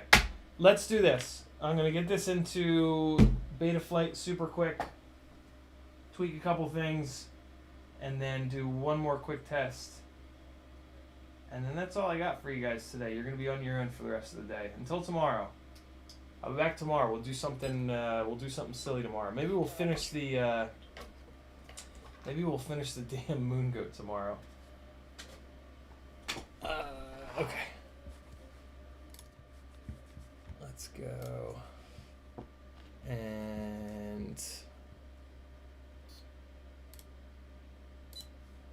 what am I doing? Goggles are making noises. Let's kill them. And okay, so I'm gonna put this thing like sort of more back to normal. As you can see, I'd added a shitload of filtering here, and I didn't even turn down the notch filter width percentage. I did do the rest of these adjustments, but I didn't drop the width percentage down. So let's save this, and then also, well, no, let's leave. Why is the yaw P gain so high? That's weird. Bring that down a little bit. 40, 50, 1. Gain in advance 50. Oh, look at that! It's scaling. I put a scale factor in there for when it's on 2 cells. Lost. Interesting. Telemetry recovered. I gotta check that in the OSD to make sure that it's. Yeah. Okay. I gotta remember that. I gotta remember that I have that dialed in there. I gotta make sure in the OSD that sometimes with well, there's different filter. I even went as far as to put different filtering on the 1S profile. Interesting. All right, so now that we're on 1 cell, let me actually back these off a little bit. 50, 60, 70. I'm going to do the same thing with D-max and D-min. I'm going to move down by 5. As I do. Okay. So now let's see how it is.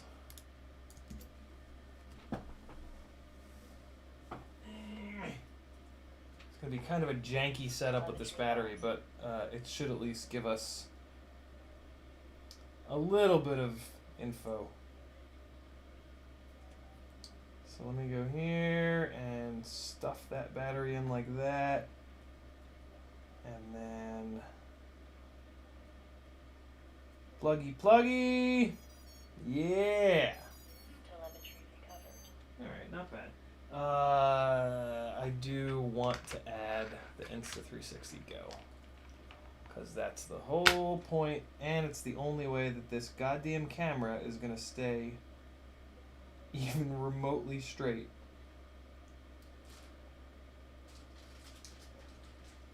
What a weird. I wondered how this camera mount was gonna work, and I was skeptical.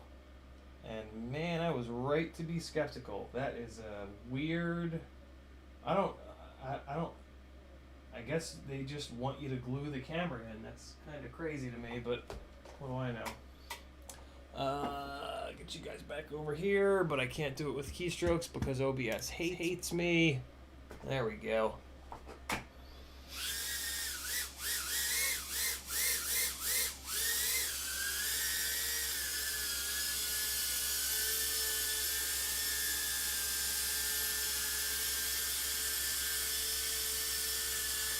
Still moving around.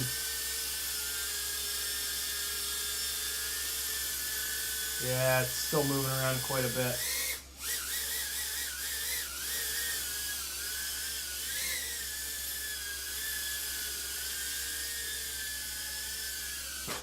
Ow. Let me check the OSD real quick to see if I have it on. To see if it automatically picked the correct profile, and it did. Pit profile 2. All right, so Telemetry lost. Telemetry recovered. it's not great, but it's also better than it was on the red shifters frames. Yeah, it's still not happy. The battery's getting hot, and like it was giving me low battery warnings already. So that's interesting. That is similar to the way it was similar to the way that this AIO was behaving on in the red shifters frame, which is interesting.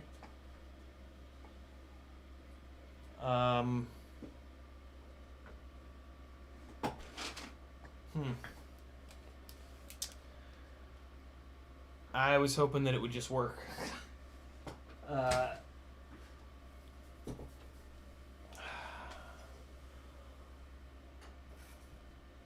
Oh my god, Tiny Whoops, please just behave.